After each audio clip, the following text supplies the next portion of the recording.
Chess connects us all, across countries, across borders. For those who travel for the game, staying connected shouldn't be a challenge. Introducing Global Cell, the official telecom provider of the European Chess Union. Connectivity is just a tap away. Simple, fast, and ready wherever you are, wherever the game takes you. Global Cell's eSIM works seamlessly across Europe and beyond. No SIM swaps, no waiting. Global Cell's eSIM is quick to install and reliable every step of the way. Stay connected with players, friends, and family no matter where you are. Share your checkmates instantly with effortless connectivity. From every tournament to each new city. Stay connected as you move and prepare to win. Join the thousands who enjoy true freedom on the go. Sign up today and make Global Cell your next move.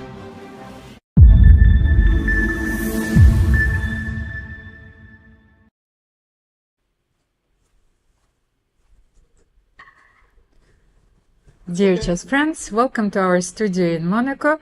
We are live once again, and today we are going to watch the European Women's Rapid Championship. My name is Almira Skripchenko. I am your host today, and I am very glad to be here today alongside Grandmaster Alojzije Jankovic. Welcome. Yeah, thanks, Almira. I'm quite excited about this event. 2 days of rapid games. Yesterday was sort of roller coaster. But I think that we already have some moves, so there was no opening ceremony today, which is logical. Yesterday we had nice one with saxophone and some music, so let's run to the games, let's run to the playing hall. So you could see, guys, that players are seated. I would say, Almira, a little bit, of course, slowly and more concentrated. Do you expect that some players even maybe will stand up, take some coffee during rapid games? Yes, it happens sometimes. And actually, before the game started, I wanted to see how was the atmosphere in the playing hall. So less tension than yesterday yet, because, you know, we have 2 days. So yesterday, there was the European Women's Blitz Championship, which was won, it was the triumph of Alexandra Maltsevskaya. And the second and the third place were shared by Anna Ushenina and Alexandra Kosteniuk. But the silver goes to Anna Ushenina, thanks to the better tie breaks. Today we have the first day of the rapid event, 15 minutes plus 10 seconds per game. This is very important to have this increment, because even yesterday we saw a few games live, you know, and that they were lost on time. Yeah, players flagged. It's not so easy to make a move on 2 seconds, but sometimes it's also hard on 10 seconds because it's tense, and it's not easy to change the rhythm, because at the beginning you have some more time and suddenly you need to go into this blitz mode. How about you? Were you struggling with that? Because sometimes as you're playing blitz, you know that you need to make moves instantly, while in rapid it's not so easy to get a rhythm. Well, actually, yeah, I have to say that I'm guilty of that as well. I just played the World Rapid Championship, and in one of the games I simply forgot to make a move. So all my friends are laughing to me. I think with age you're getting slower as well. So they said that the New Year resolution for me is just to make a move, or maybe a few of them, so just to gain some time.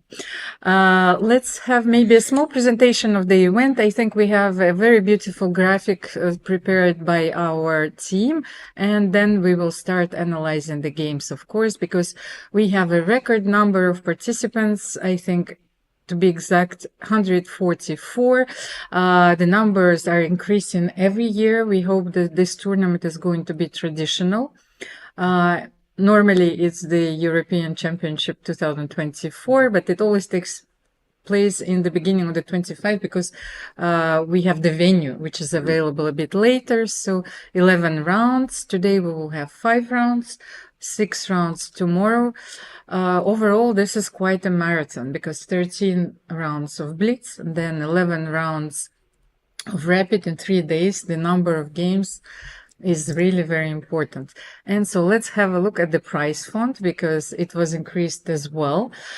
First prize is 5,000 euros and the overall prize fund is 31,300 euros because we also decided to reward a bigger number of participants and there are a lot of special prizes. Regarding prizes, Almira, it's sometimes funny when during some events winners are carrying like big check, but the amount is like 200 or 300. Here with 5,000, it's something already huge, not huge, but quite important for players to bring it. Of course, home. It's very important for the professional women player, and so this event is presented by Société des Bonnes Mères de Monte Carlo and TAEX, which are general sponsors of this event.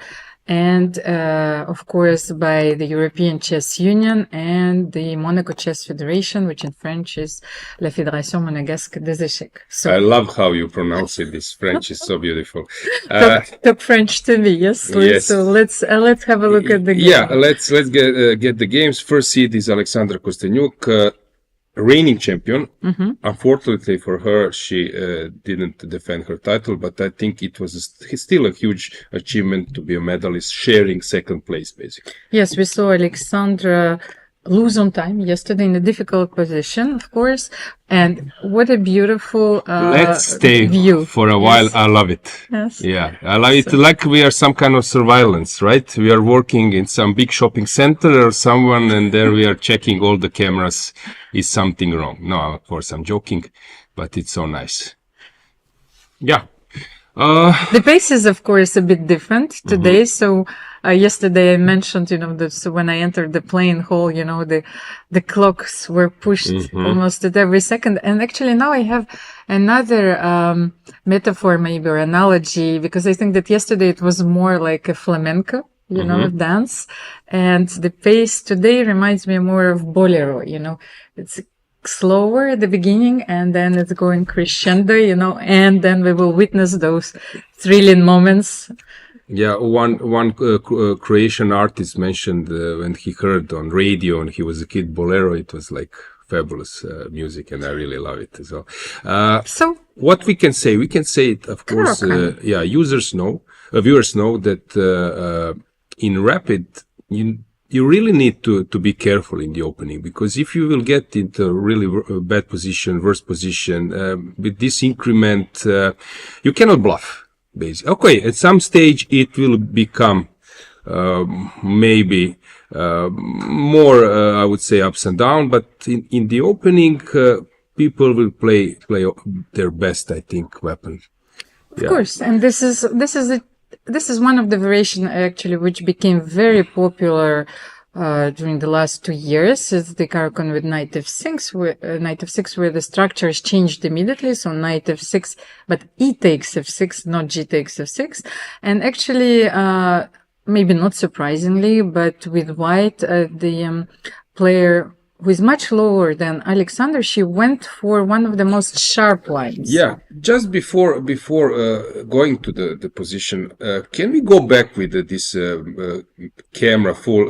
full camera view of many games, maybe to discuss it a bit? I really love that way. So if we can get all the cameras. all boards camera. This is something I really like. Okay, this is full screen. But okay, let's go back. So just maybe not all viewers know the players, so maybe we can say that the main favorites. So our up left corner is Alexandra Kosteniuk with black. Next to her with white is Elisabeth Paehtz. Legendary player, world champion Alexandra Stefanova. Antoaneta, I always say. I don't know why. I started with Kosteniuk. There's so many Alexandras, and Alexandra Malysevska won the event as well. Yes, I call her basically Etty. Exactly, like everyone. Yes. So, but I used to say, so Antoaneta is playing white. She's our upright corner. Whom else? Maybe you can help. So you have Bella Khotenashvili on the board 4. Yes, playing with black. The best Turkish player, Ekaterina Atalik. Just made a move with white on board 5. Then on the board 6, you can see the legendary Pia Cramling. And if you haven't watched our interview yesterday, just at the end of the round, please do so. It's a very short one, but we also have Anna Kramling, her daughter, who is playing the event. And she's one of the most famous streamers in the world. And they played each other. Which we missed because we had a few technical issues, and it was such a roller coaster, which ended in a draw. So let's see if they're going to be paired today. It's not an easy situation, actually, where, like, I know because I've been there. I had to play my mom, when I was a kid. So, and at one hand, you want to prove yourself, so you have to surpass your teacher. But at the other, it's a very painful It's tricky, situation. but it's also normal. It's sort of life. In life, sometimes you are not, I would say, like super comfort position. I love the way how you conduct the interview. It was so friendly. And of course, Pia is a legendary player. So I love those angles, different angles, a sort of professional player who played against like top players, Korchnoi and so on. And then you have Anna, like modern style, also very, very, I would say, warm, humble. So I love the way how this interview was conducted. It was really, like, like woman chess spirit, I would say. And of course, now that this family image, actually family picture, reminded me, I wanted to remind our audience that there are a lot of role models to look up to now, so actually on the board 7, you have the best Romanian player, Irina Bulmaga, but funny fact, Irina was born in Moldova, and before representing Romania and being the top player in Romania, she was a Moldovan chess champion, women's chess champion. So I know her since she was a kid. And on the board 8. Yeah, just to remind our viewers, we mentioned this yesterday. She will play in Tata Steel Vaikanze Challengers Tournament, which is super strong. So I'm quite curious to see. So it's also a good opportunity. Maybe she's already, I would say, not in the mindset for that tournament, but it's not easy because it will be tough. 13 rounds, you need to prepare a lot. Those guys are having supercomputers, analysis. So she might be affected that she needs to play this super exhausting tournament in a few days. Oh. On the other hand, this could be sort of a test drive. Yes, you can try a lot of openings. And the responsibility is not the same. Sometimes you feel, I don't know, how is it, but of course when we play the official event, but the responsibility for the classical move is completely different. Yes, of course. Of course. And there is also psychology. You need to memorize a lot. Of course, Irina is with coaches. Ivan Sokolov is a coach of Romanian team. There are some others, Motilov, so she will be well prepared and armed. And I think it will be a huge experience for her. It's a nice opportunity to play at the same stage with Gukesh, Bagheri, and those top players. So it's also some kind of honor, I would say. Yes, and what I wanted to mention that on the board 8 with the black pieces, you also have Anna Ushenina. But what I wanted to say that on those 8 boards that we commented on, you have 3 former world champions. You have so Alexandra, Antoaneta, and Anna Shenina, and Ekaterina Atalik and Pia. They were European champions, and not only once. So it actually is stellar field for this event, and such a unique opportunity for the young players, especially in the first round, to face those opponents. Yeah, maybe the younger generation, they're not aware of how strong were there and how hard was to play against them. My career high was around 2600, but I played against some women players, and for example, Stefanova, she was really strong at her prime. And Pia and all others. So they really know how to play super strong, and it's a very, very nice opportunity for youngsters. Anna, at some stage playing with white, she would choose like the main lines, playing the most sharpest openings. Mistakes are, we shouldn't be afraid of mentioning them. It's normal to make mistakes. Vishnanand lost against Mamedyarov in Petrov defense in classical game in 12 moves or something, blundering a checkmate. Anna somehow under pressure didn't know how to mate with knight and bishop against Giri. That's normal. You move on and so on. So I wouldn't be somehow afraid of mentioning that people are making mistakes, having a bad tournaments. But in general, their career and their, I would say, legacy is quite rich. Yeah. But actually, this is a very important observation, because I think that there has been a very important shift in paradigm, like a chess paradigm, especially like we approach the game and our mistakes, because I was raised with the idea that we are not allowed to make a mistake, So, and I think that this is very important, that and the computers helped us a lot. So their learning pattern is completely different. So they play so many games, they learn on their own mistakes, while the generation before and even before that, they played a few games and they were having a lot of training sessions, so they would avoid those mistakes, completely. And it was somehow shameful to mention mistakes. Come on, I lost in 9 moves. I lost as a grandmaster. I think it was 10 moves, so I blundered some combination. That's queen sacrifice. I lost in 10 moves. Okay, so here I want, just before this rapid, and yesterday was also chance, queens were blundered, rooks were hanging, so it's quite normal. So I wouldn't be afraid that we are speeding up the process of thinking, because some mistakes will come up. Okay. But it brings drama. Yes. So, drama on the board. That doesn't mean that those players are weak or they are now not strong. But concentration and maybe focus is not the same energy as before. But I love to see how they fight. They still fight super hard. And let's check the games. Yes, because I think this game is actually very, very interesting and could be very instructive, especially for this line, because when you have the opposite castles in the line with Caro-Kann, knight f6, e takes f6, because normally if you have castles, short castles on both sides, let's start with the opening. So basically the point is of Kara, I'm not a e4 player, but I know some details, of course.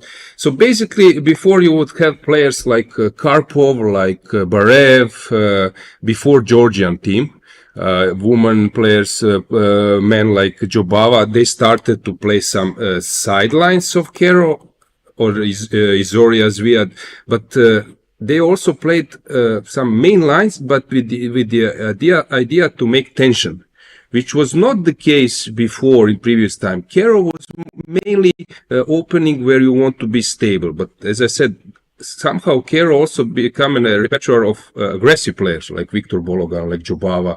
So these days, I'm not surprised that this e takes f6, which was before mainly played not for a draw, but the idea was maybe to play safe, to define the structure. You're slightly worse because we need to explain this to our viewers who are beginners, that this majority long term, if we will now exchange all the pieces and leave only pawns endgame, white would win because white would create be able to create the passer, while black cannot do the same on the other way. That was basically goal, and when you will see players playing e takes f6, he doesn't know main theory, he wants to suffer and make a draw. And suddenly players like Dubov, players like Jubava, they start to play e takes f6, as you mentioned, Almira, to be sort of aggressive. Starting to push on the queen side, the king side, king's land or stays in the center, and it's not so pleasant to play. I know that Elisabeth Paehtz is playing this one with black and some other players. Yes, but it became the main weapon of so many players these days. And also, I think that conceptually, the positions are so different from the classical Caro-Kann, and you have those 4 pawns protecting the king. It is not easy, even like visually, to see the mating, combinations or attack. You need to create them. You need to really work for them. I agree, but if you know some setups, then it's much easier. I want also to emphasize this moment. If you don't learn openings by logics, only by memorization, it's not easy to figure it out what is this move about. But that's why people hire coaches, that's why people try to get some insight, because normally in this position you want to open the doors for your castle. But this move, if white plays knight f3, then black might pin him, and if I play bishop d3, I'm dropping a pawn. And suddenly people realize, okay, let's start first with c3, then I will play bishop d3, and knight can come to e2. So sometimes this is an idea. Can I mention something? Because there are a few tricks here, because you actually c3 is even more subtle, because if you don't play c3, there's always 2 plans. You can play on bishop d3, sometimes bishop f5, and you give check queen a5 and queen a5. Yes. Or a more subtle plan with knight a6, knight c7, knight d5, whether the move c3 does not allow it. It's a very interesting plan. I love your comment. So, for example, let's say this, you can play knight a6, and now I don't need to ruin my structure. I can play queen a5 check, and when you c3, play those tips, I think are quite important, because when you learn opening this way, suddenly you realize what's the point of this move, which is very subtle and incomprehensible at the beginning, of course. This is a rapid now, so we have some time, guys, to make some instructive job. We will try to do our best. So the point is, I'm usually trying to teach my students regarding blitz, especially when your opponent makes a move, for example, c3. You need to ask yourself, first thing, when your opponent makes a move, is there a threat? Basically, c3 doesn't make a threat. But sometimes in blitz, you forget that this move was not played just without some kind of idea, but there is a double attack. So you need to always to ask yourself, is there a threat, and what is the reasoning behind? And also, second thing, which is important, this is not to make blunder, but how to exploit opponent blunder is when opponent makes a move that you ask yourself, can I do something? Is there an additional opportunity? And this, I think, is the way how in blitz you will either avoid blunders and how you will exploit blunders. I think, Almira, that also happened to you. Opponents makes a move, you do something, instantly I realize, I could have taken his piece or something. So, of course. Yeah, so those, I would say this inner speech is very important in blitz and even in rapid. So yes, let's have a look at this game, because I think we are getting closer to the time trouble, which is interesting that for the moment we don't have the this is normal, position. Right? Yes. Okay. But so that's what I mentioned, that the white went for the long castle, and this is probably the sharpest variation which we have on the board, because black also has to create some counterplay. Yeah, usually when it's when there are opposite castles, guys, you don't need to think. You need to start rolling your pawns. Who opens the doors first? Who opens the opponent defense first? It's the first one to launch the attack. And you might say that black has already played h5. You know, it's not a useful move. It's opening like your veins. But at the same time, if you play h5, h4, opening the lines, it's not easy. So, here, of course, if white king is in a short castle, that will be pointless. But when there are opposite castles, opening the files is usually it's reasonable enough. I don't know, it's always good, but it's not bad probably. So Alexandra was playing this. This move actually shows either she's ready to jump to e4, but also maybe at some stage to sacrifice and open the doors in different way, not by pawns, but by sacrifice. And also black sacrificed a pawn by playing b5, of course, to open the b file. At the same hand, it's sort of diversion, because the sacrifices with bishop g6, f takes g6 are no longer available. And this is a standard play for black. It's been already played many times. But I still don't know, how to evaluate this position. I would add a bit that this is a rapid. So maybe in classical, white will learn or find out how to arrange pieces and stop opponents' counterplay. But in rapid, this is, I think, sound enough. It's not okay. This move usually there was a very good book by Jonathan Rawson, 2 books, Chess for Zebras and 7 Deadly Chess Scenes, where he mentioned that in front of your king, the safest is if you have untouched setup. Once you start rolling your pawns, usually long term, there is a chance for your opponent to attack your king. So watch out when making those type of moves. Yes, what I wanted to mention, once again, now I remember a lot of things that I've studied, but now they come to my head while we analyze this position. Sometimes you can also sacrifice the rook on e3. We were talking about an exchange sacrifices, but it changes the structure, but then your pieces are becoming more active. The knight goes to e5, the bishop goes to e5, there's no counterpart, and it's absolutely not easy to attack with white with the bishop on b5, especially. So this is also a very interesting option. Yeah, Mamejaro would probably do it.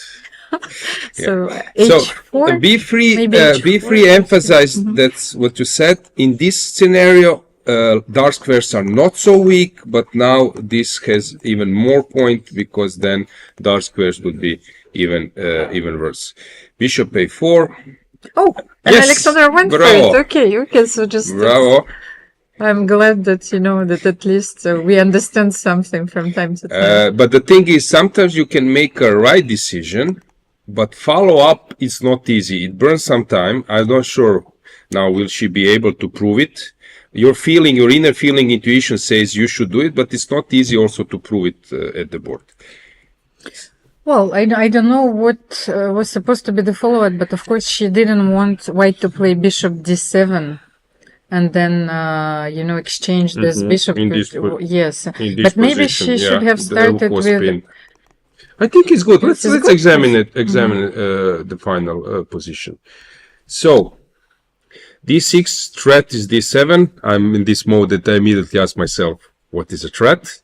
So threat is d7. So we need to fight against this threat. Either to block or to allow it to go further. But I'm pretty sure that Alexandra has analyzed a lot, because she... Already the fact that she played the sacrifice in a position which is even more unbalanced now, so she knows these ideas. So let's see, queen a3, king d2. Can she take the pawn or not at all? What is happening after bishop d6? Okay, bishop d6, king will start to run. But bishop g5 is coming, I can maybe defend. So king d6, let's say bishop... Maybe even e2. You mean the king is running and now your queen is out of play. Yeah, so I think the point of Alexandra is she wants to create a mess. And, sometimes there is a saying, running away from the bicycle approaching, he jumped in front of the bus. So sometimes when you're under attack, you start just running, and maybe getting into deeper problems. This is natural tension when that you want to hide your king. But I don't like this move, bishop g4. It allowed bishop f3, so you're losing maybe a very important tempo. Maybe she can take now. Is she preparing some stuff? Maybe this is the point, and rook b2. But knight c4, I'm running. Yes, of course, I'm not So taking. king goes to e1, maybe immediately. Okay, messy By the way, position. the way we play chess very often, of course, reflects on our character and the way we are in real life. So are you a messy person at home, or everything is very well ordered? Tell me. Okay, listen, I'm the one who want to control things. Yeah, but I'm not afraid of fight. That's my problem. Yeah. Okay, So I would say maybe I'm more that the thing you're mentioning. My character is more connected with, for example, training process. I want to have everything planned, Well structured. structured. But during game, I'm not afraid of mess. Yeah. Okay, so it's quite a paradox. Yeah. How about you? Well, actually, I think that the way I play reflects a lot on how am I in real life, because I'm trying, to play positionally at the beginning, to control a lot of things as well. But then, the creativity kicks in and, and you no longer control anything. So it's quite a paradox as well. One important thing, Almira, you are of course following many events. Is it normal these days? In our time, it was not so common that player rated less than 2000 is playing this type of game. This is really the level of chess has improved. But this, first of all, we witnessed this process in poker. Just Jean-Michel came to the studio, as we mentioned, driving force. He's having some nice thing in his pocket. Maybe which we should show a little some bit kind later. of champagne. Yes. Okay, not bad for the winners or commentators. Maybe for the commentators. Yes, maybe a little bit later, because I'm not sure the audio-visual guidelines are allowing us to drink we that cannot early. promote. Yes. No, but it was non-alcoholic, right? So, but I wanted to say that first, especially when we were playing poker, and we had a lot of those programs and bots which also changed mathematical models and the way we played chess before that. But then the artificial intellect, showed us that we can try so many positions and change the evaluation of those positions. So now it is very easy for young players to have a partner in crime, if I might say, and analyze a lot of lines. Yeah, correct. And the level has increased, because before they would need to wait some coach, there were dogmas, and these days they can correct their own games, get an advices, clouds, openings. Yeah, so I'm impressed. I'm impressed that player for the first round rated less than 2000, and actually I think it's good for Alexandra to get into mode that this is serious. I need to be well focused from the beginning. Yes, and once again you're mentioning a very important change, that we no longer can be dogmatic about anything, and this kind of subversive form, that we have to challenge everything in chess, is the chess we play now. Okay, so usually I like to use logics, and in this type of situation, basically that's why you work hard on chess. That's why you are making, trying to get some principles, trying to find the logics in position. So which pieces are not working? My rook is not working on h1. Okay, so this move was maybe played because of this concept, but I would rather move this piece. So if I can exchange my bad guy for a good one, so knight e4 might be a move. White lost this very important pawn, So. I think she missed that c4 is protected, because rook b6 is an option, but then your pieces are... You mean that black can play c4 and open the position immediately, and she goes for it. She has a very good intuition, Alexandra. Yeah. So these moves come to her very easily. Now I think that game won't last too long, because everything looks beautiful. This is a monster. Pieces are ready to jump even more into white's position. I would be very surprised that now white survives this in a few moves. I just want nice tactics. Nice tactics. You cannot take on d7. If you take rook lands and pins the queen, and if you take another pin is coming, so I think it's sort of game over. If you find some super interesting position, we can switch immediately. That's what I'm trying to do. Actually, Anna Ushenina for the moment is ahead on time, but the position is just slightly pleasant for her. But her opponent once again is is rated below 2000. So okay, she needs to work here, but she's super safe. Yes, of course, this is a very safe position, and maybe this is the way to play in the beginning, because if you don't feel that you're in a good form, but nevertheless, Anna won the silver medal yesterday in the Blitz event, so she has 3 minutes.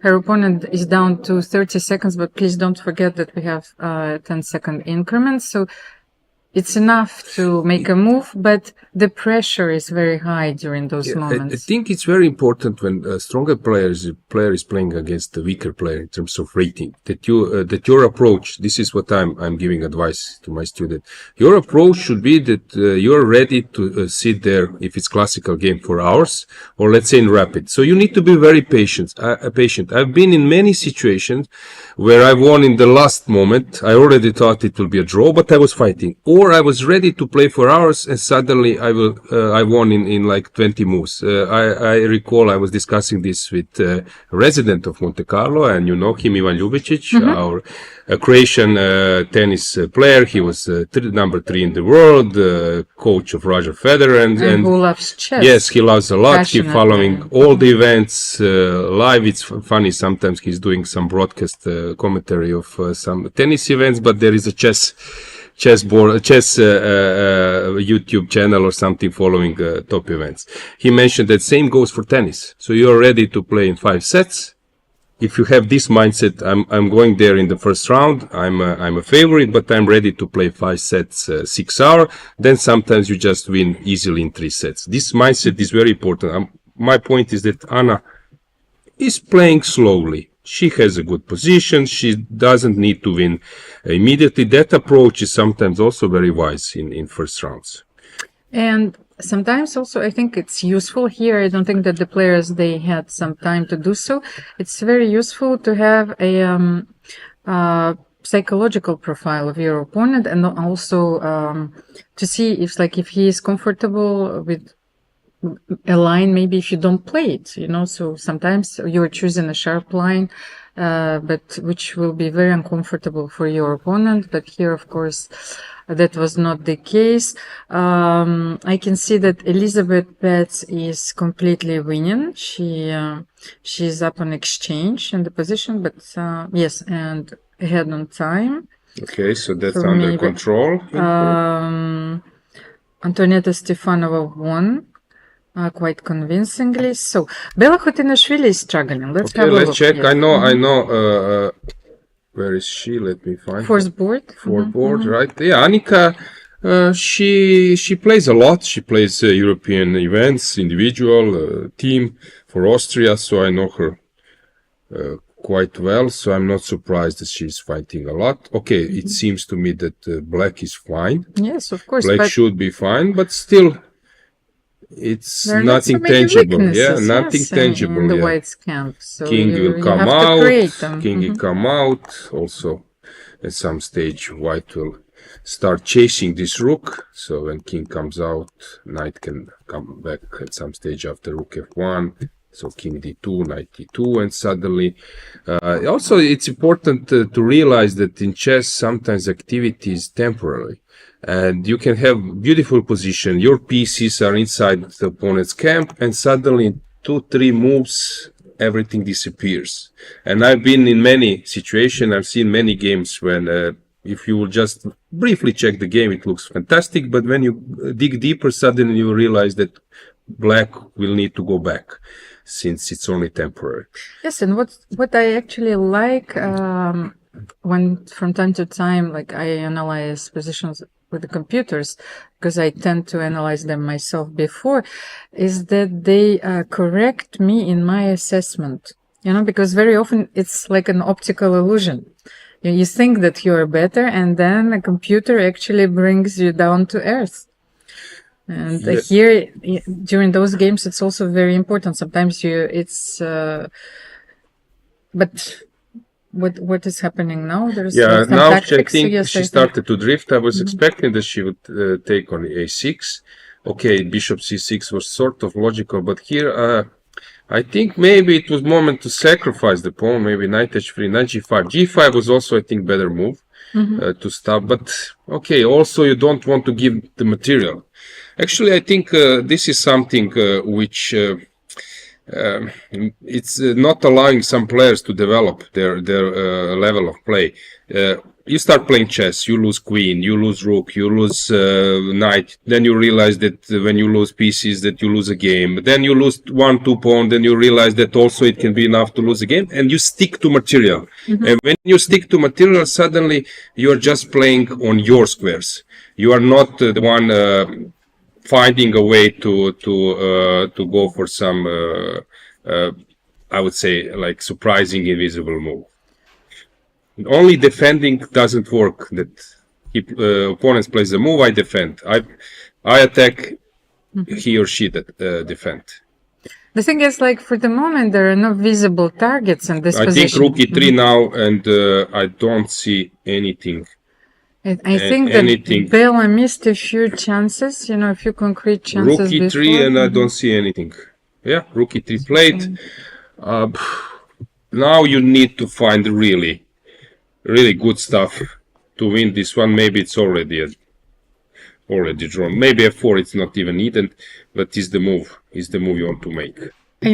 Well, actually, yes, I also wanted to improve going the back knight, and c3. yes, Going back and c3 was also an option. Just trying to get rid of some pawns.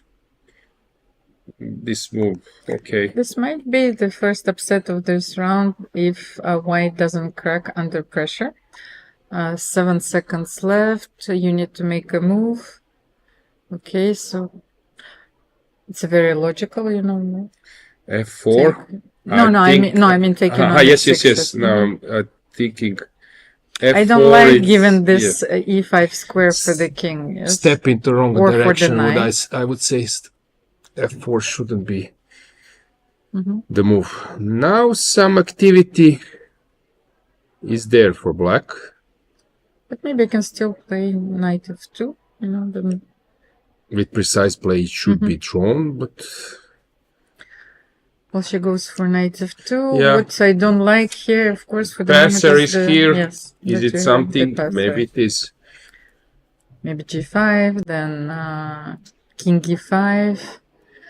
Now after Gukesh Ding, we are not the one concluding things will end up in a draw, right? Even if there is a tiny chance you can win a game. Well, I actually don't think that the game was about chances, because I think that the crown was very heavy to wear, and it was a paradox between a player who, we all know how we are, professional players, and the player. The spirit of the player is to fight in any situation.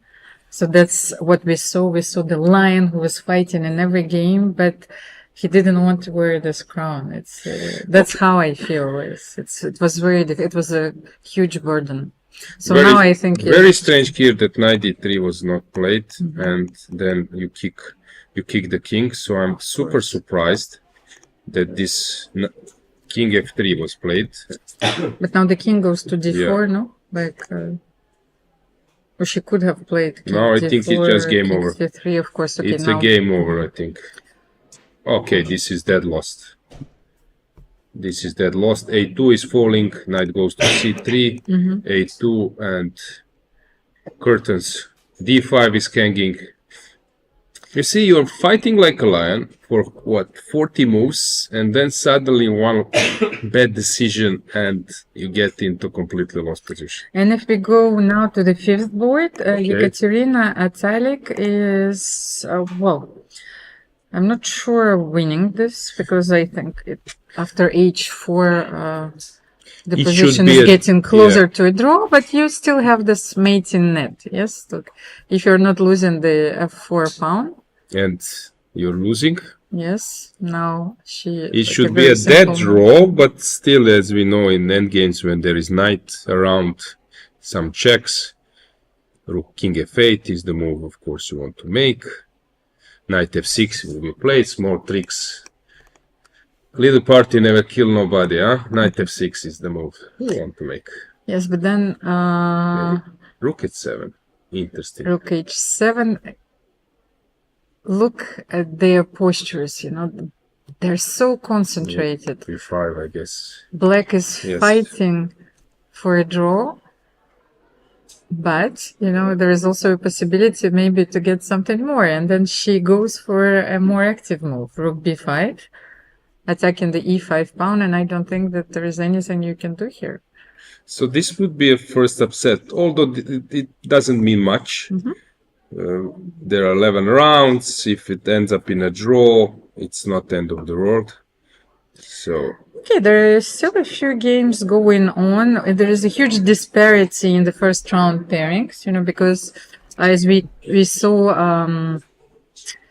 Alexandra Kosteniuk is paired against an opponent which is much lower rated than her. So Draw. We have a draw. we have a draw. Alexandra is still playing, by the way. Let's see how this game will conclude, because it's a very, very interesting endgame. I wanted to show it. So despite being an exchange down, the king was absolutely out of play. It was cut. And as we know, in the Let's endgame, check it's how very, this happened. So we were around very important here. to have the king. So this, yeah, now knight takes e4, takes. Okay. Okay, it was not so easy. Nice tactics. Okay, it was not easy at all. So I don't at know some- how she managed to. At some point, to win White this one. managed to hold its own. Yeah. To hold its own, yes. Yeah, I don't know actually what has happened here. Very, very tense in the end. It looked like just winning game, but suddenly But It now, was not now any- it is, I think, Yeah. of course, because, you know, there's so many two pawns passers, here. it's basically it's game over. Anything else? And now Shenin is still playing with, so this Dinara Wagner is down to her 20 seconds, so board 9. Let's have a look at the board 9, because she's down to a few seconds, what you might say in the rapid, and it's not clear to me at all. So what do you think? We see on the camera that how many? 4 games in progress. Pia has finished the game. So yes, we can see that Dinara Wagner is still playing, and she needs to win this game. Again, it will be some queen's endgame. Rook takes e5 will be played. I guess what else to do, because queen h8 is the move. Rook e5. Anything else would be a So we can see that Huge surprise. Alexandra Kosteniuk is converting her winning endgame right now, and maybe let's focus on Dinara Wagner. Can we get, yes, the camera as well? Yes. Yeah, it's board number 9, Board yes. number 9. I'm not sure if we have the camera. Yeah. It's board number 9. I Yes. think we can have a. And Pia Cramling, she won. Okay, so we have a first surprise on the board. We can go full 5, screen maybe there just to see. Full screen. Sarah Hadem, she won. Yes. Okay. This is a very, very tense game, and I think that Dinara is very nervous because you need to find a mate. She made actually a very nice move after rook f1, king h2. Okay, let's get the board back. Yes. Et puis montrer, comme ça il tient compte de ça parce que les mecs tiennent pas compte. Is there a mate? So king h5. Let's get the board back so the viewers can see. So you have to be very precise here. How can you mate in this position? You need to cut the king, but okay, rook. Rook b7.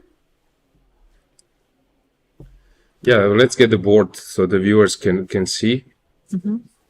Rook h1, and the mate is inevitable, I think, here, because she sacrificed her rook a few moves too late. Yeah, okay, now it's done. It was a checkmate. Let's get the board back to see is there any other position. So We have few games. We have Ushenina still playing and my Narva.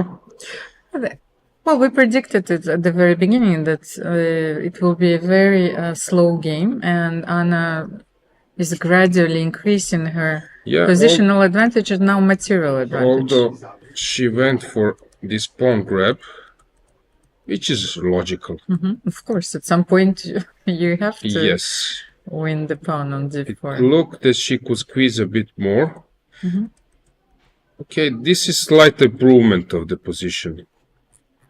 Yeah, but it's never easy.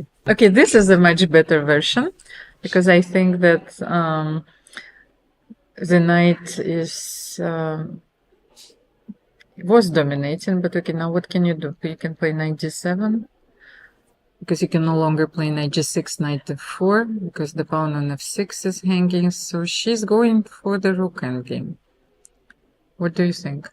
Should we? Yeah, but I think No, I don't it's like it, very no. important, Bishop, yes. very important that black has this asset, since it's not easy for white to exchange this. Yes, the pawn structure is fixed, so maybe bishop b5 Penetration is of- not an easy option to take into consideration, because then rook c2 is coming, king e5, f4. With Yes. perfect play, maybe it's a draw, but yeah, but it looks to me that Yes, no. yeah. I think B4 that, trick, she didn't spot it. but I think the moment. Ah, sorry, I blundered. No, yes, Oh, rook I f6, blundered. no, Sorry. great. Oh, I was thinking was that the I can only, penetrate, but basically, I Yeah. forgot about the mate. I think I was mentioning, always you need to ask yourself, is your opponent threatening anything? Sorry, guys, you see? It's No, possible but I to think, blunder yes, everywhere. I think that the moment where you transfer the knight on f4, you're close to be winning, but you still need to be careful. Okay, now So knight she d5 and then got b4. into that trick. Rook c2 is coming, and the pin also. Rook c2. She will take on b2, and after rook b5, she can play king e6, and that's it. I think rook b2 wins on spot and king e6. So let's see which direction she will take. She took rook b5 or bishop d6, knight e3. From what I see, My all the Narva, how is favorites- she doing? or she won. So all the favorites have won their games in the first round. The only exception being Ekaterina Atalik. She drew with white pieces. And I don't have the results of Yulia Osmak and Harriet Hunt. So Theodora Inac won also her first game. It's a very interesting player, actually. We have to watch her results Yeah, closely. Theodora was playing in Singapore and she was doing fantastic there. It was an open tournament just before the World Championship match, and she was in top for a while. I think her classical rating is now 2450. So she's really doing well. Of course, yes, our audience shouldn't forget that those are rapid ratings. Yeah. So sometimes, even if you are 1900, You can check in the maybe rapid, FIDE, yes. you can Google it. You can Google it maybe, but I would say it's like 2440 or something like this. Maybe I'm wrong. No, but I mean, especially for the younger players who didn't play a lot of rapid events, so they might be rated 1900 in rapid, but way over like 2100 or even 2200. Who knows? I think even you can put just in Google and it will immediately connect it with rating. You just put Theodora and that's, but okay, it's up to you. Oh, I like also, yes, because Slower it gives way. it gives us also the whole list of whole list. players. Yes, Yeah, so you're for right. example, That's good. Elisabeth Paehtz is now rated 24-28, and Dinara Wagner is the German number one One. for the first time in history. Yes, so 24:37. Theodora, I think that she's 23rd place, yeah. 24:53 is her classical rating. So Super high. That's very good. Yeah. and she's 20 very years young. old? She's 25 years 25, old. sorry. And she told me in a small interview in France that she's fully professional. So she really likes the game. She stopped her studies and she decided, yes, to dedicate her game Great. to game. No, for some former Yugoslavia, she's some kind of role model. Before it was Laura Unuk, but somehow I was expecting her to go to 24:50, something like this. But now somehow Laura it's a bit stuck, and 23 something till Laura is studying. Yes, of course. So it's not easy, it's not easy. yes, But in yes, terms of rating and play, now Theodora is the one to follow, and kudos to her. Even in Petrovac's European individual in November, I think she was maybe best placed woman player. So yeah, very the round good. is over? Yeah, the round is over. We can go maybe with the camera full screen of the playing hall, so you could see that it's empty now. Yeah, arbiters discussing. It's important to say that there is no delay. Usually delay is a measure where you are trying to fight, of course, One of the anti-cheating measures. But here we have, as you mentioned before, here we have a very good team and they are checking the players. So somehow the focus was more on metal detector and that type of suspicious behavior, toilets, that kind of stuff than delay, which delay makes our life harder, right? Of course. And also I think it's very important to create a safe environment for all players. So and here as soon as the girls are leaving the playing hall, I can see, they're discussing, they haven't seen each other for a year. It's such also a warm environment, not only safe, but warm. I think they're really looking forward to this event to catch up, and I hope that it will go on. Yeah, and this delay, for example, when it's 15 minutes in classical chess, suddenly player is calling back home. I won the game, and on the camera and in the playing hall, he's still sitting. So it's somehow to delay your product. It's not so great because these days everyone wants to get info as fast as possible. So yeah, I'm not happy with delay. Hopefully, some new measures, as you mentioned, will be. So maybe we should go on a small commercial break. Let's go for a small break, and we will come back for the second round. The second round will start in in a few minutes. Very soon, yeah. Chess connects us all, across countries, across borders. For those who travel for the game, staying connected shouldn't be a challenge. Introducing Global Cell, the official telecom provider of the European Chess Union. Connectivity is just a tap away. Simple, fast, and ready wherever you are, wherever the game takes you. Global Cell's eSIM works seamlessly across Europe and beyond. No SIM swaps, no waiting. Global Cell's eSIM is quick to install and reliable every step of the way. Stay connected with players, friends, and family, no matter where you are. Share your checkmates instantly with effortless connectivity. From every tournament to each new city. Stay connected as you move and prepare to win. Join the thousands who enjoy true freedom on the go. Sign up today and make Global Cell your next move. People are coming there.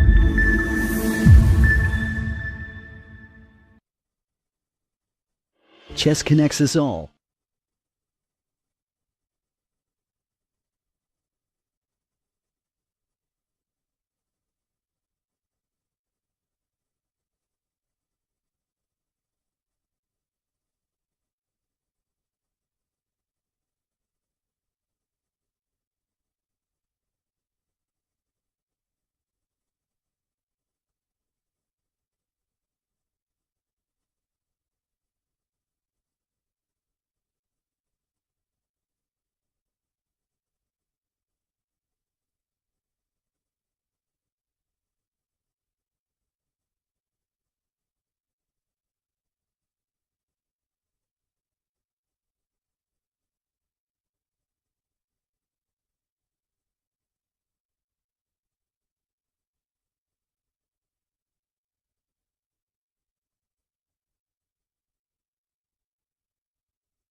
Chess connects us all, across countries, across borders.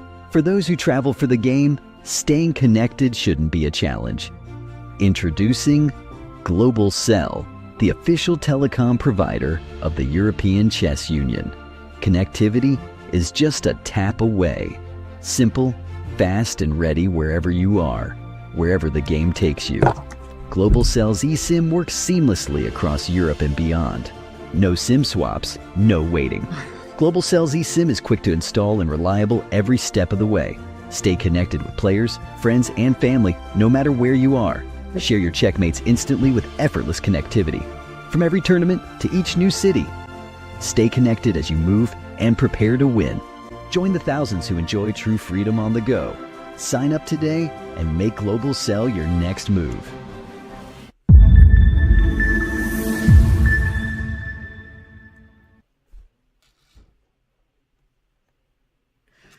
We are back. Yes, we are back, dear chess friends. The second round of the European Women's Rapid Chess Championship has just started. So we presented the event already. For those who are joining us right now, today is the first day of the event. 5 games are going to be played.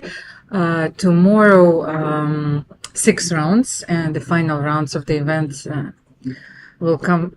So we have so much noise that I cannot even concentrate. Yeah, okay, this is Rapid and Blitz, crowdy, people coming. Let's run to the playing hall. Let's check the camera. Yes, you have the pairings of the second round in front of you. All the favorites won their games in the first round, except Ekaterina Atalik, so no major upsets so far. Now the games are going to get harder, of course. So Alexandra Kosteniuk is playing against Elvira Behrendt, who is such an experienced player, especially in the Rapid and Blitz. So tomorrow, what I wanted to warn our spectators about, the games will start earlier. So please don't forget to put to set an alarm clock. Yes, so I think we are starting at 10 o'clock in the morning. And so do the players. It's not easy to change the rhythm. And I want to announce that we will have a switch again. Then in the third round, our dear colleague, Grandmaster Amir Bagheri, will join you. Yes, after the second round. So during this event, there is also issue board meeting in progress. I will need to be present as a vice president. You will find out, guys, about the minutes of the meeting, some interesting stuff. We have some new bidders for the events, but in general, I think ECU is improving a lot, and events, as you mentioned, are getting more and more massive. Let's check the games. Let's get the board. So we have first board. Let's see the position.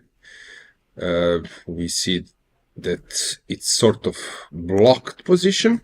Yes, but this is famous variation which became very popular lately once again. So you think that you are playing the Scotch, but not at all. After knight f6, white doesn't go for the very famous variation starting with a5, but they go sort of the 4 knights variation, but without the knight on c3, because the knight is actually more flexible on d2, and you can play c4 in one move. Okay, so bishop d5, bishop d3, e takes d5, cd, castles, bishop e7. These days, as you mentioned correctly, Amira, they try to find some small concept, not believing that it's something tangible that is changing the assessment, but basically you want to get your opponent out of the book and try something sort of new. So these days you have so many that type of revived openings lines. c4, d5, long term it can be an asset for white because you stop opponent passer, but of course defended passer can be an issue if something goes wrong. Queen c2. Queen c2, yes, is a very thematical provoking pawn push, and the point is then to have additional control of the light square. 2 passers on each side.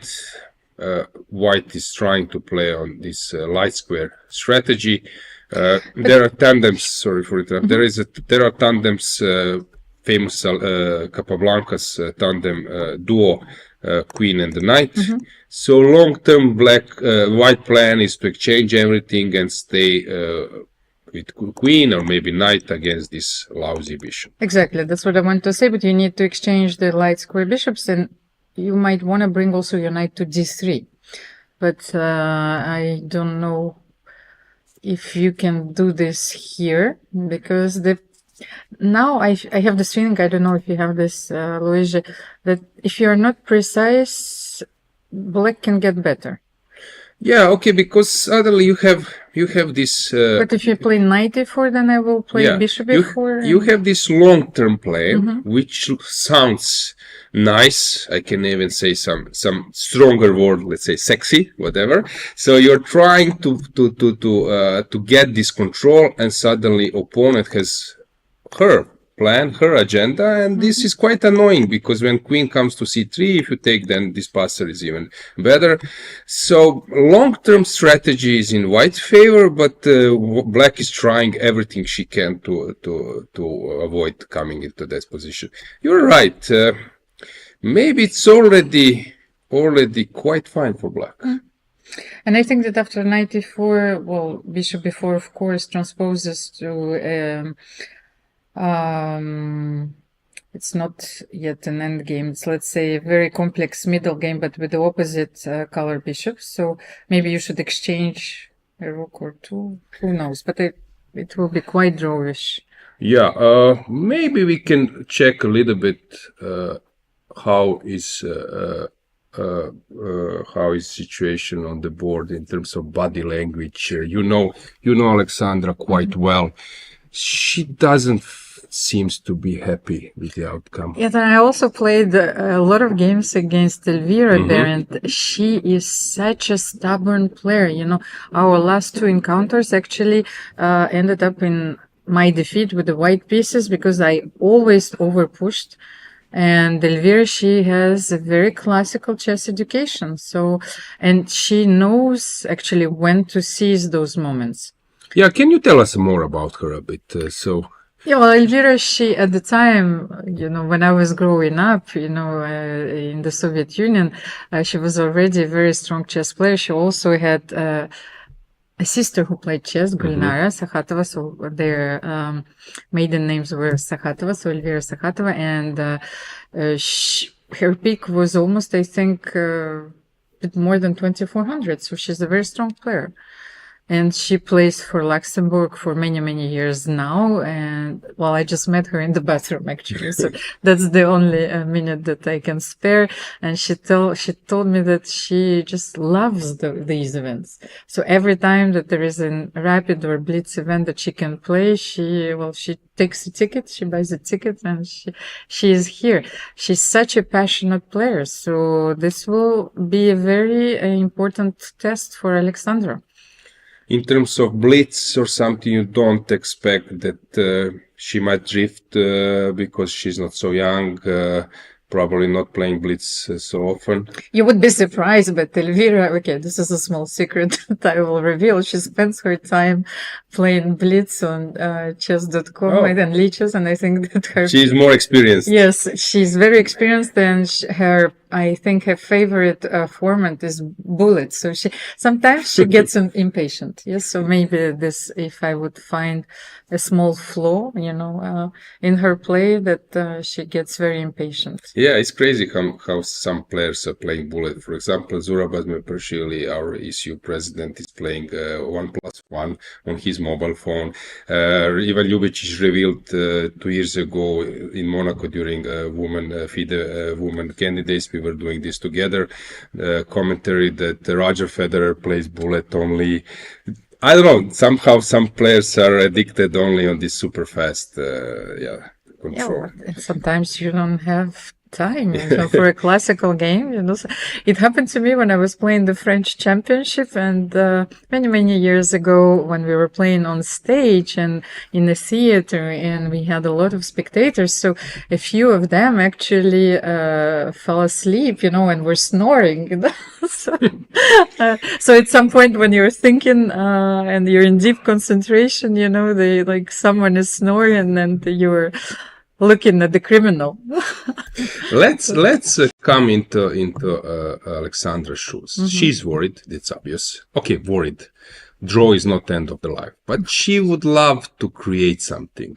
So let's see where is a chance to create something. If you go knight e4, that's basically just a draw, sort of a silent draw for it. So you need to figure it out something else. What I wanted to say, so let's try the idea, which is the general idea, but which might be false here. Let's try bishop e4.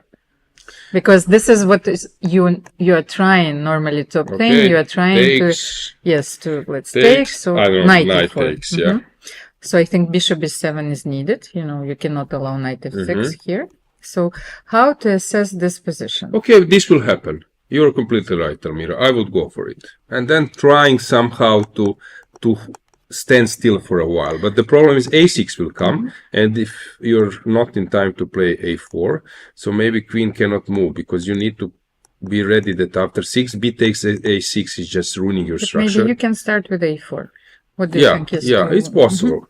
Okay, so this kind of position will be played. Bishop f8 is normal move to open again. Let's say now we wait. We are playing a waiting game. Okay, but then I have an issue. Rook d8, so I need to come with... Because a4 doesn't allow you to play queen d3. Yes, my knight is now wrongly placed. Maybe I should start with knight d2 here.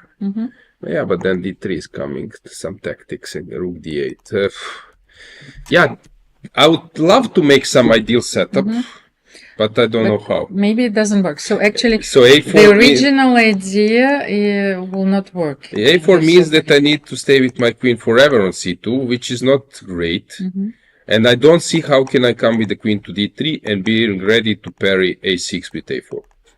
So that's an issue. And what you need is the rook on e5 here, actually, because the c5 is a very important target, but how to get to this pawn. So if the rook would be on e5, then rook e1, then... Can I exchange pair of one rooks? rook. Yeah, but then this queen c3. You see, that's the intermediate move we were discussing. Yeah. And so it doesn't work, I think. Yeah, I'm not sure what. Also, maybe here queen c3 immediately is an option. I don't know. And as you can see, Alexandra is about to make a move, but she goes knight e4, because I think that she realized that bishop e4 doesn't work, and she has tested the position I cannot correctly. see anything super smart here. How can you win this game? Okay, anything can happen, but I don't see anything tangible here. So let's move maybe to the second board. The position is very interesting, and Elisabeth Paehtz is facing her fellow teammate, because Tatiana Kosteniuk is also playing for Cercle d'Échecs de Monte Carlo, and last year we won the national women's team championship. So Tatiana Kosteniuk, in terms of basketball or any other sports, was the most valuable player of our team. MVP. Yes, MVP. Okay. So she won all of her games. Nikola Jokic. Yes, it's very important to have such a player on your team which has your back, no matter what. So how would we assess the position? Okay, they started with this fianchetto King's Indian, and then when you are black, you're trying to create something. I was playing this line with black and even wrote an article for New in Chess, but my idea was to play it before, even like this, and then I was playing this queen a5 check, trying to get into position, which happened, but in a different way, because now you have this option. And let's say like this, knight c3 is not precise because it allows queen d2. So first you need to start with bishop g7, because now after castle I can take and bishop d4. Bishop d2 no longer works due to knight d2. But anyway, so here you end up in a this kind of position. So I was playing this a lot. I played it. I prepared for some European Rapid and Blitz, and then later I started to play even in the classical games. As I said, wrote an article for New in Chess, but they end up in a similar position. I just wanted to show the point. So here, this bc3, it can happen in many ways.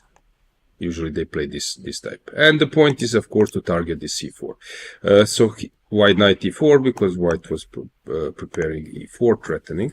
The whole point of both lines is once again to change the structure. The structure, which usually as a favorite, when you are favorite in terms of rating with black, you are not so unhappy. Although I played this a lot on internet, I played it, as I mentioned, in rapid games. They were not published all. Somehow, when it works, you win very easy. You conquer the pawn, you exchange pieces, and you become like super smart. I don't know, queen comes to a6, knight goes to d7, b6, rook c8, and everything known as you know it. Everything is going smoothly. But somehow, at some games, suddenly you allow this pawn avalanche, and I was on a verge of defeat in many games. So you might start to overestimate it with black. And this pawn avalanche is actually the main idea of white's play, because very often they give up the c4 pawn in order like to bring all the pieces to the queen side. And now is the only defensive piece is the bishop on g7. Yes, exactly. When there is no bishop, when there is no knight on f6, usually pawn pusher is an option. But the more important thing, remember what I was saying. I was saying that you get connected with material, and to be able to improve your game, to play on 64 square like Magnus, Firouzja Nakamura, Gukesh, they are all playing, to be able to find moves which are on opponent territory, when opponent is controlling the game, you need to open your mindset. This is like perfect example of that. You can play bishop e3, a4, these are your moves. But top players, they play on 60 square boards, 64 squares. They are also thinking about playing moves in opponent camp. And this is the one. See, this is very important. To be able to find those invisible moves, you need to get rid of this bound with material, because your inner sense, come on, you don't want to give pieces, you don't want to play on opponent's territory. And fantastic move. Yes, and it's not an automatic move. Yes, what we will call it in chess jargon. Yes, so you clear your mind. Close your eyes sometimes and have a different look. Yeah, suddenly it's important that it crosses your mind. If this move doesn't cross your mind, you will never. It's not logical. It's counter-logical. But it's important that you see. You need to have this tension. If this knight could jump in, if I can ruin the structure, and if I can chase this bishop, and suddenly those small factors, hang on. There is a solution. And how can you continue? Knight f5, just of course this is a sort of small victory for white, because I opened the doors, and basically I wanted to ruin your structure. Now I'm getting it for free. And of course, if you take this, is even worse. Now maybe engine will find some way to counterattack, but with queen a6 stuff.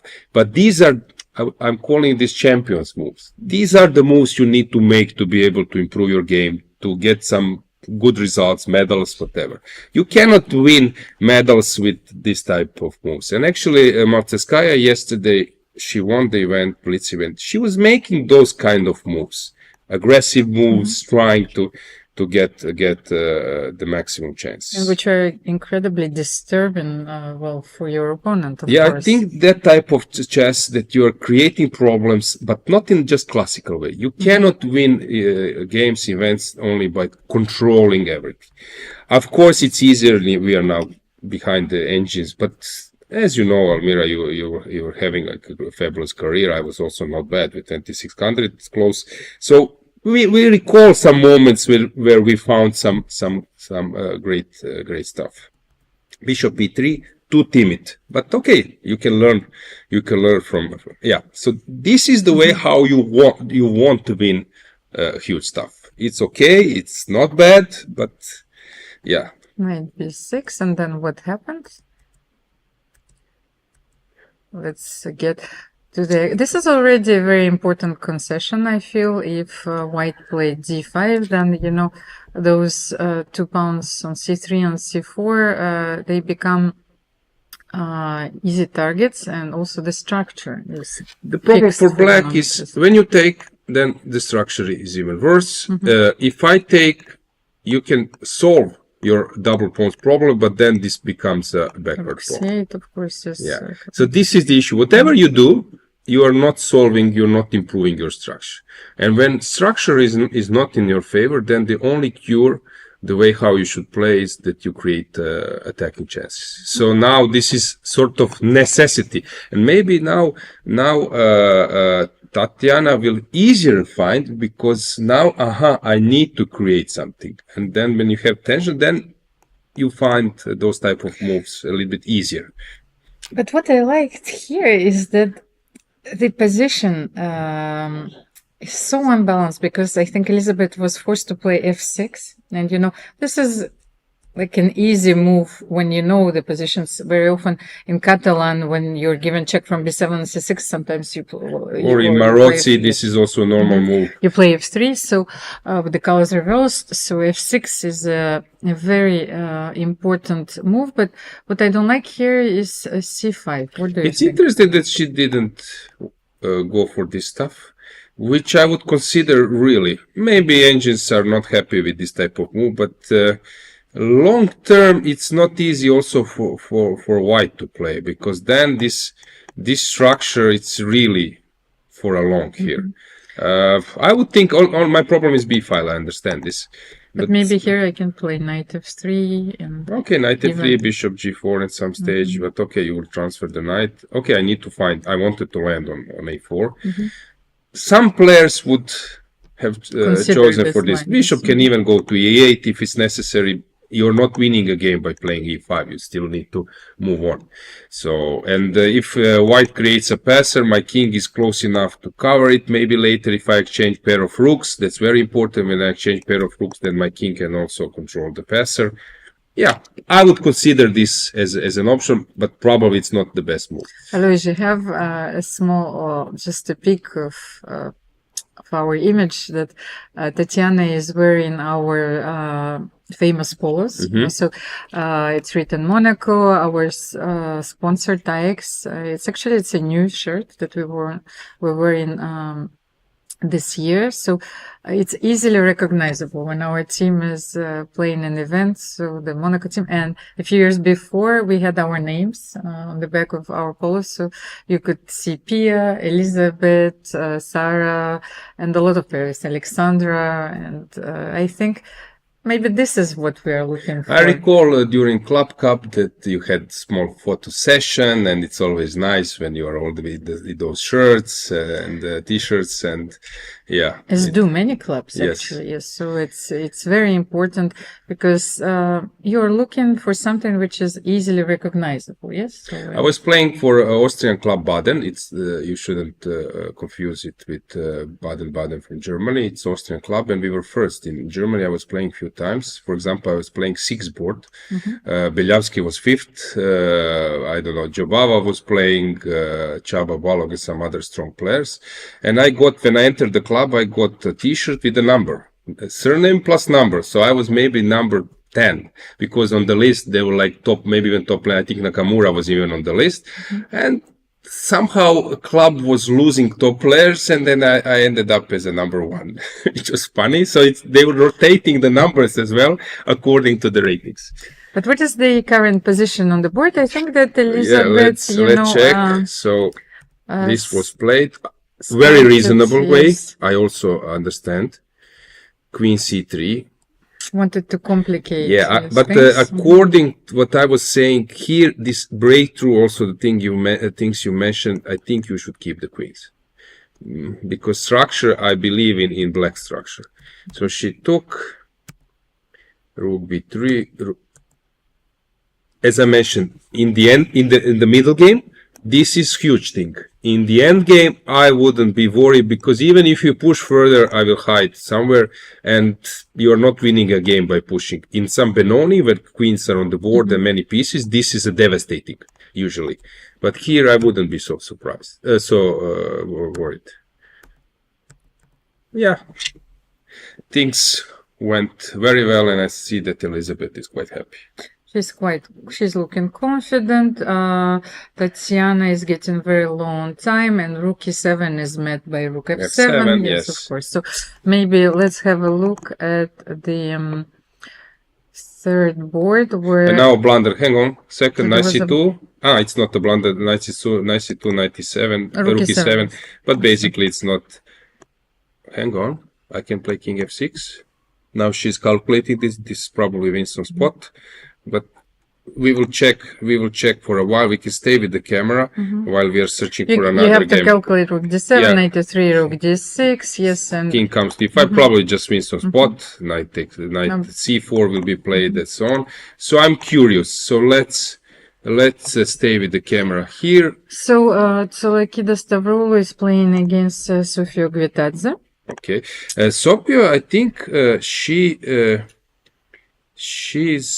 recently she had some good result. I'm trying to recall where. But she's a very strong player, Yeah. international master, Yes. and her rapid rating is does not reflect upon her real strengths. And I think, as Magnus would say, this he's severely underrated. Yeah. So But come on, we recall in our times, even let's say 10, 15 years old, it was ridiculous. There were some Indian players or some players, like top players were not playing rapid and blitzes. Suddenly, in like first round, player who is 25 something, having 2100. And then it was very important to have luck with pairings because it was ridiculously sometimes underrated. Alojzije, I think that Antoaneta Stefanova is actually suffering. Go to the board 4. I will, but I'm She's- just curious to yes. see if Elisabeth played the move or not. She's still thinking. We lost the camera, unfortunately, there. I would love to stick with the camera on board number 2. And on the board number 1, what has happened here is something. Oh, but I think she underestimated this queen c3 idea. So black is actually fighting for that. Hang on, now white is lost. Takes d3 with the point is that you're just lost here. So I don't know which game to follow. And you mentioned, so on the first board we have huge upset. It looked that Alexandra should go for a draw. Now she's dead lost. On the second board we are waiting for Elisabeth to make this knight c2. And you mentioned The fourth board. I Okay. think, yes, for the moment, yes, it's a bit unclear, but I think that just this position, I don't know why Antoaneta is down to only 1 minute and a few seconds. Then, and it's, it's very symmetrical, but the knight landed on c5. Yeah, although it looks very active, I would say that this knight is sort of maybe it's some kind of piece which is in danger, basically, some knight d4, bishop c5. So I don't believe it's super strong piece. But if you, Yeah, yes, that's it why was not she's that moving. good. I'm not sure that this is the right decision by Ines, but also reasonable for blitz. Now we are in blitz mode. For blitz, it's a move you want to make. I think I would have taken first the queen on f7, then maybe bishop b3, but, because now the queen is not ideally placed on a3, I think. Yeah, but I think we need to run to the first board, okay. because on the first board we have this mess. What's going on? So d3 played. She didn't take on c2. Okay, That's the but this is difference. also probably Of good course, enough. it's a very promising continuation. Bishop takes. Is she calculating something? No need for this. Queen comes and then take with the king. So I believe that. Let's have her on the camera. Let's have the first board camera as well, so we can combine it with the board. So guys, you will be able to see what's going on.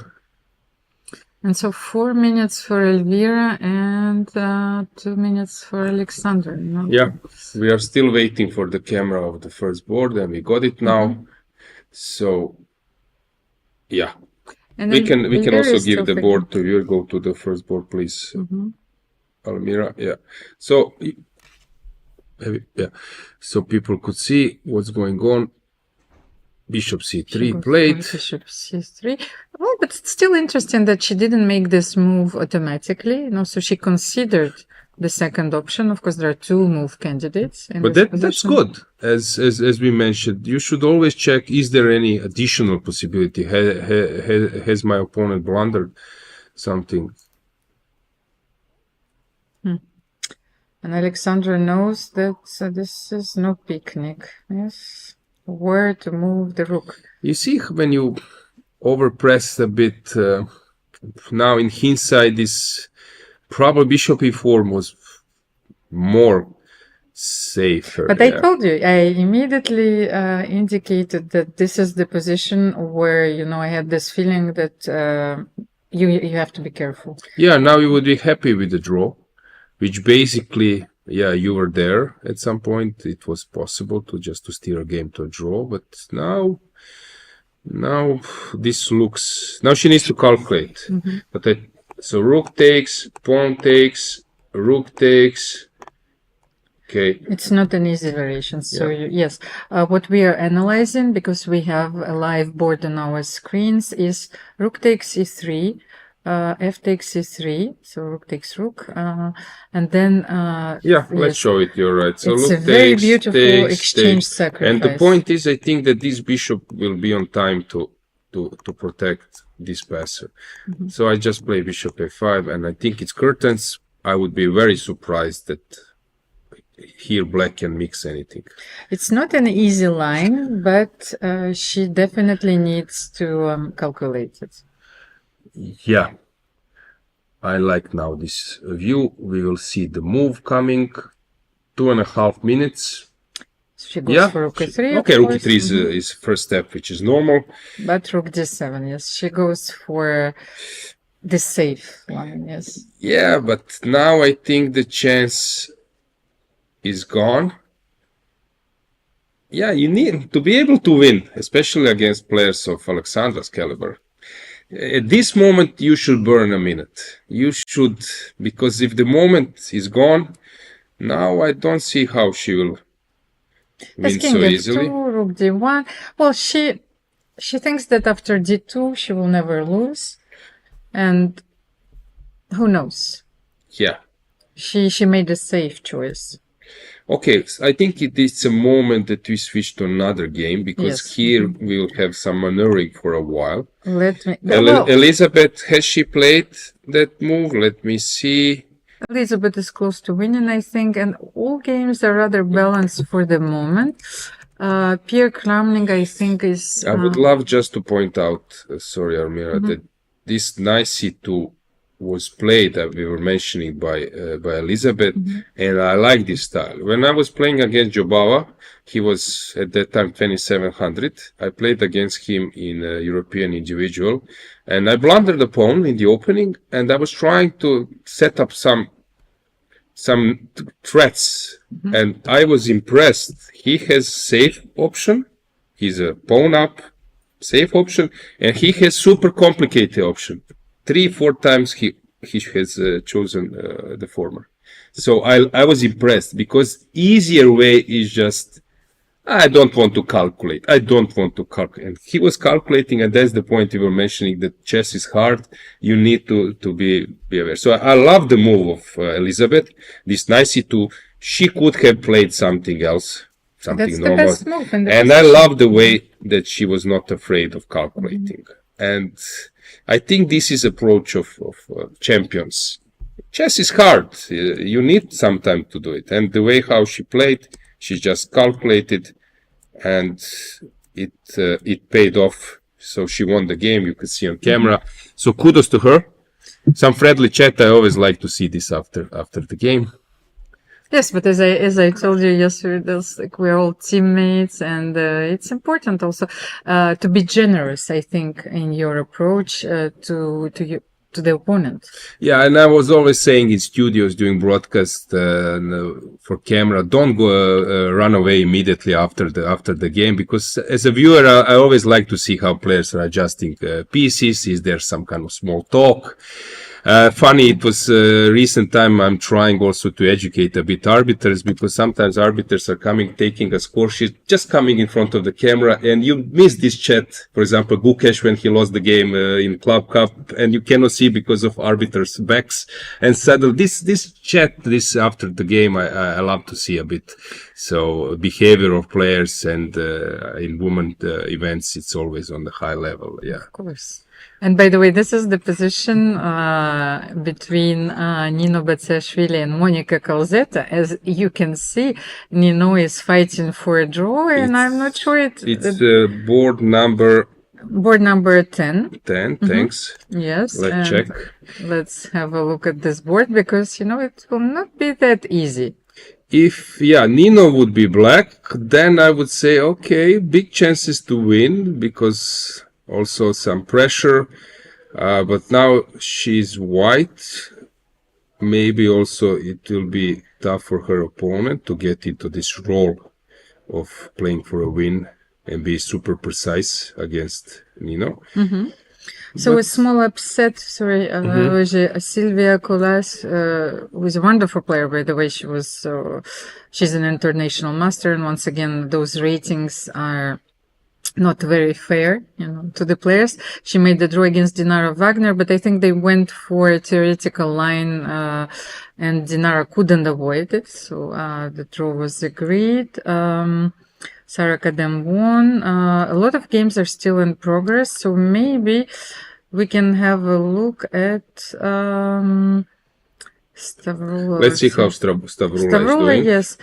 I think that she's suffering as well, at least visually. I like to check her games because she's an active player. She's playing top-notch repertoire. Fighting, I like to see her games, especially with black pieces. She's playing King's Indian, Knight of Sicilian. But here it seems that things for me went wrong. Black has a very easy game, and Stavroula is a participant of the FIDE Grand Prix series this year, so very well prepared. Will we see her in Monaco again in February? If I'm not mistaken, she might come. I'm not sure that the list has been Maybe published. Jean-Michel can help us. Our dear organizer. Is Stavroula coming in February? She's coming. So it will be a very strong event, in about a month, so featuring world's best players. So here for us is also a warm-up. Yes, I think we are going to commentate this event. Completely different format, classical round robin. But as I said, I like to see her games. I don't know how she's doing now in classical rating. She should be like 2480 or something. Yes, let me check. So now that we have the list. Yes, thanks a lot. It was very useful. 2451, exactly or about the same as Ines. She has a potential to cross 2500. She came back from US and she's now devoted fully to chess. And she's a type of player to follow. And she's very calm during the game. Even being super low on time, now she's on 10 seconds, even less. You will see that she's now unhappy with the position. And Sofia knows that that's her moment. But on the other hand, yes, she can get nervous as well, because I'm not sure that was... she misplayed it a bit, but this is typical. If you need to learn a bit, not learn, but get a little bit more wise in creating problems to your opponent. Sometimes the liquidation, even if you are getting a pawn, it's not the right way. Because she was, I think, counting on Queen A2, but Queen D4 is coming with check. Yes, and now I don't see what will she do except steering a game to a draw, probably some Queen F6. But okay, she will be pawn down. So what can I do? I'm not sure which is the move to play. Maybe, I don't know. Now Rook F4 is not working. Probably then you'll take Rook D4. Yes, or it's Queen okay. D5. Rook endgame. I won't lose, but it's not a great sign. It's not easy.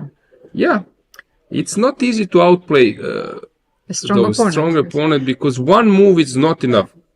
Hang on. So she went for Rook F4, but now that's what I was thinking. Maybe not Rook D4, but Queen B5. Queen B5, but why not even Rook D4? But because I thought that it's the A and B is easier. Yes, maybe to I win understand. with those. Yes. I understand. Yeah, you now were you maybe can take right. Rook F2. Yes. Okay, Rook F2, but looks scary. She goes Queen F2. Now Stavroula will win. Check. Queen E5, you need to play Rook F6, guys. So this is a move.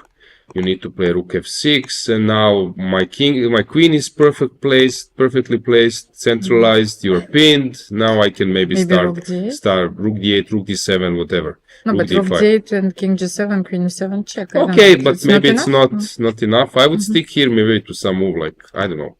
Okay, this rook endgame won't bring me probably. But This is also such scary, a I think. human variation. This is also scary, I think, because play. your king will be cut forever, and to be able to draw this one, I don't believe. No, but I think you see this is such a human variation. Rook d8 and queen e7. She went for it. Of course.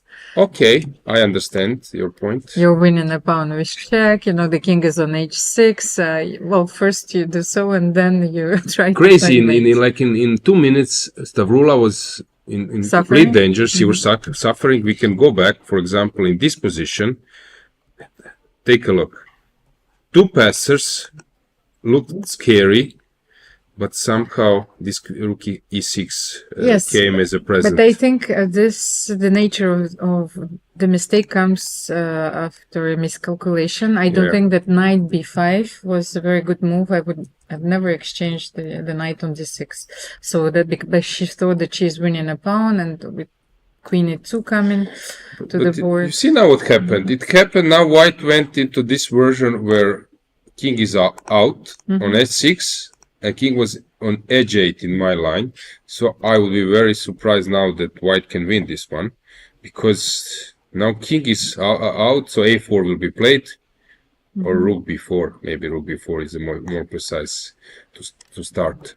But now I doubt with this activity of black will start pushing the pawns that you will be able to do anything. But it will be interesting rook's endgame. By the way, Alexandra Kosteniuk drew this game. Drew. That was not a surprise. Yeah. Of course. We left at the position where the worst is over. Maybe we can get to the board number 7. This will be a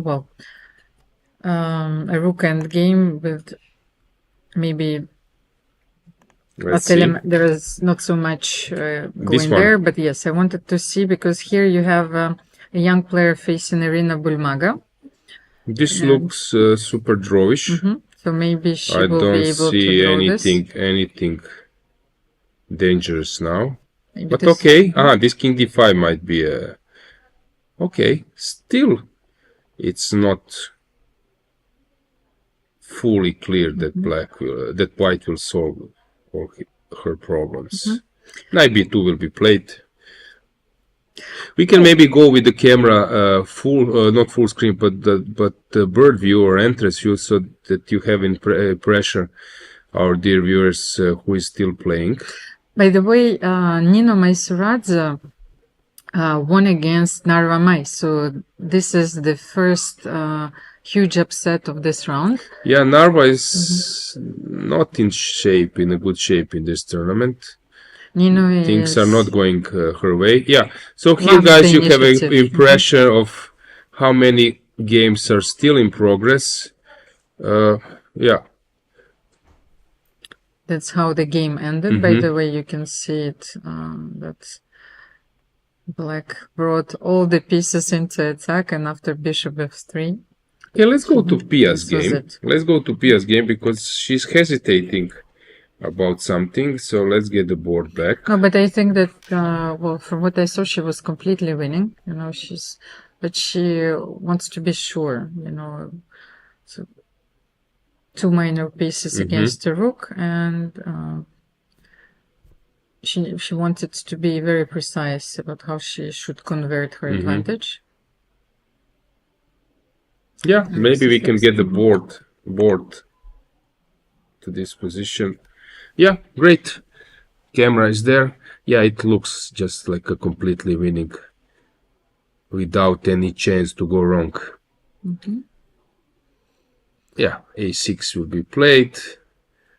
Bishop b7. Oh, another huge upset. Lynn Roberts, I think, lost against Camille de Serroux. A very talented player from Switzerland, but Camille works, of course, and she plays chess tournaments from time to time. Look at this beautiful mate. Alojzije, Which just board is that? board 15. Board 15, because this is game, I think this is game over, but Really? yes. Hang on. And So how it went? there is a huge difference. So, okay, in player black strength. was already winning, But but let's see how she finished the game. Oh, she didn't want to separate with the bishop And and G4 check. She mate. allowed check. Yeah, but I think Aline is a good fighter, strong fighter. She will come back for sure. Let's. okay. So actually, we can analyze on left, and we can also yeah. keep the live board. Yes. So what do you want me to keep live? Maybe. So let's see. You What can games- stay with Stavroula's game. With this end game Stavroula's is game, something happening, so the viewers can see. Okay. Or, for example, this Bulmaga's game we just passed. That's But because also interesting. now I think Irina is winning. So as you can Yeah. see, the evaluation has changed completely because this is a very nice end game where the activity of the piece is actually is decisive. Yeah, low material, but And domination. C2 now. Ruzhinska is winning against Khotenashvili. That's an upset. So, but we can. It's board number 5. Maybe we can get the camera for that as well. But while we are waiting, let's see. It's very tense. Queen e3 knight. Check. Sorry, it was check. So Queen e3 knight f4 is an issue. Oh, but now Queen e3 knight f4 looks devastating. Although she still needs to calculate a bit. But you're losing like all the pawns, like Queen h3, Queen g4. Careful not to With get knight into f6, knight f6, yeah, knight of f6 course, is but there, but- everything is falling with a check, I think. But maybe, yes, Queen h3, you can't play King f2 because of Queen h2 and Queen c2, so you're losing a queen. I think that after Queen h3,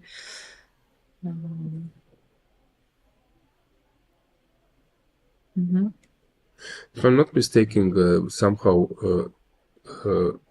picture is blinking. Do you see this? Yes, Hopefully yes, we can we solve this. we have a small technical problem. I Maybe think we can switch with the camera view plus your live board. the internet is lagging from time to time. Yes, I think so. Okay, maybe it's just it was fixed right now. So Queen f3 first.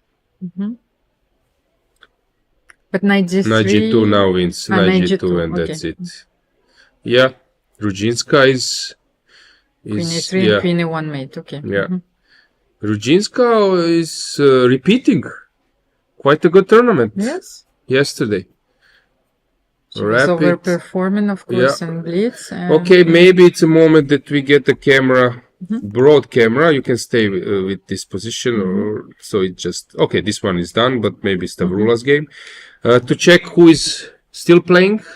Stavroula is just playing, but as I thought that We have only Bulmaga. Okay, she's winning. Stavroula is the last one. yes, this is the Yeah. current Okay, we position have on some the board. games. I think they're not live,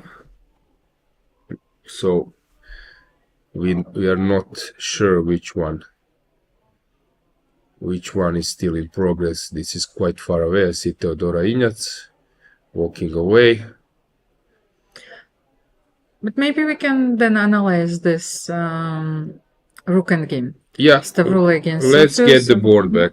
The king is marching towards the b pawn, and a lot of precise calculation is required here. Hang on. So g5, Yes, you need to create your own passer. and this is probably okay. We have Toncheva playing. Against whom is she playing? Which board is that? It should be quite far away. It's not live, as you could see. Yes, this game is not live, so I cannot find it. But then g5 is a very good move. I think that it is very important to create your own passer as soon as possible. So you have to take maybe rook g7 at the same time. Let me just provide info. So Toncheva is playing against Redondo Adhara, woman FIDE master. So this is the game you could see on camera. Now it's finished. I don't know who won. And let's go back to this one. Yes, Yeah, Stavroula now went for king it's d6, just and the then you draw. push. Yes. H4. I sacrifice. Only way to win if the king is cut over By the way, f5. maybe, who knows, maybe king c6 is a tricky move. So you are threatening rook e5, Rook but she e5. went for king c7. Okay, now we can have a camera on Stavroula game without analysis, because I think you will have final moments. So let's go to the board number 3, right? Camera. Full Board screen. number 3. Full screen. Where? Because I think you were expected at the ECU board meeting. Yeah, but I think last moments we can go full screen, just that the people could see camera. It's not important now about the moves, because there will be I a rook wanted just to sacrifice. illustrate this idea that after h4, you could have played king c6. Yes. Yeah, final moments. Last trick. Now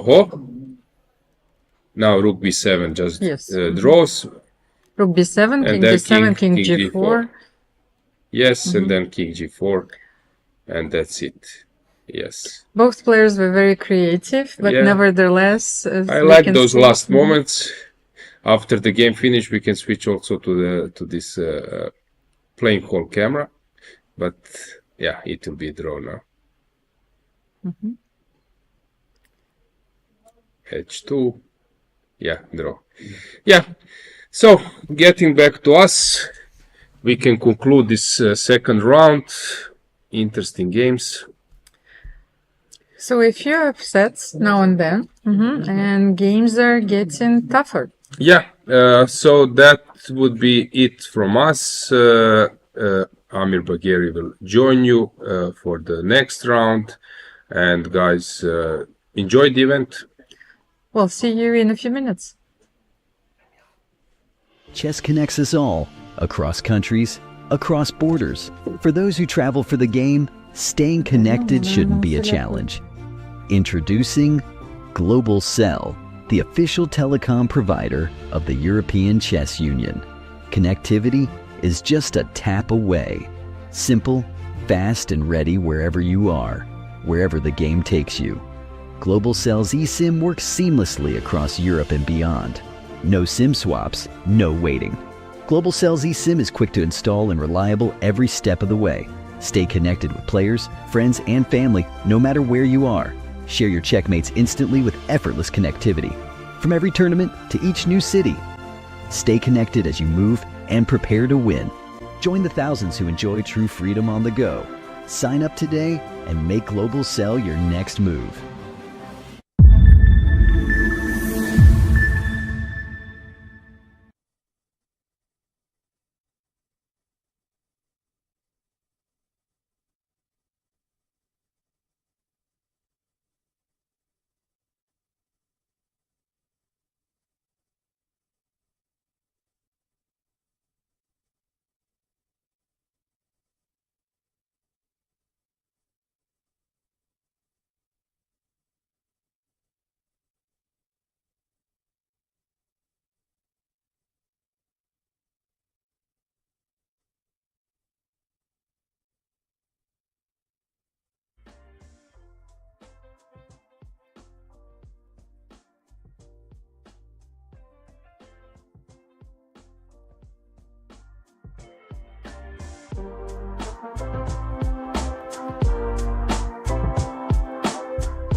Chess connects us all, across countries, across borders. For those who travel for the game, staying connected shouldn't be a challenge. Introducing Global Cell, the official telecom provider of the European Chess Union. Connectivity is just a tap away. Simple, fast, and ready wherever you are, wherever the game takes you. Global Cell's eSIM works seamlessly across Europe and beyond. No SIM swaps, no waiting. Global Cell's eSIM is quick to install and reliable every step of the way. Stay connected with players, friends, and family no matter where you are. Share your checkmates instantly with effortless connectivity. From every tournament to each new city. Stay connected as you move and prepare to win. Join the thousands who enjoy true freedom on the go. Sign up today and make Global Cell your next move.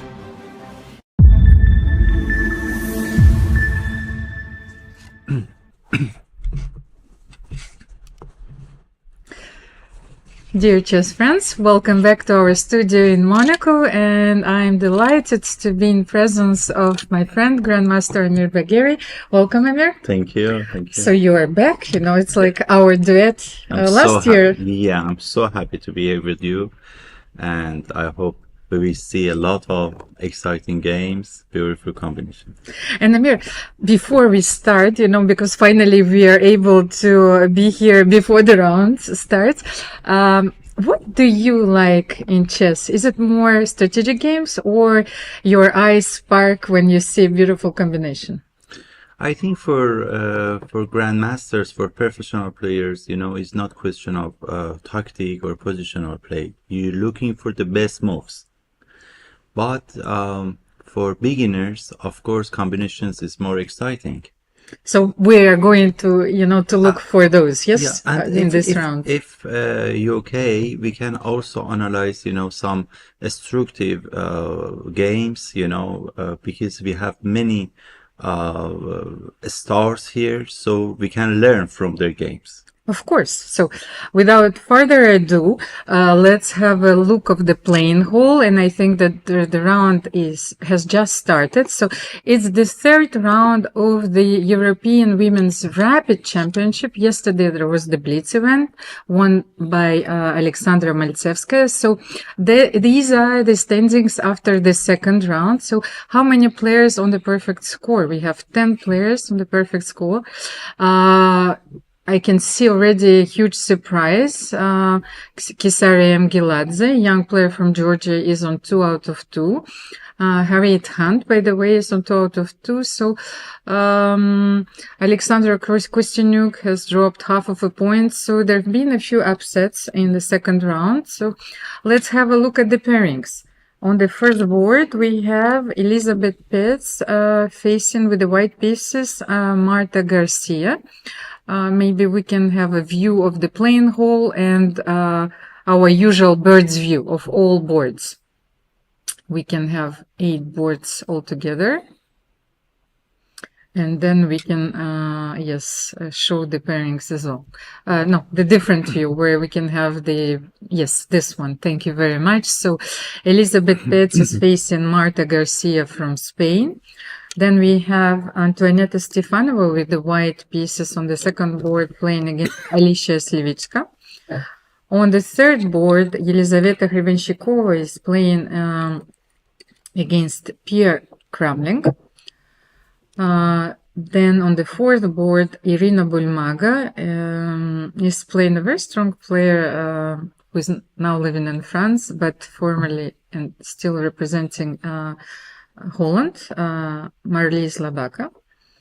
Mikhailina Rudzinska with the white pieces on the fifth board against Anna Ushenina. Will she be able to create another surprise? Yes, here it is. Then Sarasadat Khadamarshekh, formerly from Iran, but now representing Spain. So she actually had both Iranian titles and Spanish national titles. She's playing against Ina Agrest. Miri Arabidze is facing Mitra Hejazepur, another compatriot of yours. Yesterday, Mitra played against Sara, both Iranian and But one of them. yes, Mitra is representing France now. France, yeah. She won the French championship last year. So like a lot of results and the recognition for both players. Alexandra Maltsevskaya, who won the Blitz event, is also on a perfect score, 2 out of 2. She is facing a young player from Ukraine, Anastasia Khnatishin. Then Monica Calzetta-Ruiz is playing with the white pieces against Anna Matnadze, and Nina Maisuradze, who also won a beautiful game with the black pieces. So she has 2 out of 2, and she is playing against Harriet Hunt, a very experienced player from England. So let's have a look at the openings. Yes. Let's try. Where are our games? How can we get the position? I think that we will need some help from our... Maybe we should reload. Yes, this one. I don't know what is happening. Because I think that... Yes, here it is. Because... So now we have the board, because Alojzije was in charge of this computer, so we reloaded the page. Elisabeth contra Marta. Yeah. Elisabeth against Marta. Actually, what I wanted to say, we have the London system on the board. Elisabeth, by the way, I think she wrote a few articles, made a DVD on the topic. I think a few times she even gave master classes on this opening, and it became, of course, very popular these years. For those who tune in right now, let's have the board on the screen, and we can show you what are the characteristics of the London opening. Yes, maybe some of you are not familiar with this opening. Let's bring the board on the screen, the analysis board, and we will be able to, to delve into the opening nuances. I think, as you know, the problem of London system for black is the bad bishop for black on c8 that black successfully exchanged it. If we start from the beginning, yes, let's get just to show players. Okay, here we are. We have the analysis board. I had to fix a few things. So d4, g5, of course, both players are fighting for the central squares. Yes. It's one of the most actually principled replies. d4, d5 just can lead to the queen's gambit, of course, but what is characteristic for the London system is this bishop on f4 and a very solid pawn structure. You don't want to play with white the move c4. You delay everything and you play d4, c3, e3, bishop b4, knight f3, knight d2. Easy to play, easy to make 20 moves, which is actually a huge advantage in rapid. I remember maybe 2 years ago when I met Alireza Firuzshah, when I asked him why you play this opening, he told me because to avoid going to principal line in opening is very good to choose this opening because it's easy to play. So in this position, I think the main problem for black is the bishop on c8. And as you see, black successfully exchanged it. But what's important, we cannot say we don't have open center, so white can play on king side because it's not so easy for black to open the center.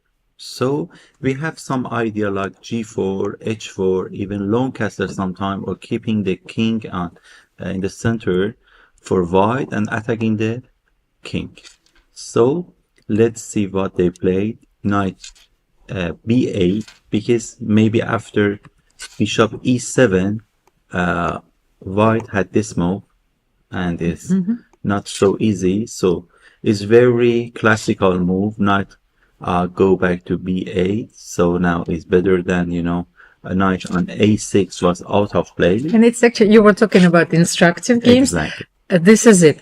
Black has exchanged their bad bishop, but on the other hand, they were stuck with this knight on e6. So, no worries.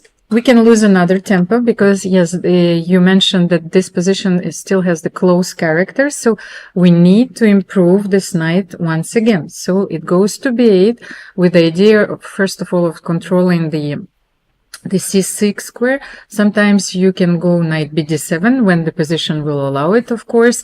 And you are absolutely right. This pin, the pin with the knight on f6 and bishop on g5 is very unpleasant. So you will have to deal with this sooner or later. Exactly. And if black can play f6 in such this position is good because it's very important to remove this knight from e5. So, and Elisabeth actually started with h4 and I'm not sure, did it reveal her intentions? So is she going to castle long, or will she play king e2 and connect her rooks, in this artificial manner? But I'm afraid that sometimes black can give this check like queen e8, queen b5. So maybe she thinks about castling long. Or maybe we can decide later for the king, or maybe somehow we play g4 or king coming to g2 is all is possible. So, but it's very important to connect your rooks, exactly, of course. So it depends because this rook is out of play. So we need this rook for for our attack. Yes, we need to bring it, to the G file, of course, and maybe double on the H file. I always say to my students, you should give to another rook also the breakfast. You cannot just give to. Yeah. So, rook H3, interesting. Well, to bring it in a spotlight, yes. Yeah, this it's very, it's very... You want, for the moment, it's like the second child, who is always seeking for attention, it's like, well, I am here, it needs to be on H1 or on G1. I love this move. What do you think? It's beautiful. And then maybe like that, king F1, G1, is quite interesting. But this is a very interesting maneuver, and especially given the structure, the pawn is on e6 and the bishop was on c8. Very often you use this maneuver in the French defense. Yeah. The rook h3, rook g3, the very often the queen is on f4. But I think it was inspired by the French defense. The important things for black, if you cannot play e5, so we consider this structure is closed, is closed position. So it's very easy for white playing in king side, because when your opponent attacking king side or queen side, the best defense for you is opening the center. But now it's not so easy for black to open the center. Maybe black should use this moment and after rook h3 prepare knight bd7 maybe, but it's not so knight easy. fd7 maybe is knight only is move to find some way to play f6, but I don't know, maybe she's going to play rook g3 is not very it could be possible. It's not an easy move. Yes. Yeah, it's maybe some preparation.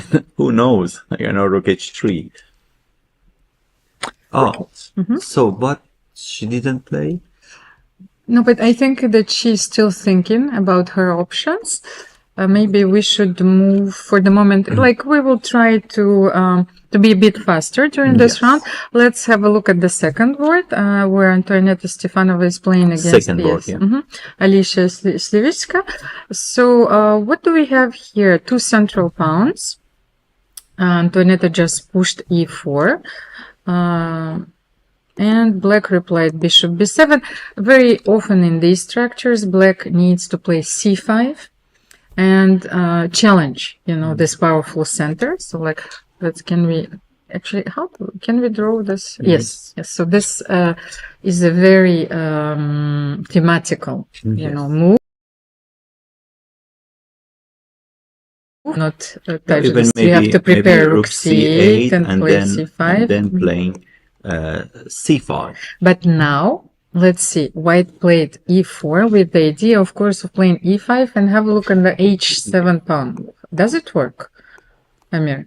Normally, white has more space because of these two central pawns.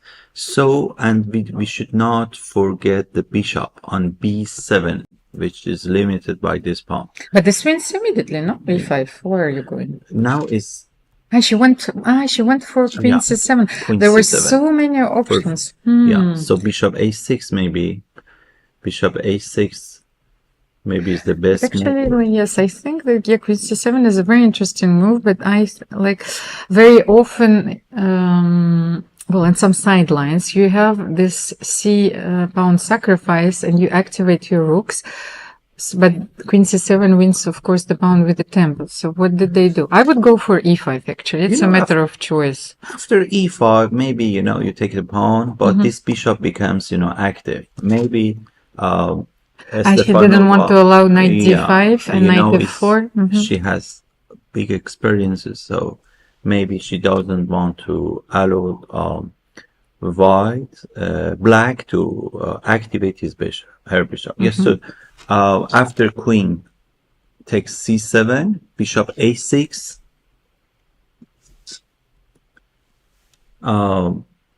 we are a pawn up, healthy pawn. Healthy pawn, of course. So it's question of technique. I understand. So you just want to take on a6, maybe bring your queen back, like queen c3, queen e3, stabilize the center, knight f3 back, and the d4 pawn is protected. Because here maybe after e5, bishop h7, king h8, so knight f4 is a threat, knight b4 as well. Yeah, or if black can play g6, king g7, and then activate rook on h8, there is some compensation because this knight on f4, has very good future. So I agree with you. But actually it was a very interesting moment. So, and this is where, it's like this tree of possibilities allow us to make a mistake. So, like queen c7, e5, bishop h7, or some other move, and here it is. And then we regret our choices maybe later. This is very interesting. So let's get to the board number 3.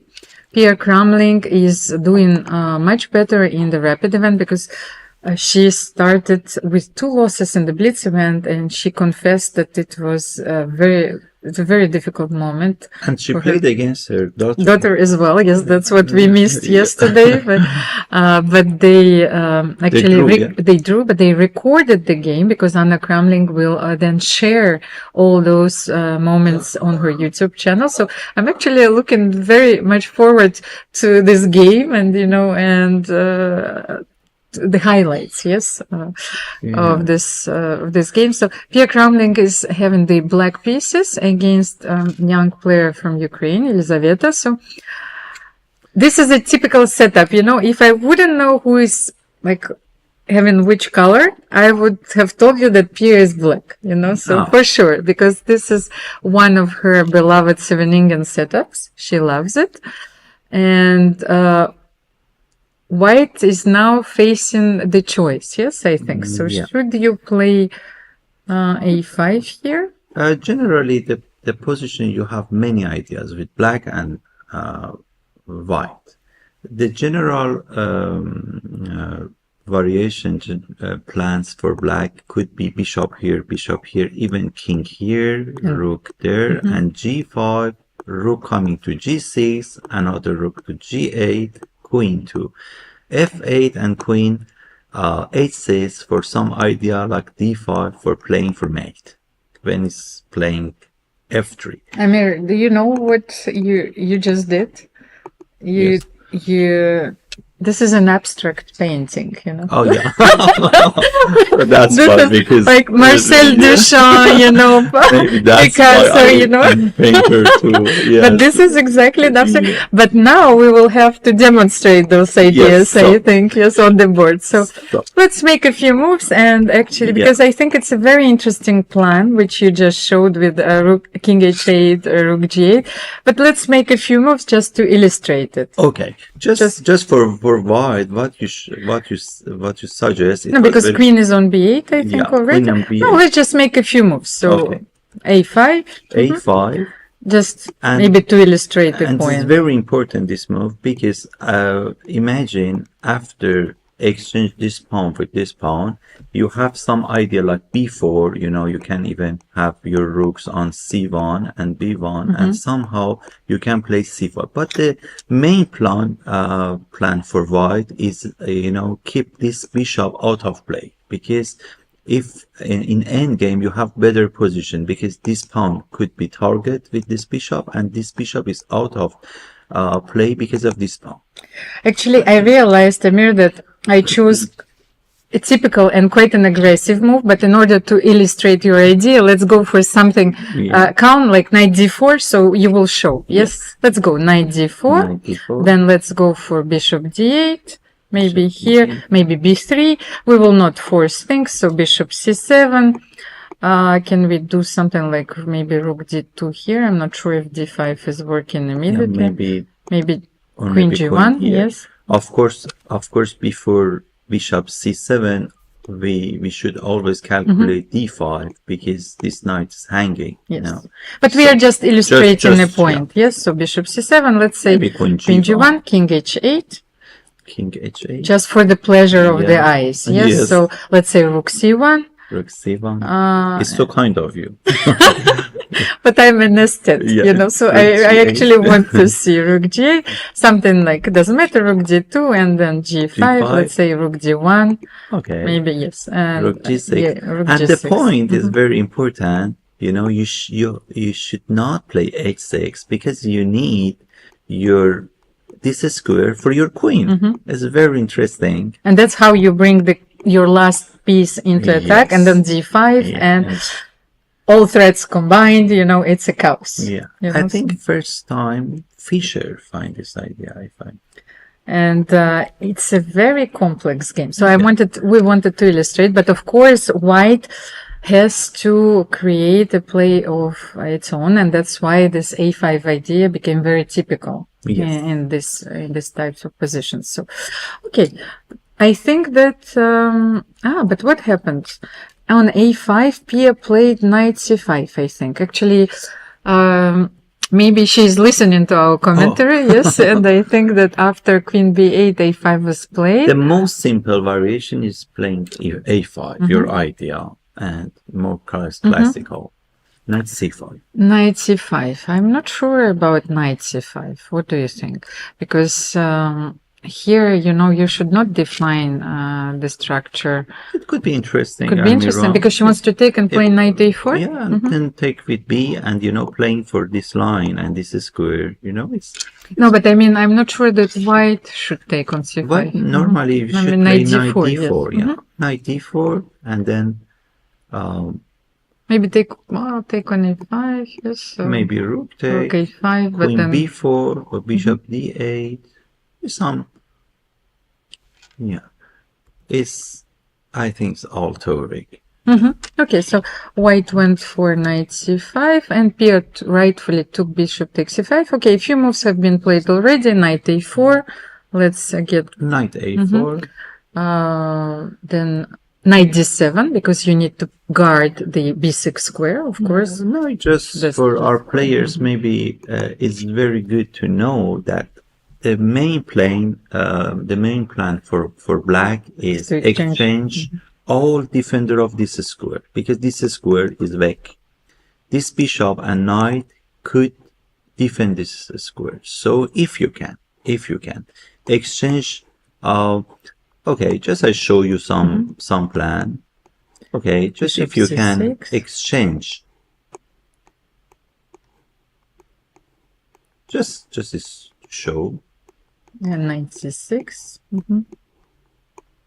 This is the main idea for black. It's good knight, bad bishop. I remember Giessen, Netherlands arbiter, maybe 20 years ago in Bulgaria. It was a World Chess Championship, University World Chess Championship. I told him good knight. He said bad bishop. Yeah, it's something, it's some topic and very known in chess. And now position is winning. Even you can play e5 and there is many target, this pawn, this squares. But and this here I'm not bishop. sure, maybe in exact this moment I think that white has to play very aggressively and get rid of the play before, because of course. you should No not choice. accept this form of suffering, of course, so you should always try to find some counterplay, and even if, you're slightly worse, look for some original ideas, yes, which Exactly. could turn the tables in the game. Amir, let's get to the board number 4, because I think Irina Bulmaga is Wow. having a wonderful position. Very sharp game. A very sharp game. Black king is completely exposed here. So, who is to move here? What do you think? What was the last move? The last move, it was the rook Rook g2. g2. So she wants to double on the g file, of course, to bring the other rook into play. Just the problem is this rook. This rook is not in the game. If it The- was the- here, The maybe. problem is the king. Yeah, king, yeah. But I mean, Okay. just to defend your king, you have extra rook. And you will But take with the we- queen, of course. Yes. So the problem, if we had this rook on king side, it was okay. But now, position is over. And the kids would scream, yes, the king is naked. Yeah. We have to do Naked, something. really, Yes, that's the but best. yes, but What there's we can nothing to do. say. And we can sacrifice the whole king's queen's side. It Always I doesn't say matter. it's not important. Always I say to my student such a disposition. When, for example, my student take it, I say it's a war. You're fishing.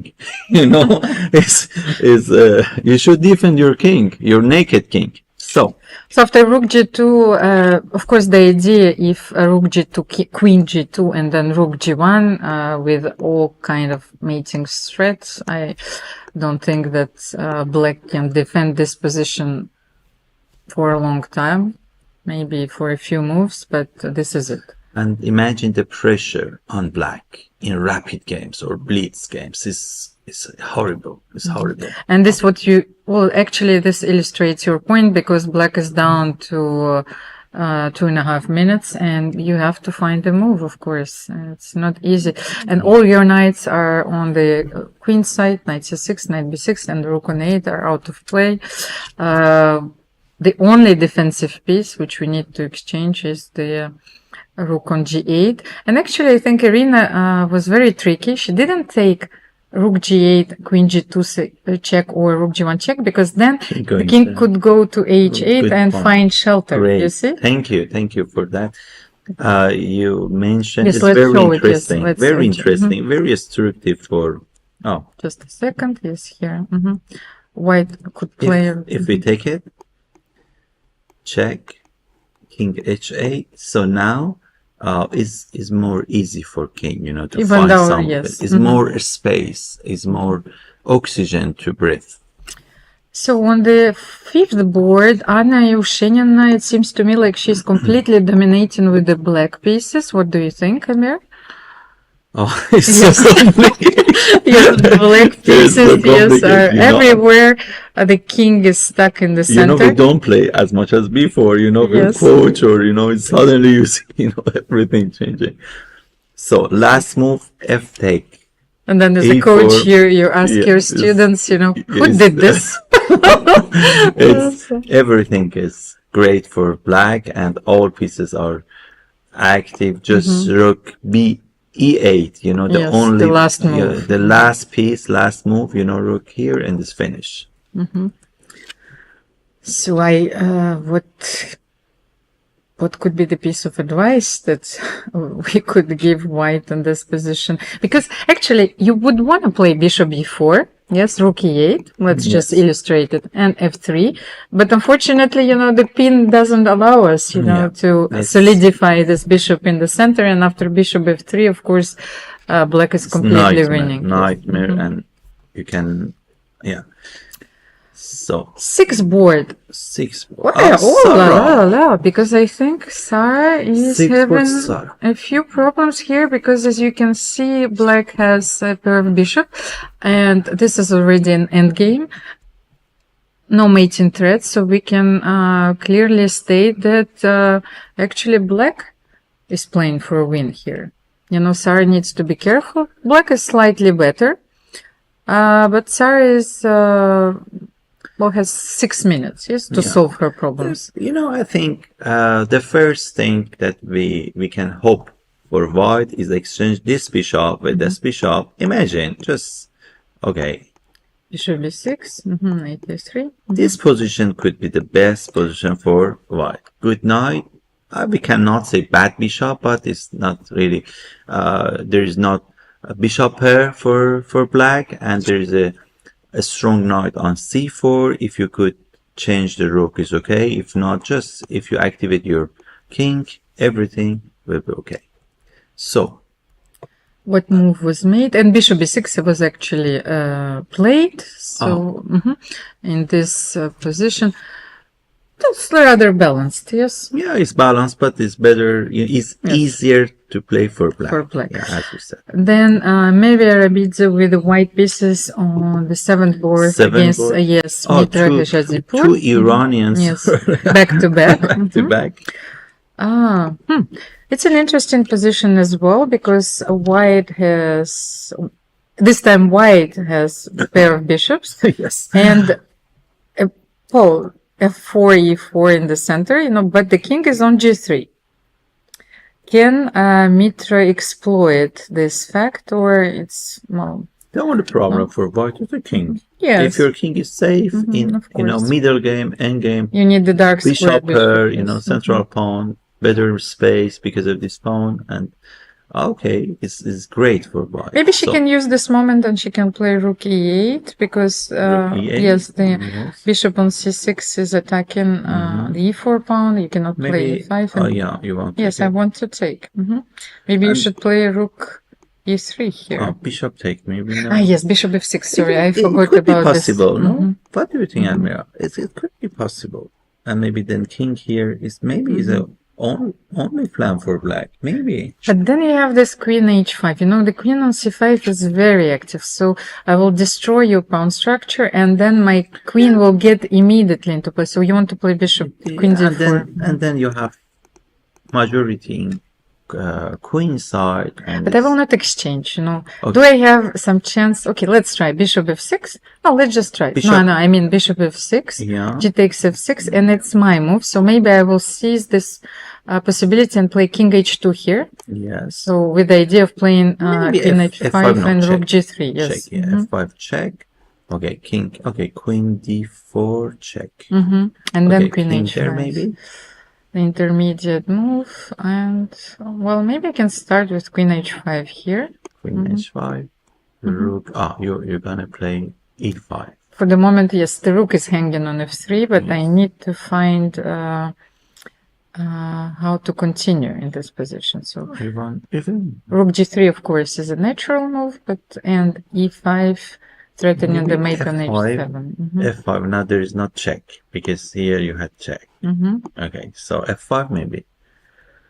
And this pawn is here. We cannot. Yeah. No, because what is interesting, I want to play e5 and then take bishop f5 with the tempo, but bishop f3 with the tempo. So maybe you are holding here, but it's looking dangerous. Yes, Is this dangerous? yes. It's very important to assess Obviously. this position correctly. Yeah. And I think that Mitra played queen e6 in this position. Okay. Yes, you see, she wanted to defend the knight on f6 and also And maybe also now protect the her, threat maybe yes, her king. rook take and check somehow. So is better for white, but it's in rapid games not so easy. But can you play f5 here? The f5 is, f5 is a great move because there is, we not have, is just Yes, for in fact, e5 there is no problems. But e5 Maybe- it could be not great because this bishop become active and this bishop become blind. So Well, actually, you have to calculate all the moves. F5, E5. After E5, if you take on F3, bishop F3, you have the intermediate move F takes C6, E takes F6. Sorry. okay, maybe check But yes, first but I and don't take- like, yes. Let's show it. But Yes. f5 is a great move. Yes, this is the second option, but will black be able to stabilize, this pawns? Maybe queen d6, who knows? Maybe this is the endgame you want. Queen d6, C take, you mean? c takes d6, Oh, and yes. Oh, interesting. And then if bishop f6, Oh. this is okay. This is the endgame that you want. Okay, this is fine. Okay, this is a target. Yes, and And we we've have exchanged enough queens, so compensation. maybe this would be the right solution. Although, of course, with 1 minute on the clock, it's not easy to evaluate all the complications. Just to explain, maybe beginners or new players, after that this bishop is not active and this pawn is awake and this endgame is not important, or king side damage. So it's okay. King is safe. So after king, okay, they didn't. Amir, go to the aids board, because I think Alexandra Maltsevskaya, who is conducting the white pieces, is having troubles not only beating Anastasia, but I think that she is clearly worse. What do you think? It's interesting. After rook e8 checking, there is not any square to give check. So queen h4 yeah. is not mating, of course. So now, how we defend this bishop? If g3, king become more weak, we have a good knight. I prefer black, of course. Okay, I think that Anastasia has only 18 seconds left, but nevertheless, her position is very nice. Very nice, but not so easy because if there is not queen, if we can change the queen, then it's. But if you play g3, let's say, we'll continue a little bit because Alexandra Maltsevskaya is still thinking. So can you continue with knight? F5, But knight d5, no? Knight d5. Because yes, knight but you d5. still don't have this check. I wanted Knight to see d5. if you can. Yes. Yeah, you can. Okay, so what else? What else? If not G3. I was thinking about bishop e5. Maybe yes. This was the You possibility. trick, you play. You trick. Wow. Well, I'm trying hard, because I think it's Yes. important. And actually, she went for bishop b5 because I Yes. think that was the only move. only viable option here. And the bishop Yes. f6. So So bishop d now. bishop d4. Okay, the only problem is the pawn's structure. But careful that after knight c4, rook e2, you will have to play b4 maybe to free your rook. Yes, and at the same time maybe check rook f8. Yeah, she played. Check first, king h7, and then rook e2. Yes. Rook, yeah. She played But rook very e7. interesting. You mentioned that after rook e2, this rook is out of place. So rook e7. I'm not sure if they will repeat moves, but yes, Alexandra, she played rook e2 here. And but it's not worse, of course, but you have to be careful. Oh, b4, no? it's just Played the knight only d6. plan maybe but is yes, to bring knight your... d6 is okay. Yeah.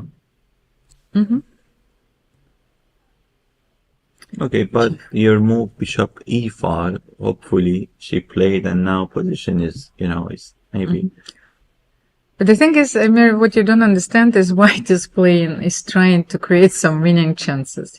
Black is waiting. And since Alexandra wants to keep her perfect score, I think that she is trying. Because her opponent is very low on time, and maybe this is. If you open the position, it's better. It's favored it's for white's favor. So it's better to keep position close for black. I think she wants to play g5 and f6, but maybe this allows the king march. I think maybe this idea was better. Just to close. To keep position close. So I like f6, yes, here. Actually, I understand why she played g5. Of course, she didn't want white to play f4. Or even maybe she doesn't know because she doesn't have time.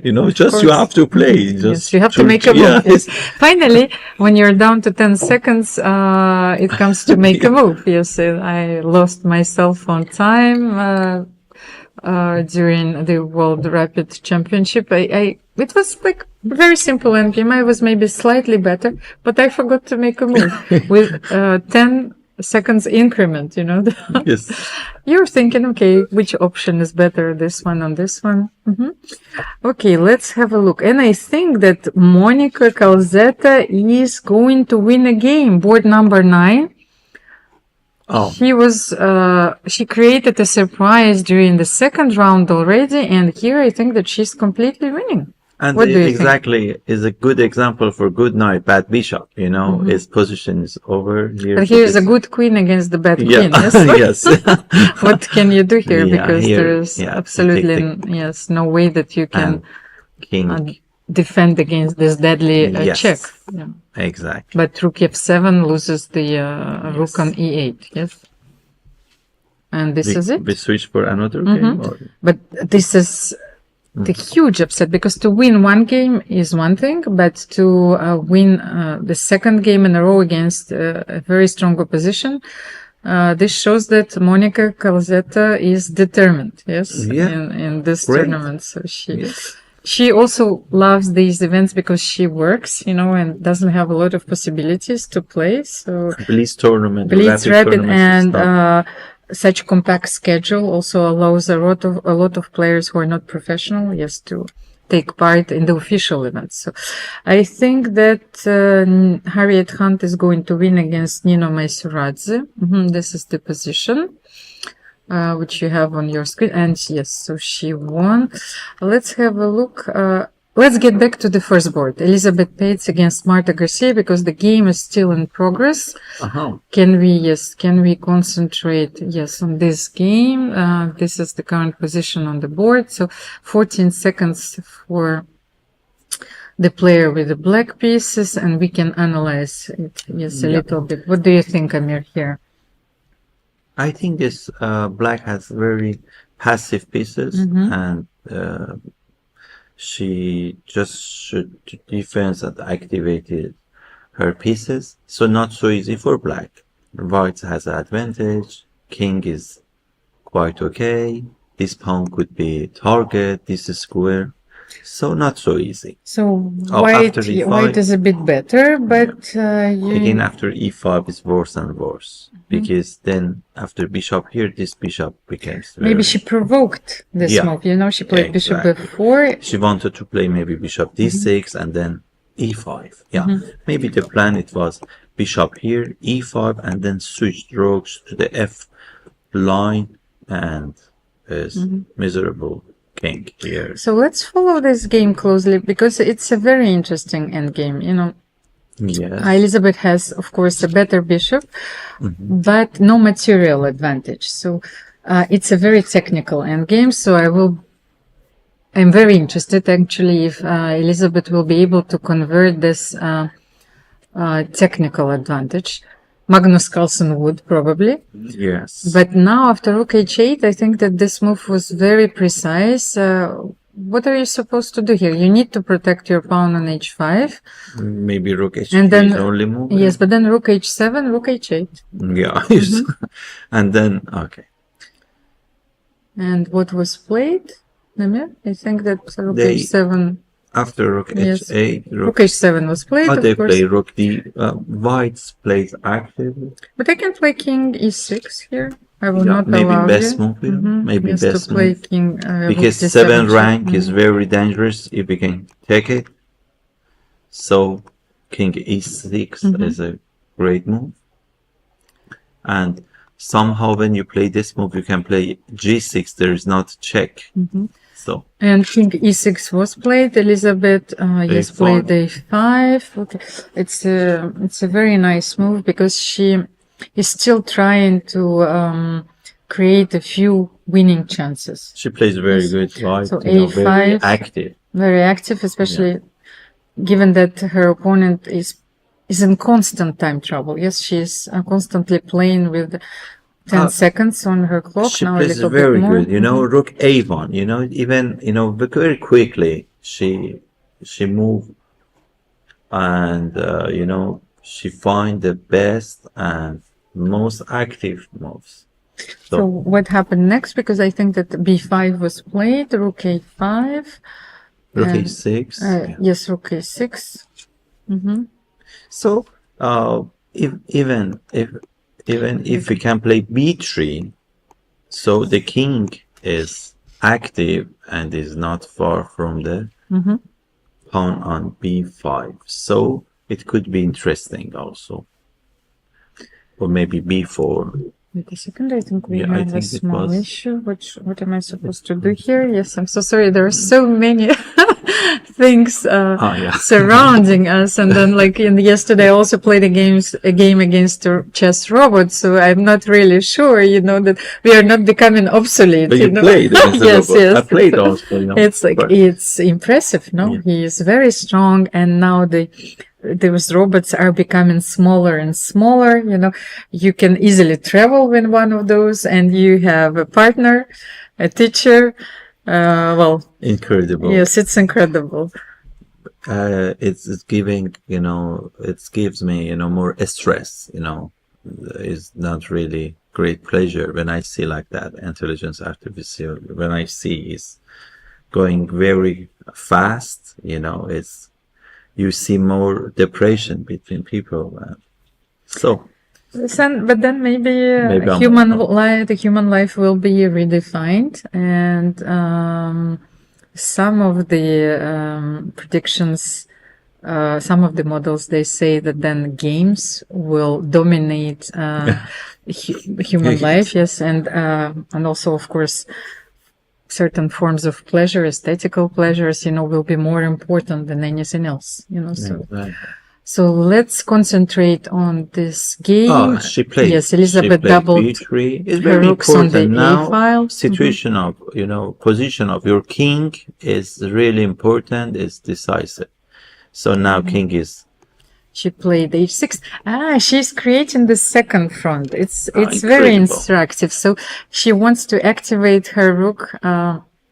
Okay, this is not the position on the board. Maybe we can switch to and we can have the current position on the board. Yes. Can we have the analysis board, the current position, and the video? Yeah, but. Okay, but somehow, my position stopped a little bit. Let's have maybe a again look. refresh. Yes, okay. Yeah. I refreshed. Yes, this is the position on the board. I actually think that what happened? No, it's maybe. Because no, I don't have all the You don't moves. have? Yes. This is the position Okay, that we maybe all I have. have to Yes. refresh. Yeah. And she won. Elisabeth won. It was a fine technical win. I think that her opponent didn't manage to parry all the threats. Impressive win by Elisabeth Paehtz. First, she concentrated her efforts on the queen side, and then in the right moment, she pushed the h-pawn and she opened the second front. And that's how you win. Because very often the it's also, but I don't have a lot of students, but from time to time, What a technique. She played Yes, very that was good. a perfect technique. Incredible. I Incredible. am explaining that one weakness very often is not sufficient to win again. So For second, you need to second create either the second front or the second weakness. So what do we have here? We have, I think, Ekaterina Atalik. No, it's Anna Oshenina. What do you think? Is which board? Anna Oshenina is still playing. Let me see. It's the board number 5. Number 5. This is the position on the board. And I think that now she is dominating her opponent. We were thinking that... Peace out. Yes, we were thinking that her Polish opponent will create a surprise once again, but Anna was ruthless. And yes, we have a perfect view of the board and the game on your screen. So what is happening? 92. I think that here the sensitive technology, is not in time. Yes. We have to focus on the Fortunately, yes, on the board. hopefully we see very clearly. Okay, what happened? Mitra Hedgezipur against Mira Bidza. A lot of transformations, but I think that they're heading for a better endgame for black this time. But it's Yes. completely... I don't have any connection. You don't have any connection as well. So, yes, maybe let's concentrate on our cameras. If you update, do you have your boards? Or Yeah, not at all? it's Mitra. Yes, but I know, but can you see the game continuation? Because I have the Rook end game, but it's frozen. Here, I think that... Here, same, yeah? Yes, I think that Same here. black is better. An extra pawn and Extra pawn. Yes, but what about the clock? So Monica Calzetta won against Anna Mednadze. Nina Maisuradze lost against Harriet Hunt. So Anna Cramling won her game. Camille Ducerou, who created a huge surprise during the second round, lost against Leila Javahishvili. So Monica Sochko, this is the game. Monica Sochko against the young Spanish player Viviana Kipriani. So another surprise. Yeah. Yes, maybe she will make a draw. I can't see how white can win this game. Sofia Guitadze drew against Alexandra Kosteniuk. So Alexandra drew her second game in a row. Elvira Berend lost against Stavroula Tsolakidou, and Ekaterina Atalik won against Silvia Kalas. So do we have the 18th board? Because Dinara Wagner, I think, is suffering with the white pieces. Maybe it's one of the most interesting games for the moment, and I can see that Antoaneta Stefanova is trying to resolve a few matters with the chief arbiter Stefan Eskaffer. But what happened there?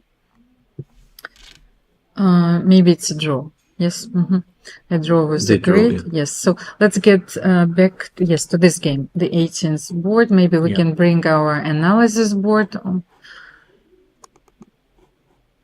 Is it over or not? I think it's over.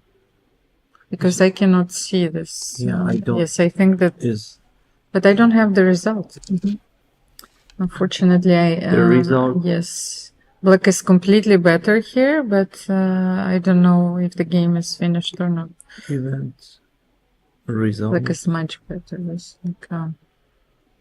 Okay, and Theodora Inac, we don't have the results yet, so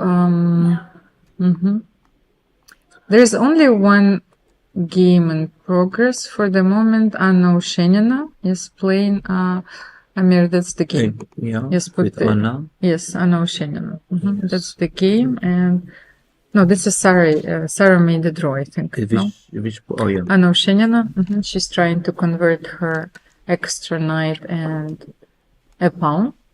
Oh, yeah. It's an easy win, of course. Win. Yes. Knight covered the king and pawns going Okay.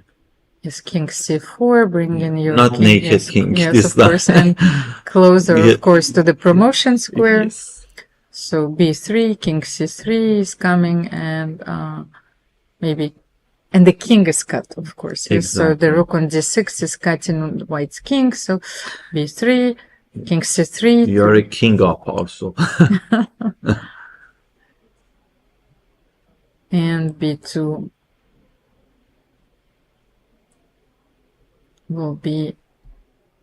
will follow. Yes, so rook d5, of course, it was very important to protect the knight on c5, although I still think that the position would be winning. So b2, rook d8, and Knight king b3. c2. Yeah. Or King king c2. Yeah, both.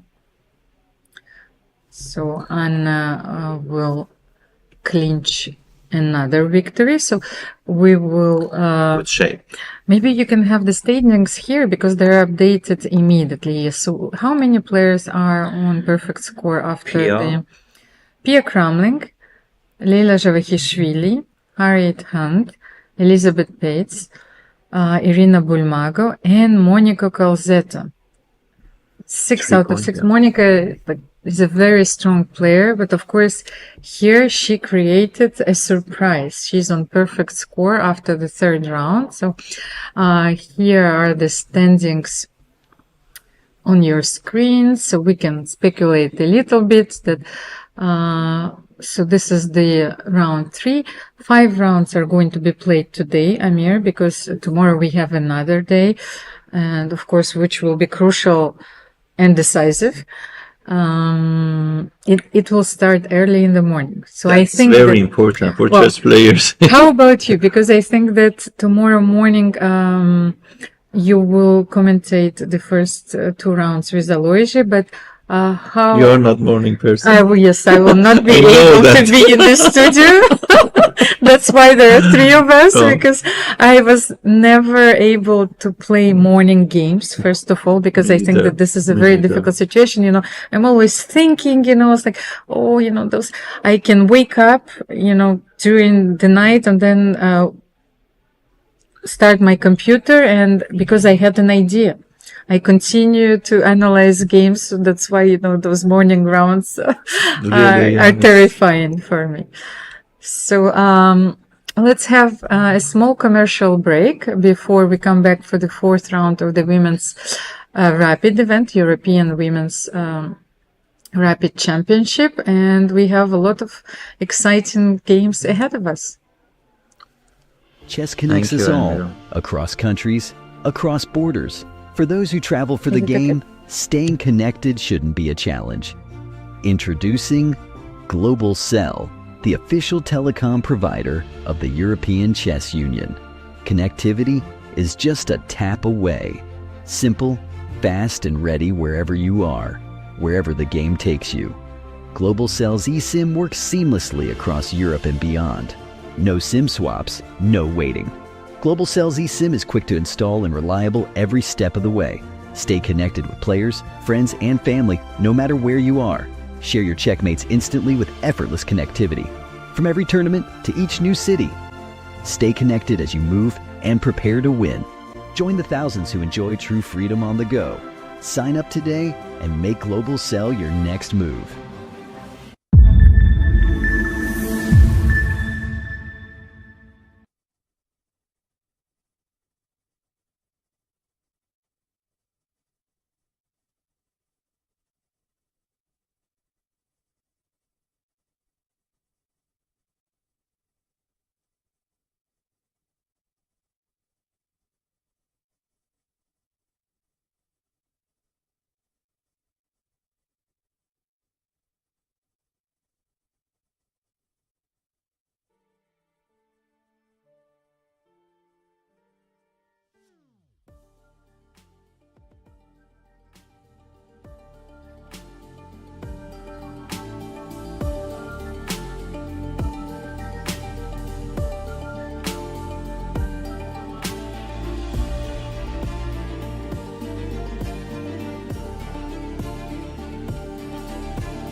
Chess connects us all, across countries, across borders. For those who travel for the game, staying connected shouldn't be a challenge.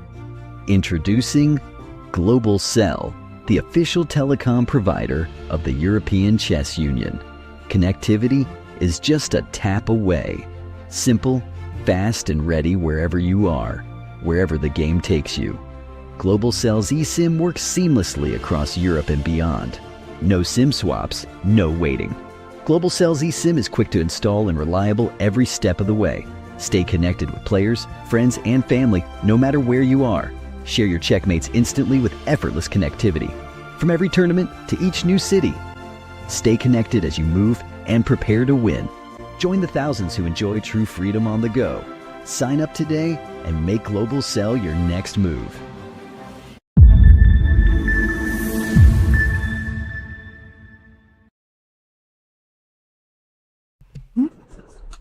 Yes, I think that it is very important, Amir, to have this sound, even though, the essence is chess, of course, the essence of this broadcast. So, dear ladies and gentlemen, dear chess friends, welcome to our studio in Monaco. The European Women's Rapid Championship is under the way. So we had the first 3 rounds, and yesterday we had the Blitz event, which was won by Alexandra Maltsevskaya. The silver was taken by Anna Oshenina, and the bronze medal went to Alexandra Kosteniuk.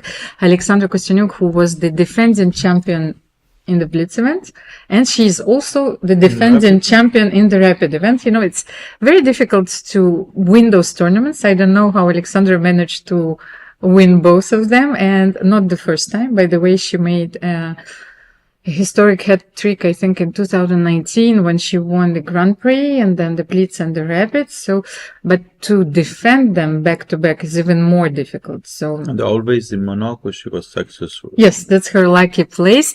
Maybe we can show Alexandra's card before the players get to the board. Let's see. We've prepared a few beautiful graphics for you. The games are about to start. Okay, we have the bird's eye view. And, okay. Stress face. The beautiful handshake, It's a ritual. If you join us, only now, if you have never played the classical game in your life, those cameras allow us to witness those rituals and those moments. You have to shake hands before the start of the game, and at the end of the game, even if you lost, of course, yes. So, first board, it's a clash. Leila Javakhishvili against Elisabeth Paehtz. Second board, the young player from Georgia, Kisariam Giladze, is playing against Irina Bulmaga. So, 3 out of 3. Yeah. And such a powerful, image. You can see that Irina has already so much experience, but she is playing on the second board against a very young and eager player, eager to win, eager to prove herself, of course.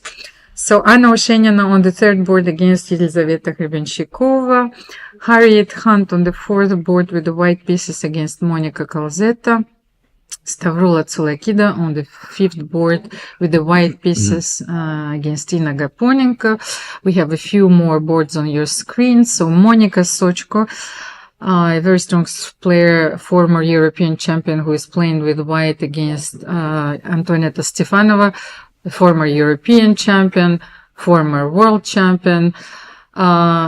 I think we have so many titles in this event that I will not be able to mention all of them. So on the seventh board, you have Alicia Slivichka against Ekaterina Atalik. And on the eighth board, we have the Swedish player Ina Agrest facing Dinara Wagner. So Alexandra Kosteniuk, the favorite of this tournament, had a few draws. So small setback, yes, in this event. So, which game is this? Harriet Hunt against Monica Calzetta. Let's just go to the board number 4, Amir. Number Can 4. we have, yes, Yeah, number 4. the analysis board on your screens? Let's bring the board. Yes, Queen d4. But why the Queen went to d4? Because I think that Monica started... I can start. yes, from let's show. She started with g6. Yeah, Yes, G6. And this allows d4. She takes the d4, tempo, Queen extra d4. tempo, yeah. Knight f6, e5, and Queen e4 normally. Queen f4. I'm not sure that e5 is the most precise move here. Maybe you can go for bishop b5. It's question of which type of position would you like to play. Here, white is very active and you have more space, and at the same time, there is no problem for black. And you should find a lever move like d6 just to free your position. After d6, bishop g7, d6, all your pieces are active. And also, I think I just wanted to mention another possibility, because this is a completely different structure. You can also play, let's say, like knight cs3, knight c6, queen f4, d6. This is also a line which was played a lot of times. So, and here black plays knight d7, and you go, Technical. yes, to this position. Yes. Bishop pair and 3 pawn in queen side. Exactly, and bishop. But marathon game. yes, nevertheless, black can play bishop g7, finish, the development castle, and what defines this position is that white has no pawns in the center. So maybe Harriet wanted to keep the e5 pawn. Yes, but it's also very. I hope that it's very interesting to know to our viewers. So you have a few choices, in this line. Let me see what happened in Lila Zhevahishvili against Elisabeth Paehtz. Maybe let's start from the first board and we will go on from the first board. First board. Yes. So Leila It's a Catalan almost game. always, yes, plays d4. Did she start with d4 here? Knight f3, no? Yes. Yeah, just Knight f3, against, d4. the problem of black is bishop on c8, and normally white plays e4 just to open the game, opening the center and playing for this bishop, and black normally can take on e4, playing b6, bishop b7, or even somehow you can even play b6, bishop b7, and after e5, after e4, e5, you keep knight d7, and after taking, this bishop becomes a little passive. And Amir, I wanted to create a surprise because you don't know what were the first opening moves. So I wanted to tell you that it actually was a King's Indian. A King's Indian. Yes, and then Incredible. black lost the tempo and played d6, d5. Please show it, Yeah, because, incredible. Yeah, because so of you Catalonia. Exactly, but yes, it's very interesting. But let's move to the, here. So let's analyze it a little bit. Catalan pawn structure, Exactly. No, but I think that it's very interesting because the pawn was on d6 and Elisabeth decided to change the structure and to play d5. Because Leila actually played the double fianchetto, and it's a very tricky opening because you need to adapt here because you see that here is d5. Yes, you have just to switch the choice. to Catalan pawn structure. And to block this bishop. So d5 and c4 was played, c6, and then you have more of a Grunfeld, more of a Grunfeld structure, but where you bring your knight to f6, e4 maybe. It's better, but clearly better. So, what is the current position on the board? Rook e1. I don't know, you need rook e1 or not, maybe not. You could play to simply e4, because is just to show you that the problem now is this bishop.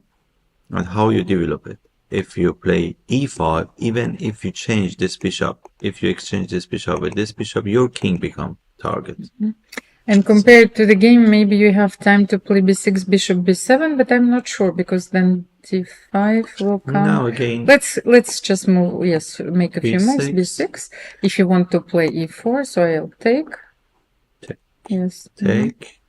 And maybe bishop b7.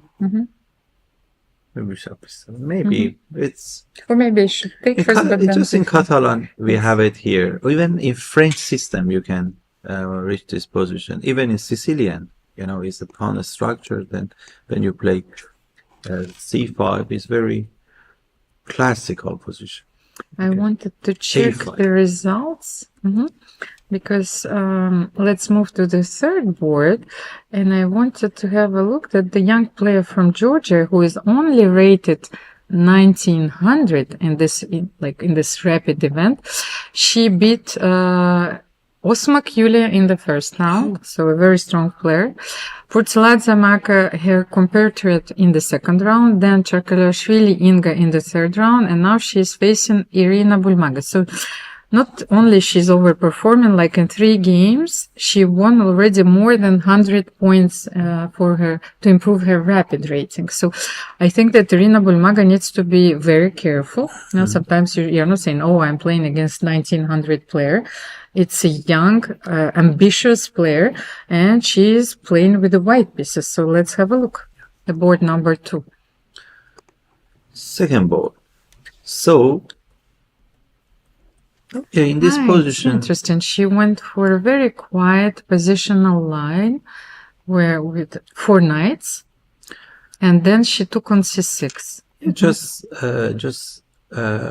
If white can play d4 and after take, even you can take with the queen, because now we have 4 pawns on king side against 3, and these double pawns give you good advantage. But in this position concretely it doesn't work, no, I think, because Pair maybe of bishop bishop. g3. No, And bishop you- g3 bishop you win g3 and you lose immediately a pawn. pawn. Yeah, but I mean generally, even if you do that, anyway, you have bishop pair with black that gives you some good compensation. So, what is interesting always, to know this idea that you switch, you change this structure to some escort system or exchange Spanish position, that is the same. Bishop b5, bishop take on c6, d take, and you can reach this position. If just for more extra information is like this position that you can.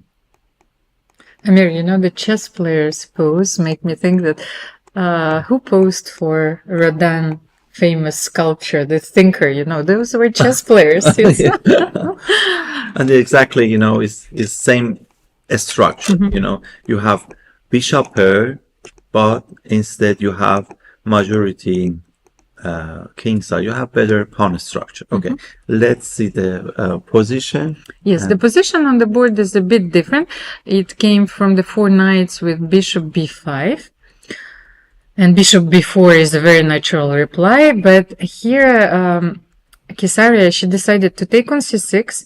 You cannot actually go here I wanted to show a small trick. Yes. Because here, for example, let's say it's a very symmetric position. Yes, so you start, you play bishop c6, and then what happens, like if black, reply, and they duplicate, so who is better in this position? So you can play bishop b7, but then black can reply with bishop b2. What you just wanted to show you, that's it's very interesting. Bishop a8, bishop a3, and I think that maybe you can continue with bishop a6. So what happens in this position? Who is actually better? I think that since white started, we made all symmetrical moves, but since I love the way you explain. I love the way you explain, and then you can take and you attack. It's symmetric, but it's question of time. But I remember when I was maybe 10, I had a coach. One day he told me, after this move, what about this move? And I said, okay. He said, you can play this move. I said, okay. He said, but why not this move? I said, okay. He said, but what about this move? You know, it showed me this variation that I don't say is good or is bad, but it was very interesting. Just I surprised. Very creative. Yeah, Yes. it's like exactly the way you show us now. So, but then I think that, of course, Irina Bulmaga is a very experienced player. So after bishop c6, d takes c6 is a very good move. What do you think about if b takes c6? Well, it's a viable option, It's you know. interesting. Yes, it's very interesting.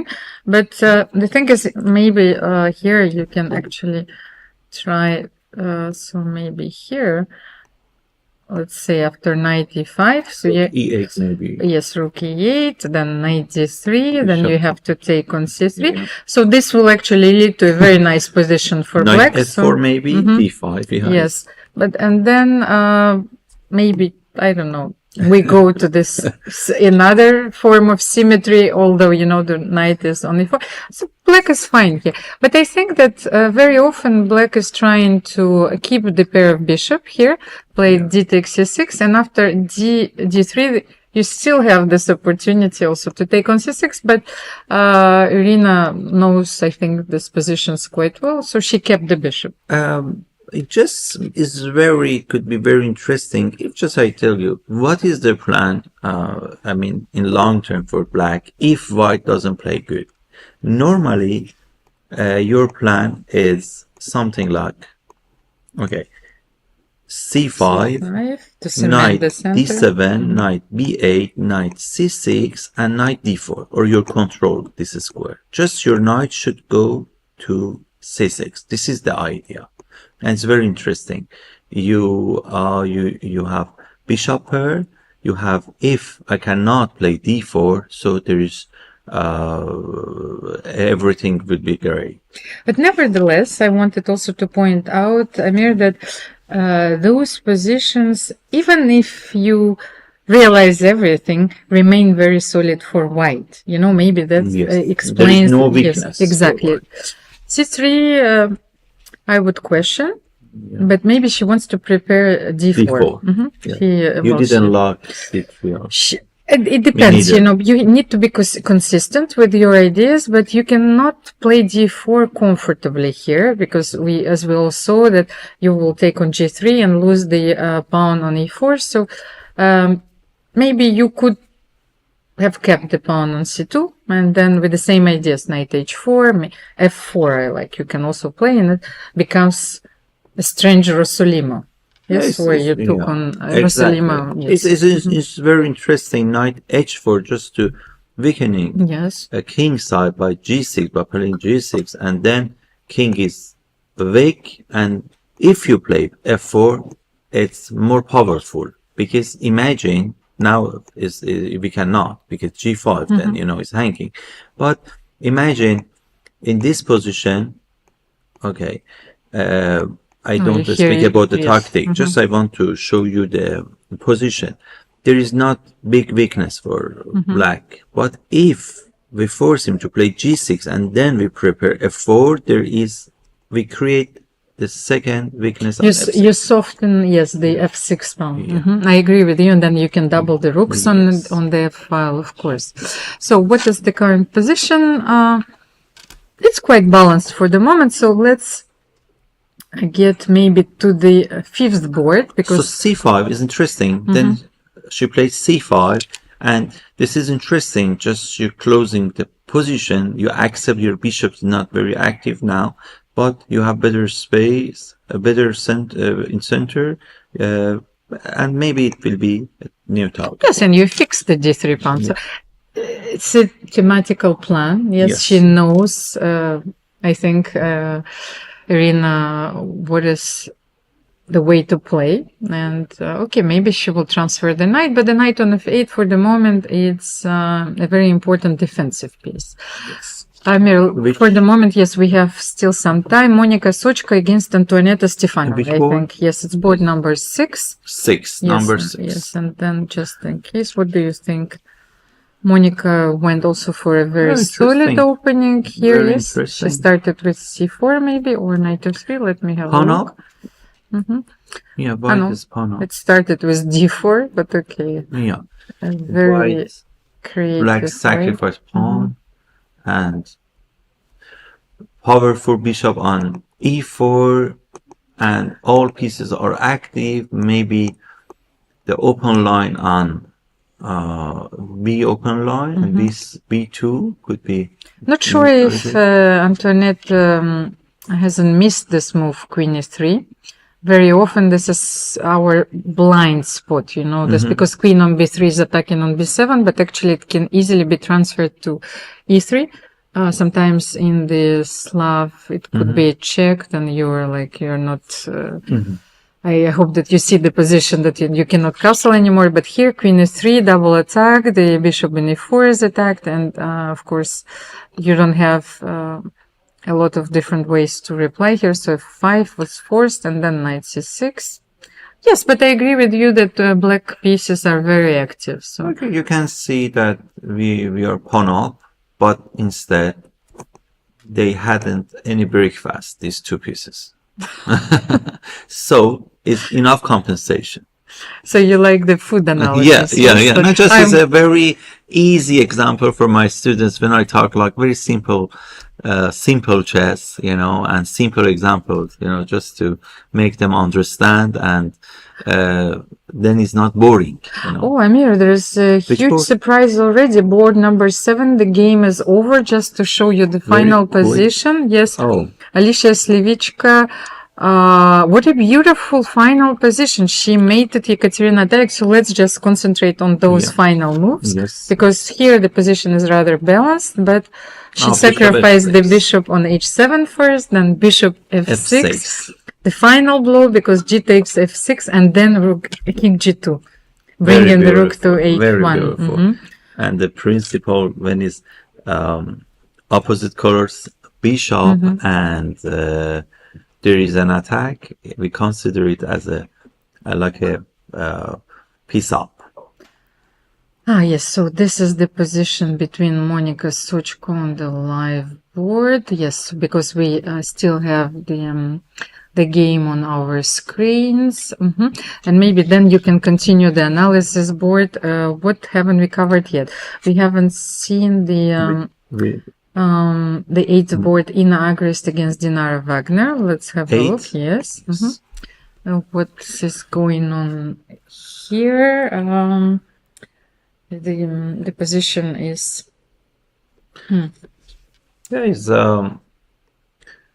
just normal moves, king b1, and just if we can change this bishop with the knight, it will be interesting because we can have this square for our knight. Yes, but maybe black is slightly better here. What do you think? Because I need to activate my bishop on e7.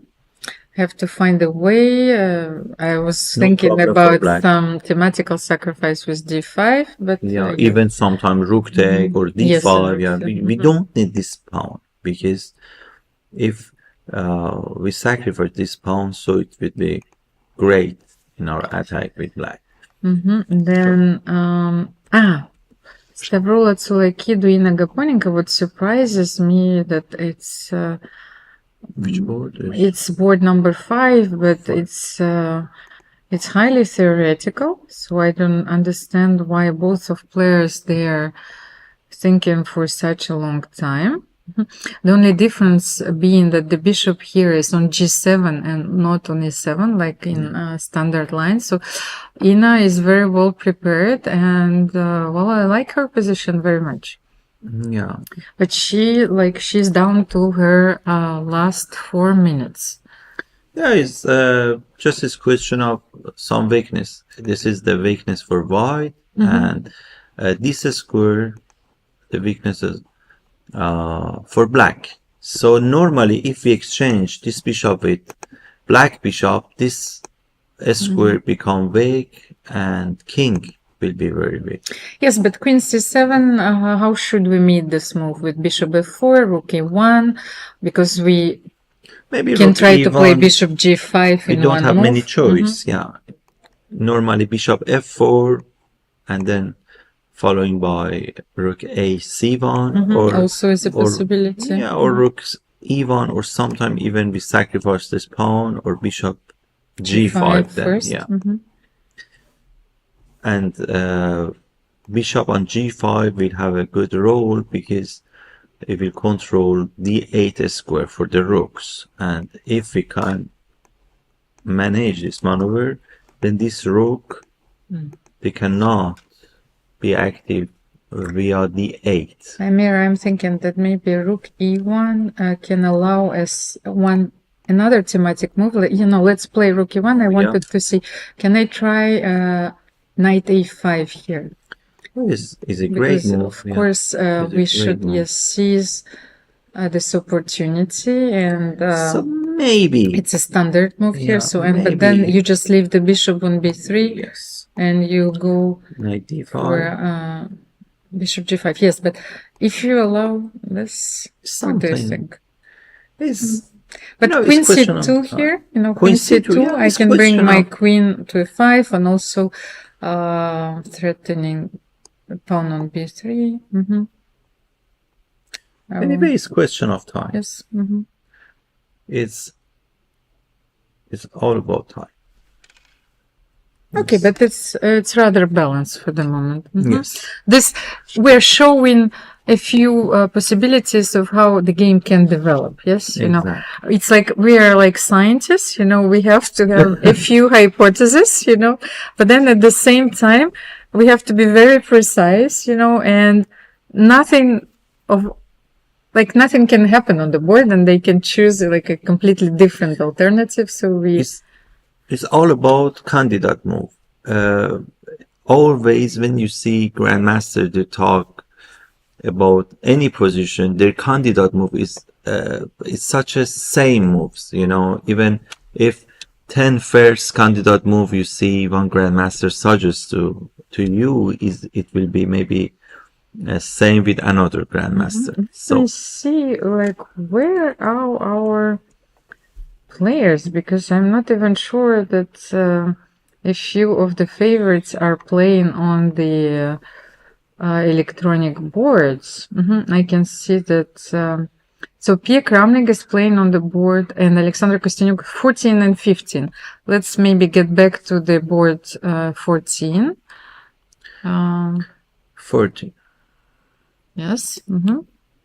So So how is this position? Alexandra Kosteniuk is playing with the white pieces against Lara Schulze, last move, a knight. German player. Okay. It's very interesting because I like black's position, so something went wrong here for white as well. Knight c5 was b6 was the move. No, yes? the last move, bishop c5. And knight c5 was taken. Interesting. Black simplified the position, and she accepted to give the bishop pair for the knight, for the huge knight on e4. I don't know, is it good decision or not? I don't like this move. What do you think? Bishop c5. Do you like this move? Well, I have first of all to evaluate the consequences, because does black have some time and take with the c5 with the queen? No, because you cannot take b takes c5. So what happened in this game? I think you can take also Yes. with queen, no, because it's Rook bishop g7, here on but I think e3 that hanging. then it's fine, because I actually I think that the bishop on Opposite c6 color. it's a better bishop, even if it doesn't have an opponent, because the bishop on c6 is very active. So Yeah. we should compare. So just No, but what just if I rook c4? was thinking of this idea. No, but I wanted to play rook c4. Just in Rook case. c4. I'm not sure if it's possible just to Rook try, but then c4. what do you Ah. play? d6, and the rook is maybe the rook is trapped. Yes, maybe d6, protect the pawn. D6. Yes, and then the rook is trapped, and this is Very it. interesting. Very interesting. Because then you're playing bishop d5, so you have no time to play rook c4 maybe. That's obvious that this move is tricky, but okay, if you cannot play Let's say rook c, d2. okay, Just B2? in this idea, I mean, if you can manage to play bishop here, c6, and then maybe you can have some idea with queen here is opposite colors And bishop. even and you G5. have, yeah, You can go G5, for yeah, G5, yes. of course. Step by Yes. step, yeah. You have. So that's why I'm saying that it's actually we're exchanging pieces on our terms in this position because the knight on e4 is white's most active piece. So actually, like I like the way black is constructing its play, you know, and the bishop on c6 is a monster. The only thing is that black is still thinking. But what happened? Alexandra decided to sacrifice the exchange.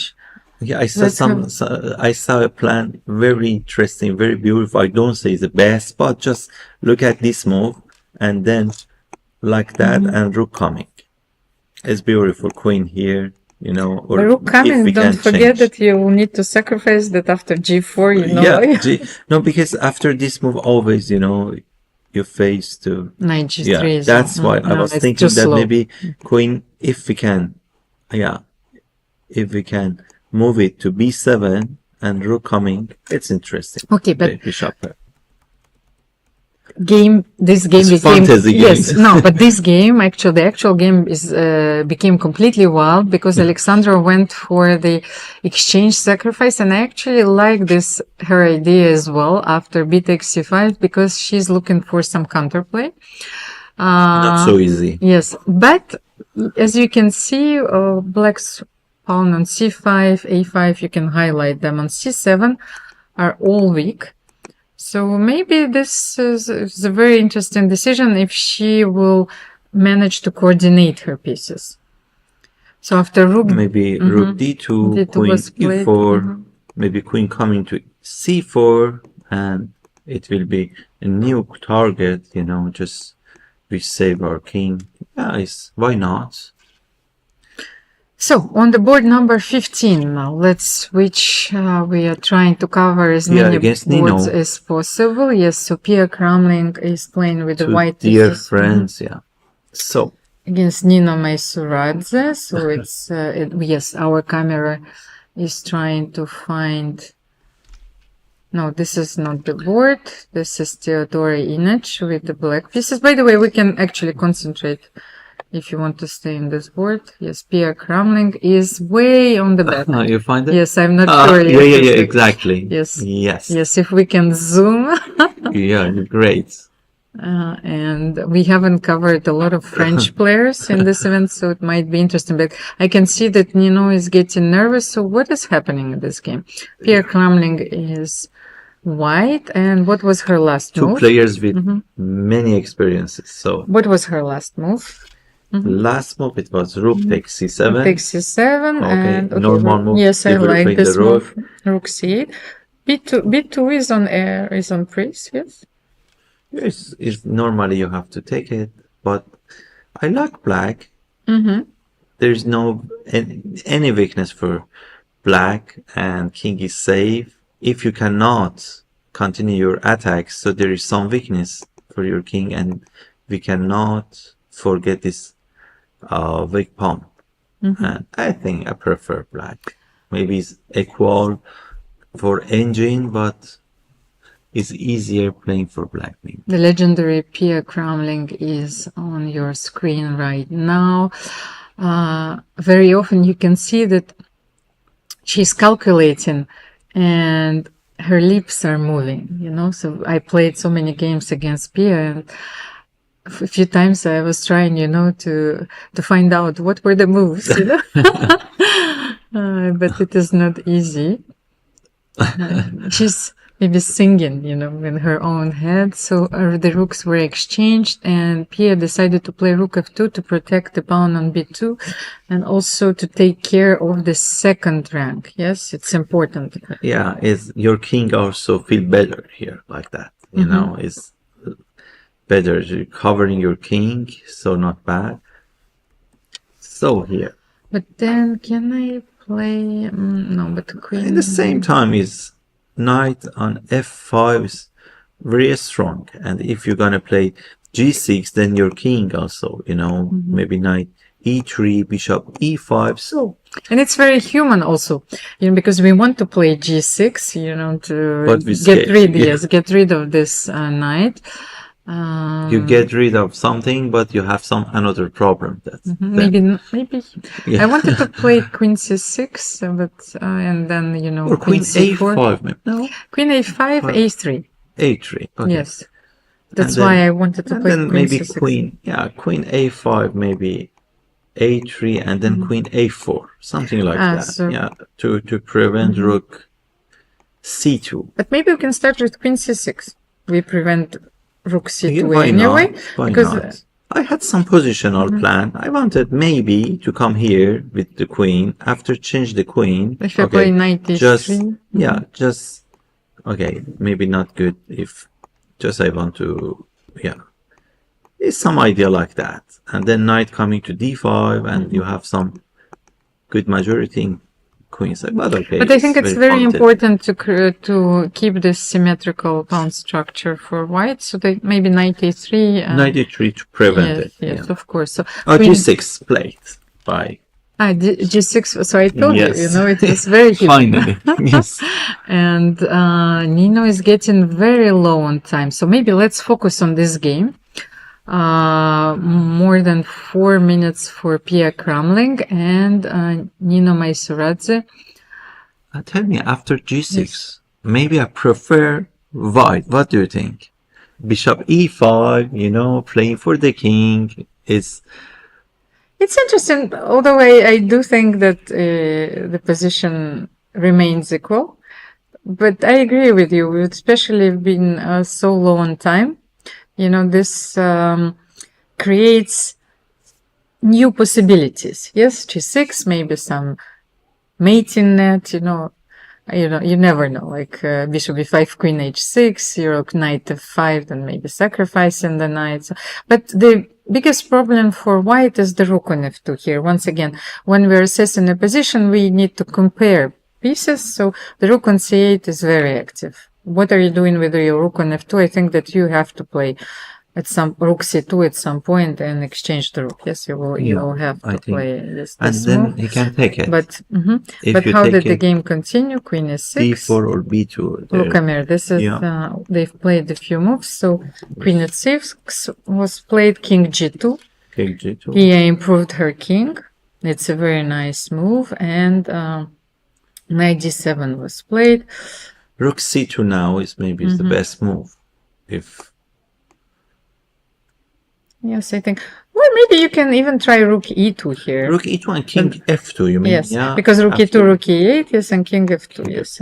But then, yes. If you can change the queen, so there is course. any weakness. But here, Amir, I maybe with the idea of taking on d5. Yes, I still have a threat. No, it's not you're just. tricky player. Let's show it. Just if Yes. we are not Yes. careful. Yes, so let's say a6. Okay, maybe a6, a6, yes, and then knight maybe yes, take knight d5. d5. and- Yes, so there was a small threat, which we tend to forget about. Yes. So That's pity you didn't play in this tournament. No, you know, no, because no. you have good shape, you know, for tournament. it never It's works. very- It never works. Let me have a look. I think that Alexandra Kosteniuk is actually on the brink of the defeat. Yes. Because this is the position. yeah. Yes, the current position, and she is in exchange down.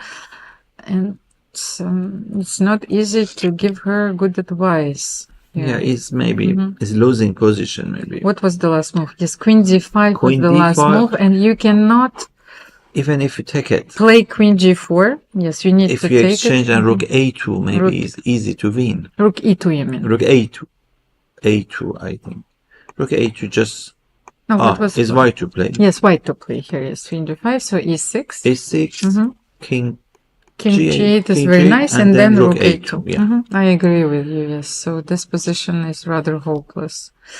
But on the same hand, the knight on g2, the mate on g2, and the bishop on c5. You know Yeah, what? it's You hanging. cannot play queen g4. The problem is there's no time. Okay, but king g3, with the idea of playing King f4, maybe king f5, who knows? The No. king's march. Now maybe there is some intermediate move. Bishop d4, maybe c5, bishop e5, and now rook a2. Maybe it's interesting. Okay. So, okay, the time trouble is here. Where should we go? Let me have a look. Leila Javahishvili against Elisabeth Paehtz. Let's get back immediately to the first board because Leila is down to 1 minute. But yes, her position is it's very nice. Yes. What can we do? What was the last move? Let's finish it. b5? No, okay. B5. Okay. Elizabeth found, yes, her last trick. Rook c6. Rook c6. Okay. So b takes c6 was not possible because rook b6. Yes. Yeah. Because that was her. Interesting. Yes, it's was her prophylactic defense. Yes, when she played, and white is not even winning, but Tricky rook play. c6. Bishop takes c6, and now she cannot stop both pawns. You know, let's say rook c3, c7. Just this question of if king can come to d7 and then your rook become Well, free. let's But try it's it. No, but let's demonstrate it. It's always very interesting, you know. That's one tempo. One just tempo, you because know, of one tempo. Yeah, of course, we and lose. yes, and Yeah. white is winning. So for the beauty of it, yes, we cannot play rook a3, c. Just if you give us one tempo like that, then okay, just one tempo. Now position is maybe draw or somehow. Yes. Yeah, it's draw. But what a wonderful move. Rook c6 played in an absolute time trouble. In rapid games. In rapid games. And, well, the players are right there on your screen. And I Such think a discussion you sacrifice, and this is your problem. and Elizabeth, I think she just realized that, well, she's missing a tempo. Yes, you need to calculate. Yes, and it was a wonderful tactical idea. Yes. So, second board. Second. We have a rook endgame. What do you think? Irina Bulmaga is Pawn up, yeah? Yes, it's pawn up because we haven't followed this game for a while. So she gradually outplayed her young opponent, and actually her last move, f5, undermines that the rook on c4, you know, is Not very out yes, of, yeah, yes, not very. doesn't have a lot of squares. Yes, Yeah, just I can play f4, king g4, maybe, Yeah. and then or my king rook G, will- yeah, this is cover for your king, or no, but I even- need to bring the rook to d2. You know, your king cannot cover and Yes. the g3 square and d2 square. Yes, you mean even like that? Yes. Yeah, it's if we can play g4, king g3, then it's And rook d2, yes. yeah, exactly. So king Playing e3. for a win. Anna Ushenina drew. So she was playing against the young Ukrainian player Elisabeth Paehtz. So she drew with the white pieces. Okay, it's quite a surprise. Although everything is possible. That's what we said. Blitz, rapid, you know. Yes, you have to be ambitious. Monica said, "Oh my God, I think Monica is creating another surprise." Which board? This is the position. Fourth board. Fourth board. Yes, let's bring the cameras there because I think that Monica is absolutely winning here. Yeah, fourth board, the Monica. So she is very close to be on a perfect score It's finished, yeah. It's for 4 out of 4. bravo. And it is not easy to win with the black pieces. Harriet Hunt is a very experienced player, but I think that she is staring at the board in disbelief that there is no mate. You know, you need a queen to mate in those positions. But here, I think that yes, I think is on the verge of losing this game. King g3, bishop b5 check. What can you do here? King g4, and then, well, white doesn't have a lot of choices whether black can take on g2, maybe f takes g2, but she goes for mate. Rook f4. even f2 now, it gave check, yeah. Better.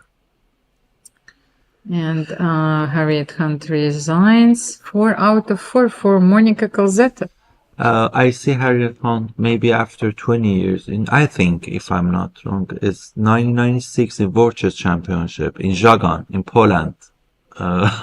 We met each other, and it's just really, it's such a family. Yes, and she's not happy with the result, of course. Harriet Hunt was for a long time leader of the English team. You know, we Yes. played a lot of games on the first board. You know, so it's at that time for England and for France, and also for Moldova, I suppose. So And that year, Tal Shaket from USA, I think, won Worcester Championship under 20. That year we played in Żagań. It was incredible when you see your friends or, you know, your colleague after many years. It's such a great pleasure. course. Yeah. but at the same time, you can see that that's what we all understand. Chess is, well, they're so passionate about the game, like 20 years later, even though they're no longer professional players. And so it's an addiction. Exactly. Yes. Yeah, of course. It's, of course. So get back to the board number 5. I think that Yes. Ina Gaponenko is creating another surprise. I thought that she was much better, and here it is. 12 seconds. Yes, 12 seconds left, but I think this endgame is much better for her. 3-2, 3-1. First of all, you know, she has an extra pawn, but a lot of weaknesses for white. But the problem also, rook is out of play on h6, so rook f5 maybe, rook f5, or yeah, normal moves, even king f8 maybe somehow. Nice. Rook h1 check. I think that she wanted maybe to win a few seconds on her clock, and Yeah. also bring her rook to a more active position, guarding the h5 pawn. Yes. Also. Yes. So Yes. First. she brought the second rook on the first rank. Let's have a look. Yes. That's the game in progress, and she played g4 because you cannot take king g4, of course. But I don't Yeah, understand why she why? didn't play. Maybe rook check and g4 check. It could be interesting, no? Check and maybe check. Yes. It's very simple, like that. You have many And then ideas. rook Rook e1. e1 Yes. check. But you're not losing, like here. Let's see. Yeah, king Yes. here. Maybe rook h3. Yes. What are you supposed to do here? Yeah, And then check you, again. yes, check again. Okay. It's a very dangerous position. So No, but anyway, is check. I think you take yes, your and take on h5, of course. chase the pawn, finish. But okay, let's follow the game live because Ina is struggling. White managed to play f5. But now position is maybe Look, Amir. This is incredible. It may be. this is maybe a some draw now. equal I chance, think yeah. yes. Equal After chances. rook Oh, h7. Not Oh so no. easy now. King there. But king g6. Oh, okay. The King pawn G6. is on g3. King g6 threatening. Rook f6 check. Rook f6 checks. Yeah, Okay. only Okay. move. So she is not losing, of course, and even after king g6, rook e8 is not made. You have rook f8. She's very cool. Okay, relax. But maybe bringing the rook on the second, it's a draw. Yeah, rook e7. rook Show the e7. position. Yeah. Yes, maybe I can show the position here. But second rook, white second rook comes Yeah. to the e7, and it's a draw. I think. Unless you can run away to f8, e8. I have no idea. Yeah. Okay, Yes. let's follow this game on the screen. Both players are very nervous, and she plays rook g, f1. After rook e7 check. Chasing a Maybe pawn. king Oh, h6. h6. Okay. Yes, threatening. Now is important rook pawn e8. on g3. If it can cover white king, it will be not good for black. I mean, okay. Yes, but how do you Rook defend? f5 Yes, check. rook f5 check. Then King g4. Then What do you do? I mean, rook f4 check. king H3. H3. You want to hide behind Yeah. the pawn? Yeah, Yes. you know that. Yes. But You don't. we cannot show it on the board, unfortunately. Yes. Yeah, Mhm. unfortunately. It was interesting. So Ina is We lost and we won many games with this pattern. no, but it's important. I think that King E8 Yeah. is a very, very nice move because she needs to get away from this mating net, and she can play. Maybe we can. We don't have We the. cannot. Yes, No. we cannot analyze. Yes, Yeah. and so it's important to play Rook F8. Yes, so yes. Now we cannot. can. So no, this 18 seconds. 18 16 seconds. Yes. Wow. That was the position actually. How did we go? Here, I think this H6 and King E8. A very important detail that after Rook F8, Rook H8, you can play Rook F8. Okay. So what is the current position on the board? Same, yeah. Yes, Stavroula decided to take on B7. She didn't give check, so she took on B7. What happened? Ina played Rook F5 and King Rook F4. H4. But now Rook That's B8 why. is Yeah. a threat. Yes, what can you do? Yes. Rook B8 is a threat. And It's what did important you don't take the pawn Yes. on G3. Just please explain us. Yes, and that's Okay, here very actually important. Please show us that if you take on G3, it's draw. Yes, because if you take on G3, of course, the game is drawn, but it's very important to keep this pawn as a shield. Yeah. And so you're just hiding behind the Yeah. pawn. Yes, or maybe you can take here. It's Yeah, already- I because- call it for my student a spy pawn, you know? It's, yeah, and now it's winning. Very interesting. This pawn is But what is covering up. happening on the board? Amir, I think that, yes, okay, she managed Changing. to keep, yes, to exchange the rooks and to keep the Oh, H6 it's pawn. Okay, losing, and she's losing, bringing yeah. her king to yeah. the queen side, so white is winning now. Yeah. What a dramatic turn of events, because that Ina was completely winning and she managed to, Yes. yes, she It's- managed even to lose this game where she was Yeah. having such a wonderful end game. And yes. That's pity. That's chess. Yes, chess Yeah. is tough. Yes, And we finish their game with a smile. That's important. We can we feel- accept it. we can feel this ourselves, even when Yes. we are analyzing, and those are not our games, not our pieces, but how difficult it is, and she succumbed to pressure. So it's not easy to make those moves with 10 seconds on the clock. And okay, Maria Rabidze is still playing. So which board is this? Maria Rabidze, like on the right on your screen. Where is this game?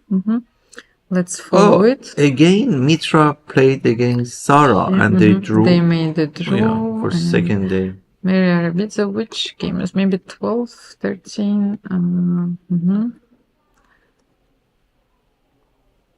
Okay. This game is not live, so Mary is playing with the black pieces, but we are missing half of the board. So Natasha Ben-Mesbach drew with the black pieces against Narva Mai. So Nino Batsiashvili won against Camille de Serou. Pia Cramling won against Bravo. Nino Maisaradze. So Alexandra Kosteniuk actually drew. She drew this game, where we thought that she was completely lost, but then she found maybe a few interesting resources and the game was drawn. Like, look at this. Maybe we can show the position a bit later, but yes. Interesting. This Which is board the is- overall view. Board number 14.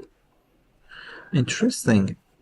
Just a few moves before. I'm yes, curious to yes. see how So she here- drew. Bravo. But here, she created a very interesting chance. King She there. brought her king closer.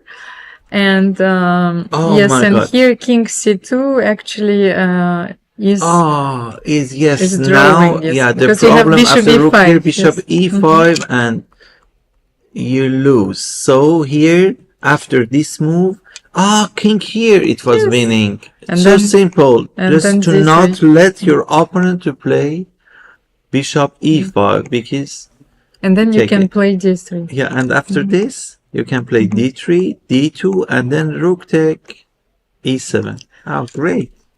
Oh, wow, you But it's a puzzle, you know. eagle it's- eyes. of You know, you course. find it very, it's very interesting and instructive example for all Of chess course, players. it's a study Yeah. like endgame, and I know it for a fact that Alexandra Kosteniuk was solving a lot of studies, and she told she told me a few times, you have to look for those unusual ideas, even if you're completely lost, especially in the endgame. That you always come to a position where one move draws, one move is winning. So if you're To keeping find the the game alive, precise. you know, she was rewarded for her skills, you know. So she's enormous fighter, but okay, it's a pity for black, of course, that king c2 draws and king c4 wins. Yesterday, when I was watching her game, first game, she played amazing, very good, Alexandra. I thought again she's going to win tournament, but now she hadn't good result yesterday. But okay, tomorrow, as you know, that's the debut. You know, we're playing 5 games, and I think, you know, that's the second. Even when you're running a marathon, you know, it's like when you're hitting the wall. You know, I was only running the half. You know, the 20 kilometers. It's very difficult, but I know that the very important part is how you survive the next 20 kilometers. And actually, Alexandra, for example, like she's my friend, like she did it. You know, so I know she shared her experience with me, and so the second half of the tournament is very important. So you are like, even if you are not in a great form, you are trying to survive, and then, you know, it's another day. So Yeah. like Nina Simone would sing, yes, it's a new day, it's a new life. Is this question of character and you know personality. If you have a strong character, you can continue better in bad situation. I mean, secondary. So we have actually Mary Rabidze is the 10th board. From what I see, I think this is the position that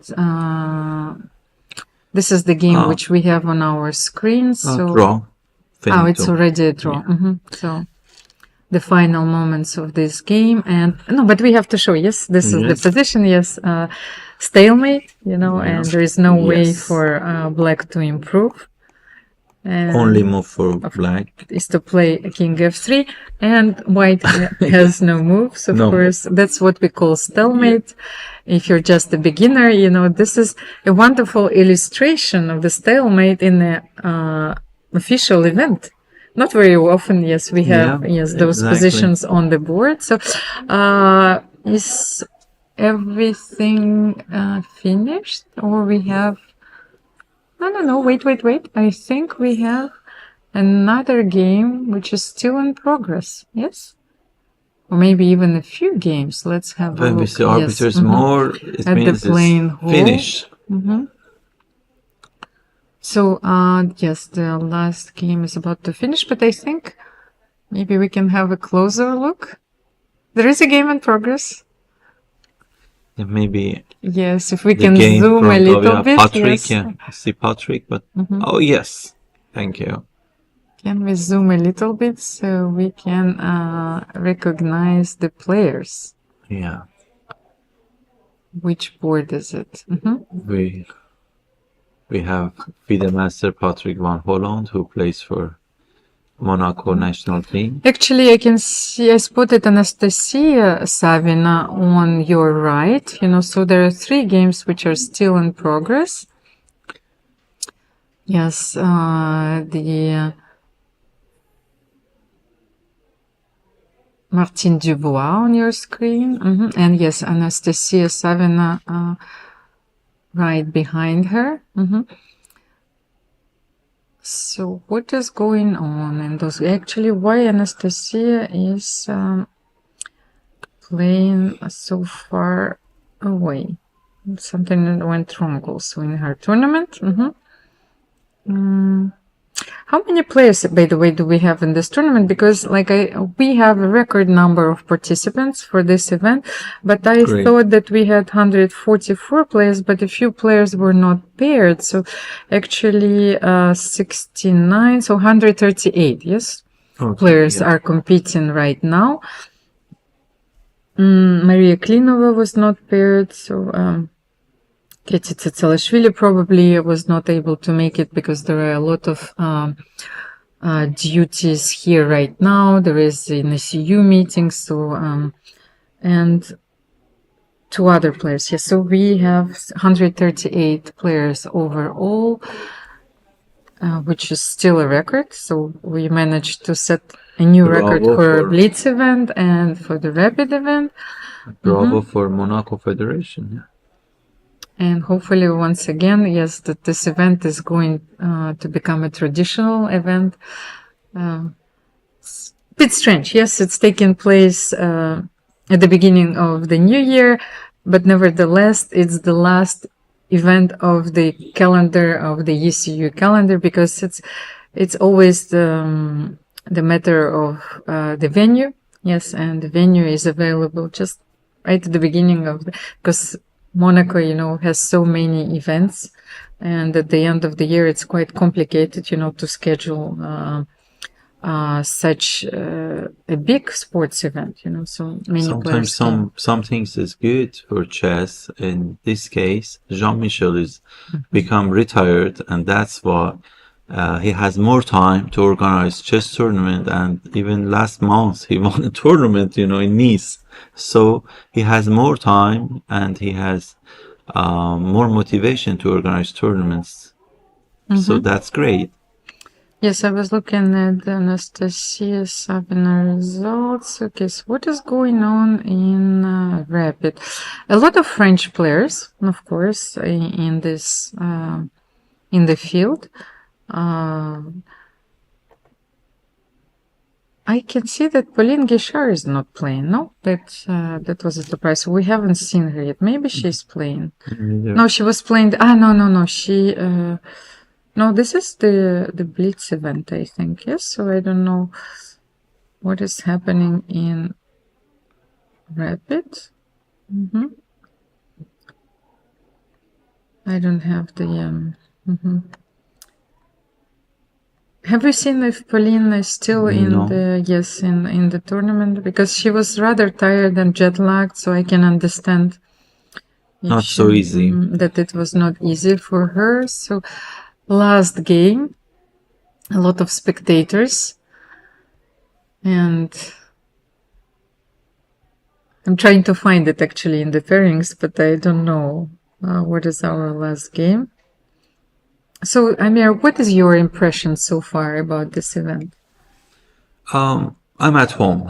First, I can say that when I come here, when I see these tournaments, is such a It's nice a celebration yeah. of chess, yes, Yes, first of all. and yeah, it's a great, and I think there is many young talent that they can show off the potential in this tournament, and that's a good things.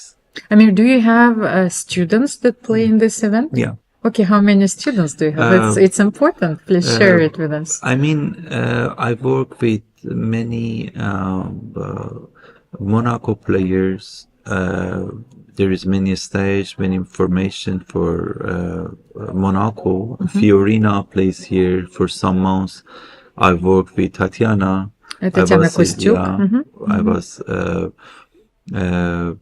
her coach, and Melissa playing here. Is very young, and yeah, it's interesting. Just not female tournament. There is many students. They come here, boys. They come here and they look at the games because I'm here, and they follow the teacher. So it's such a you're giving such a motivation to young players. Is not important just to girls. For boys also is very important, and it's great. Yesterday, Igor, international master from Monaco, had Igor Berezovsky, yes.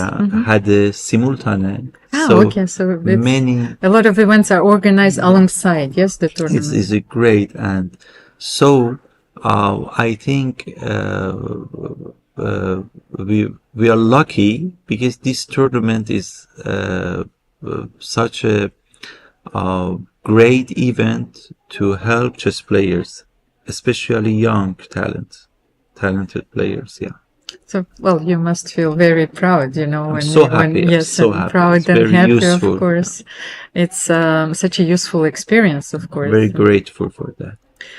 Well, and the game is still in progress. Can we zoom, so we can have the board, or maybe it's too far away from us because I have no idea what is happening. Maybe It's last game. we need to watch out for the 50 moves rule. Who knows? That's it. What is the exact position on the board? The arbiters cannot help us, unfortunately. And everything is getting ready for the next round. So, who are those players? Actually, let me see. I think that I know who is playing.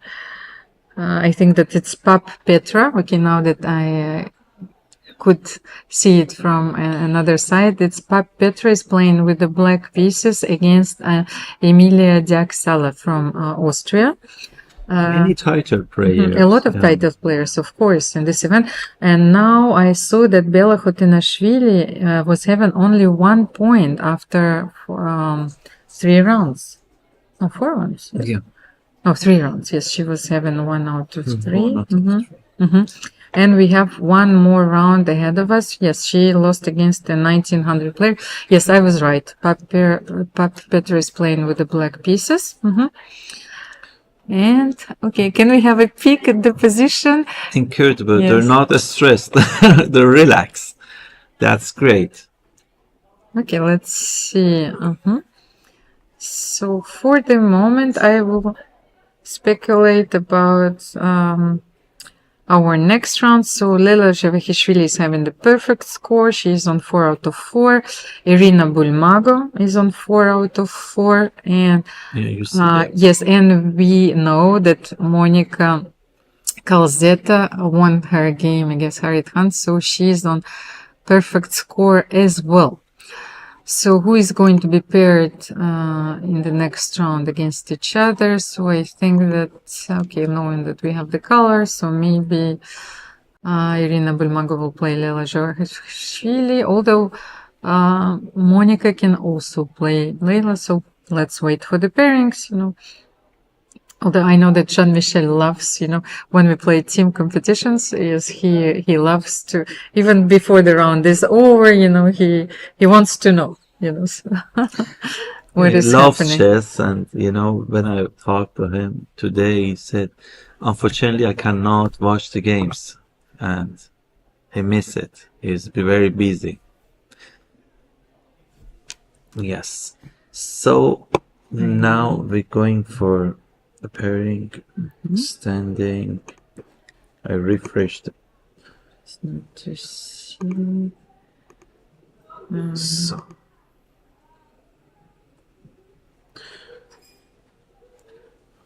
Interesting. Oh yeah, we have it. Monica 4 points.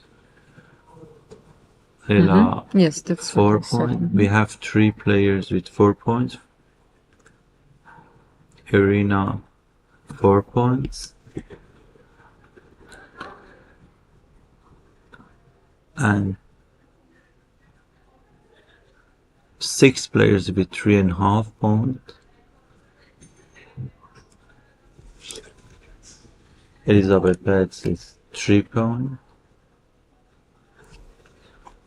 So, what about the pairing? No, but I think that the game is still in progress, Amir. Not finished. Yes, yeah. yes. The round is not over yet. Yeah. And we can hear that all of the players are outside the playing room, so Yes. waiting discussing, being very happy. Yeah, more time to rest. Not bad. Since yes, we cannot comment on the game, we don't have the position. It's a bit difficult Yes. for us. Yes, for the moment. So, It's an exciting game. Many players watching. But what do you think, Amir? Can we go on a break maybe right yeah, why now? not? Yes. Why not? I'm not sure when the round is going to be over, so we need to anticipate a little bit. So you have the standings in front of you. Let's have a small break, and we will leave you with the view of the playing hall, and we will be back in a few moments, because I think that the fifth round because we are running late actually in our schedule, so the round, the fifth round will start almost immediately. Yeah. Better than Chess many years connects us ago. all, It was across more delayed. countries, Now it's across on time. borders. For those who travel for the game, staying connected shouldn't be a challenge. Introducing Global Cell, the official telecom provider of the European Chess Union. Connectivity is just a tap away. Simple, fast, and ready wherever you are, wherever the game takes you. Global Cell's eSIM works seamlessly across Europe and beyond. No SIM swaps, no waiting. Global Cell's eSIM is quick to install and reliable every step of the way. Stay connected with players, friends, and family, no matter where you are. Share your checkmates instantly with effortless connectivity. From every tournament to each new city. Stay connected as you move and prepare to win. Join the thousands who enjoy true freedom on the go. Sign up today and make Global Cell your next move.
Chess connects us all, across countries, across borders. For those who travel for the game, staying connected shouldn't be a challenge.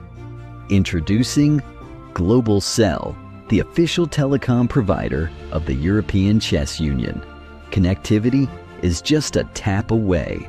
Simple, fast, and ready wherever you are, wherever the game takes you.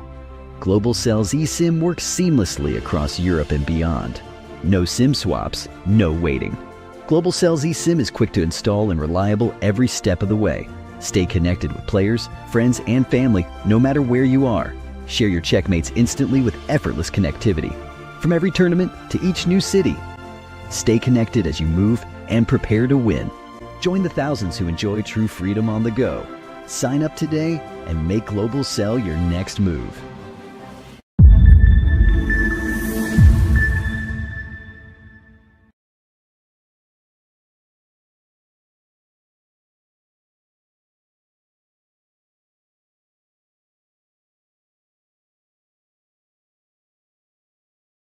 Chess lovers, dear friends, this is the final round of today, the fifth round of the European Women's European Rapid Championship. So, Amir, the round is about to start. I don't know if we can have the view of the playing hall. A lot of players chasing those who have the perfect score. So Irina Bulmaga, Leila Javakhishvili, and Monica Kalzeta are on 4 out of 4. Mitra Hijazipur just arrived at the playing hall. She's facing with the black pieces Elisabeth Paehtz. So who do we have on the top boards? We have Irina Bulmaga against Leila Javakhishvili. I predicted correctly, but then what do you mean, Ines Prado, I don't know, we have the result already. So Monica Kalzeta is playing with the white pieces against Stavroula Tsolakidou. And the games have just started. And on the third board, we have Alexandra Maltsevskaya against Anna Ushenina. And those players are no strangers, because first of all, Anna Ushenina won the silver medal in the Blitz Championship, which finished yesterday, but Alexandra Maltsevskaya did better. She won the event. Yeah, that's great. Yeah.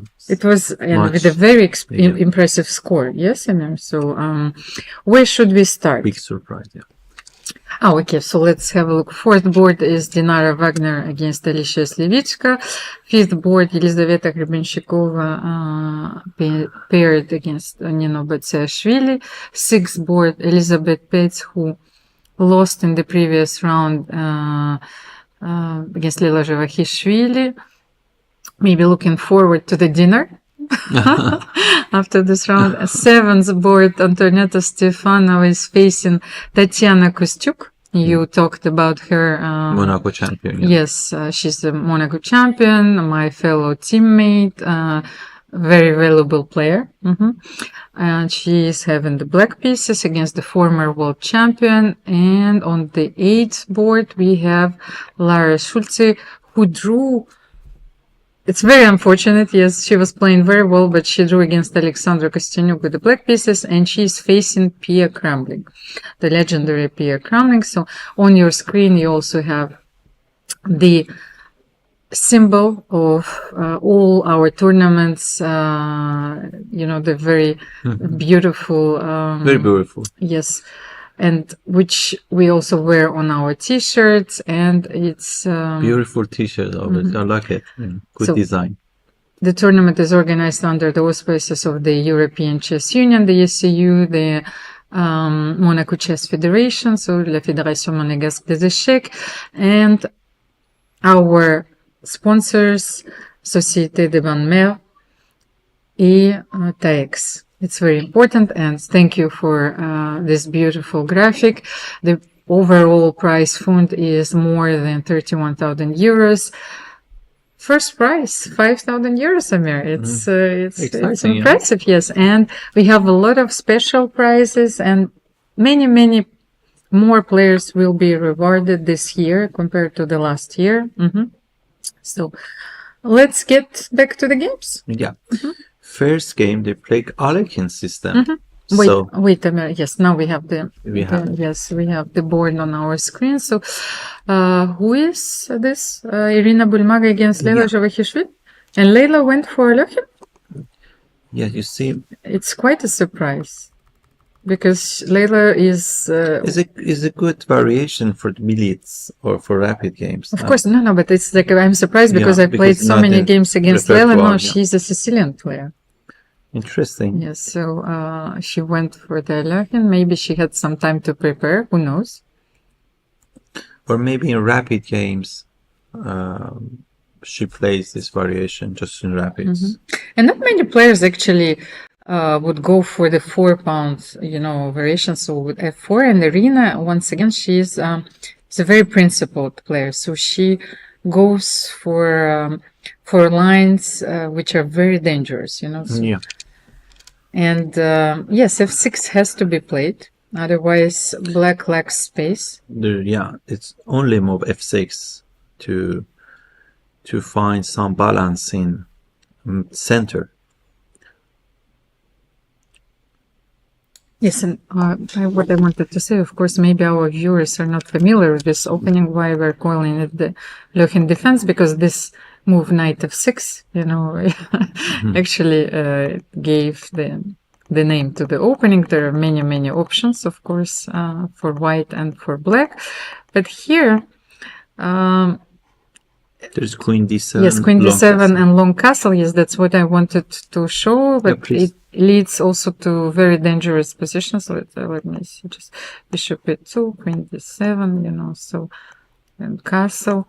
And you can try this move, of course, but as you can see, this position where the knight is on b6, is misplaced. So I think that white is compared to some Queen's Gambit accepted positions where here white is ahead in the development. So I think that Leila maybe analyzed this, and of course after bishop e2 she went for castle, which is a very quiet move. You finish your development, and black is okay, although you have to deal with this bishop on b6 all the time. So what happens? Yeah, Also Grandmaster F6, Tatiana, Monaco champion, plays this with black. But So what do you think, Amir? So after f6, you need two tempos to finish the game. Just on b3 or queen d2, bring your rook. you mean to finish the development? Yeah, of the game. it's. I mean, then you have a huge advantage, and this is good target for you. King is weak. This is square. You need just 1-2 tempo. Queen here or rook d1. Well, I don't know the theory. No, but I think that it looks ugly because you have to play f6. You have to free your pieces, and you are stuck with this pawn on e6. But on the other hand, yes, maybe it's fine. Yes, you're controlling the squares. Your bishops are very active on f6 and f5. It's ugly like many opening now today that is fashion. There's many opening now. It's not like many years ago that you see very beautiful and very, how can I say, classical games, classical opening. With classical structures, yes, of but course. But now you see many things, found by engine, it's that not look like very beautiful. So are we capable of playing like the engines? That's another question, Exactly. Because the engine doesn't have this sense of aesthetic beauty, It's a quantum analysis, Doesn't mind Yes, he doesn't mind at all. He's just looking at the pieces, while we are completely affected by this change in the structure. So, okay, let's have a look then maybe at the second board. We will quickly analyze the opening stage. So what do we have here? Yes, we have Monica, which opening did she choose? Really? First of all, of course, Stavroula went for her beloved Najdorf, and Monica went for the quiet line with bishop b2, and then e5, knight b3. Very sharp position. Yes, but it's still, it's we don't have the opposite castle, so that's a very, let's say, positional approach to the knight. Very often we are fighting for the d5 square. We're playing for the bad bishop against this bad bishop. So, so knight d5 was played. Stavroula replied by knight bd7, f takes e5. So Monica decided to define the structure immediately. Yes, I'm not sure about this move. What do you think, Amir? Maybe if takes e5 was a4 it could be interesting. maybe show yes it on the board. Yes, maybe it's a bit premature to take one. No, but here, it's knight bd7. Knight bd7. No, maybe a4. But anyway, maybe in such these positions, better first you play a4, after b4 you play this. That's much better. Maybe sometimes you have a5, you play for b6, but of course a solid position for black is very solid position for black, because in wait a minute, one second, just no, it's just I wanted to show to our viewers, because here first of all we need to show this move. Why doesn't it work? Because of course it's on priest. Bishop f3 or bishop f3. No, I was first of all I was thinking about this, but then I thought that that after rook e7, yes, queen d5, bishop b7. So I wanted to illustrate this point, but you don't have to don't haste, yes, like we would say in the times of yore. So after don't act with haste. So knight e4, maybe bishop f3. Yes. Now you have by check. You have queen, because then you have the same variation by check. And queen d5 is check. Check and taking the capture the rook. After bishop f3, yes, let's illustrate the point that the knight is hanging. Where bishop f5 only move, and then maybe g4. So you go after bishop b5, g4, and you're winning a piece. This is beautiful, but I think that it has to be mentioned, and that's why Stavroula didn't go for the pawn. It's like poison pawns. Yes, so knight b7, and yes, Monica went f takes c5, d takes c5, knight d7. I'm not sure about this exchange. She's going for this pair of bishops. Yes. So, but this is a very, very nice position for black. The knight on b3 is completely misplaced. And e4 is hanging, of course, and the bishop as C will line, be developed on in b7. future, maybe we play for C2, C line, it's. I think that black is slightly getting better. Yes. And somehow maybe knight here, knight e6, knight d4, or we're playing. Be careful, we still have bishop g5. Yes, so you have to. General, I mean, maybe first by h6, by playing h6 to prevent bishop g5. Okay, so another abstract painting. A4. So let's get to the third board, because we still have some time to cover a few games. Alexandra Maltsevskaya is facing Anna Ushenina. The position is closed. So what was the opening? E4, c5. She went for e4, c5, knight f3, e6, and g3. That's how we got here. Maybe there is a move. No. I was thinking that a5, but now you can take it and then knight b5. But generally, a5 is very useful move if you can. If there's maybe e5 and then a5. I mean, then you're going to play. You're gonna play a5 and knight here, knight c5, and e5 is actually a nice move. Amir, the knight on e2. d7 now? No, the knight on e2 is not ideal. I mean, the white's knight. So you're restricting him even more after playing e5. So there are not so many viable options. So what do you do after e5? Bishop d2. Maybe position is closed. g4, knight d3. Yes, f4, you can. Yes, let's show. Maybe you can improve your knight by g4 and knight g3. Nevertheless, yes, and you can even play f4. It's interesting. But I was thinking of, But maybe b5. Yeah. what do you think of this move? Again, you take it. Yes, maybe I can take, and then I have knight f5. Yeah, Do I? yeah. But I thought that you want to do this knight d7, maybe knight knight d4. Yes. Yeah. So e5, knight f5. But there was another possibility. You could play bishop f6 here, but Bishop you can e3. simply play Yeah. bishop So e3. queen b6 also same, knight b3. Yes, Maybe queen and b6 instead knight d7. Can we win something here? We can miss this. So Yeah. it's okay. This is not working. What do you And- think of maybe not knight? Okay, I didn't want to play e5. I mean, so you want to I play queen queen b6. d6. Yeah. I want to, but can I? c5. I take I capture my queen. No, I wanted to play. And a5 is not A5. okay. Yes, a5. And queen. And Because I'm queen to afraid that b2. you're going to be lost here. Yeah. Wait. Okay, now c5 maybe. c5. No, wait. Can we? Rook.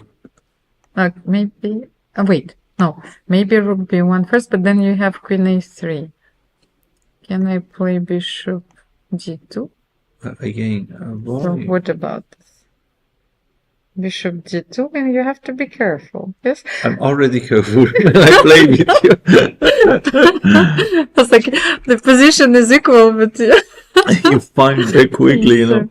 and you're very careful.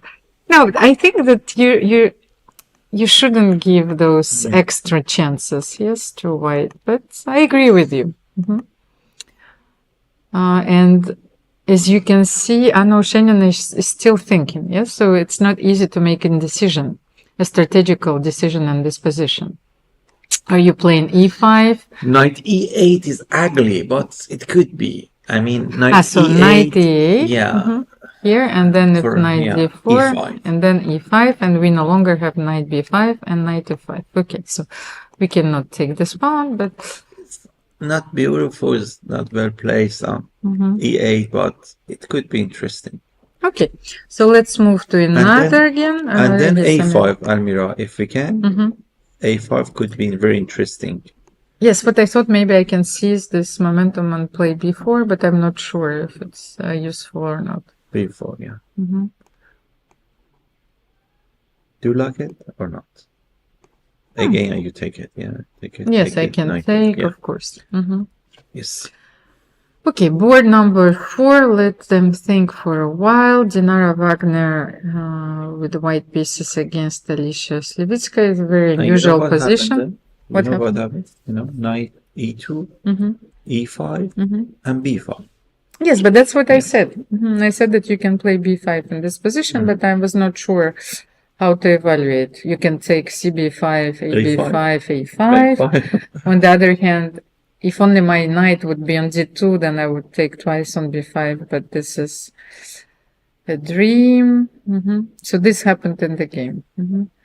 Anna decided to create a lot of tension Very on the passive, board. passive playing maybe b3, then there is no problem. You take a knight The knight, coming. yes. No, this, I don't like this.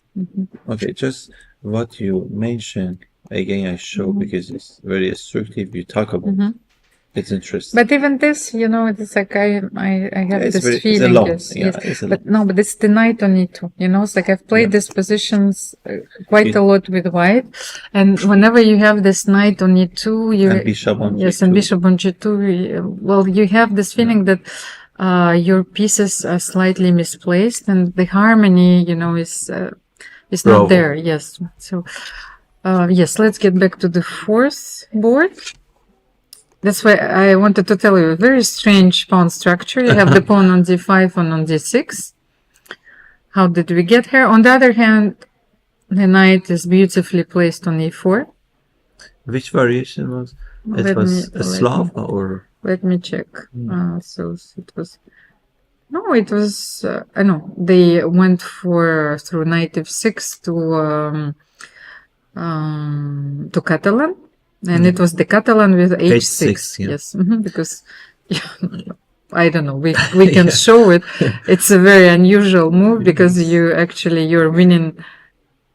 You're want white to move, yes, and so you do not allow bishop g5. But, okay, our viewers, they cannot see this, of course, and black played f5 here. So after a4, f5, what do you think, Amir? Here, It's very interesting. It's ugly pawn, but it's very powerful because control e5. Now there is a outpost for our knight here or here. I mean, imagine if we can have another knight on c4. This bishop is ugly, but is very strong and in defense. yes, you know, it's a very because good defender. Yeah, for this square or for this pawn. So position is not open position. So our bishop pair doesn't work a lot. I like black, and I think is possible. You can play such a disposition in rapid games if you play very precise. Maybe Dinar wants to play b5 and Knight activate b4 her even, yeah. knight b4, of course, and also Bishop a3. she cannot play bishop a3 here because she has to guard the d4 pawn. Yeah. But that's also the way to activate the bishop later, of course. If she plays e3 and then bishop a3. Maybe Almira, Yes, I you had have to another say, idea? yeah, I had to say that if we can have pawns here, I mean, a6, b5 is different, because if you let white to play this idea, b5, and bring the knight to b4 for c6 and d5 and bishop on a3, is a good position for white. But if you can, imagine just Yes, it's very instructive. Yes, Yeah. how do you react If on you the can. pawn advance? Yes, Exactly. So if no, but maybe so. For example, if here white can play b5. No, just let's show. Let's Yeah. demonstrate. Let's go to the b5. Maybe you Here, no b5. a6. No, a6. make a move. Yes. Yeah. So b5, and what you want is probably to play a5, just to take the b4 square At the away. same time, it's very. I love this game because even after a5, you take this square from the knight. So I prefer to have my pawn here in case after b5, then I can play Yes. a5. But my dream for black is this idea, if I can. If you play that, it's important that we can create some weakness here or not. I mean, by taking or queen d7 to take it, to chase this pawn by playing rook a5. Yeah, it's very It's very flexible, no? What do you think? Yeah. It's a very flexible move, and it allows you to adapt to the play of your opponent. Yes, Grandmaster from Luxembourg, Almira. Elvira. Elvira. Yeah, plays such a disposition very well with black. I had a game against her. She played very, very beautiful. So it's very interesting, very destructive, and it's question of time. So I think let's move on the 6th board, because I was trying to spot something where Elisabeth is playing against Mitra. What do you think? Well, it's just question of maybe after take the pawn, we take with the c, so it's very good cover for the king. King is not weak, but this king. It was another London. Yeah.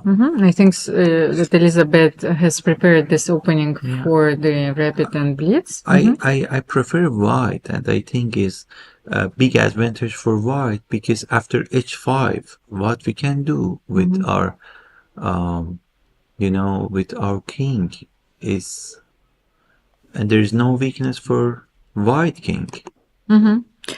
And we should not forget that in endgame, if we can change the queen, after exchanging the queen, our king is more active and is a pawn up, no?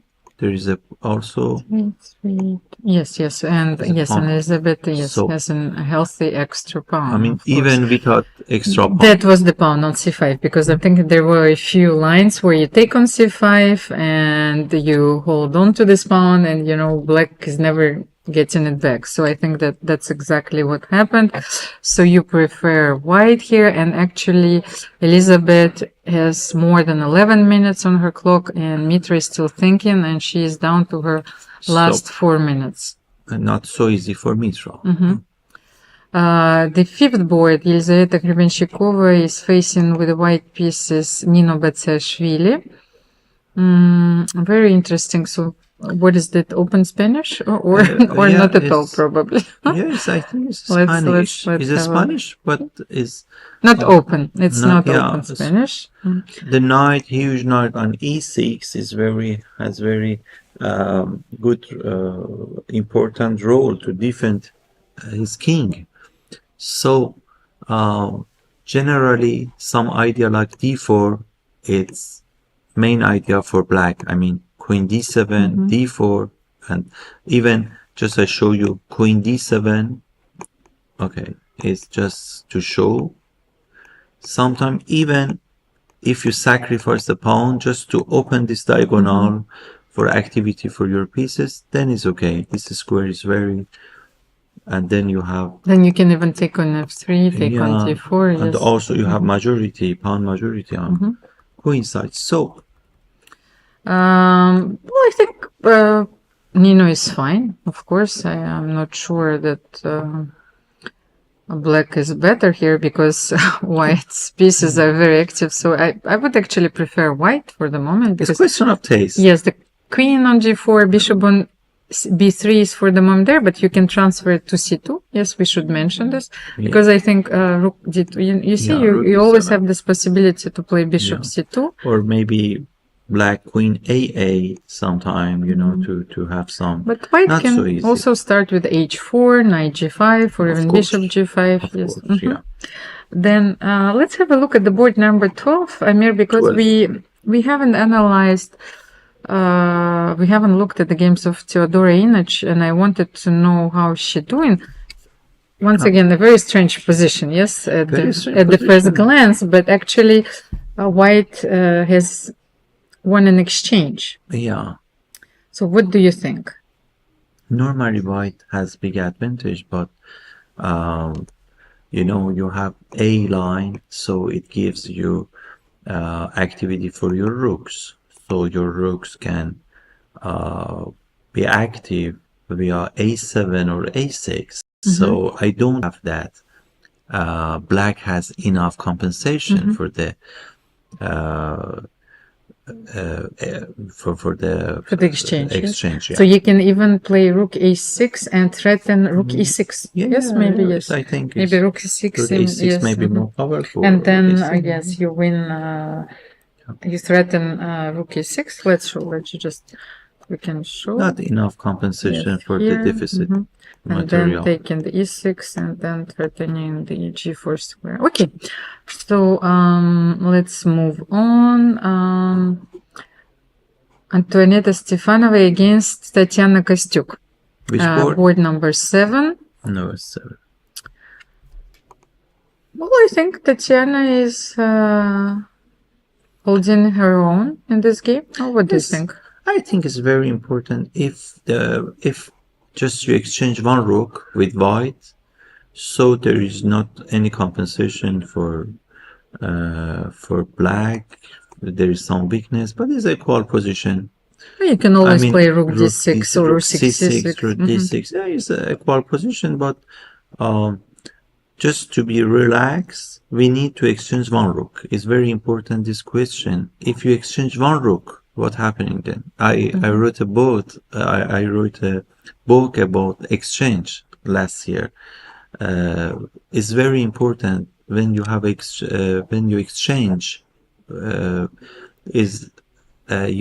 What is your benefit?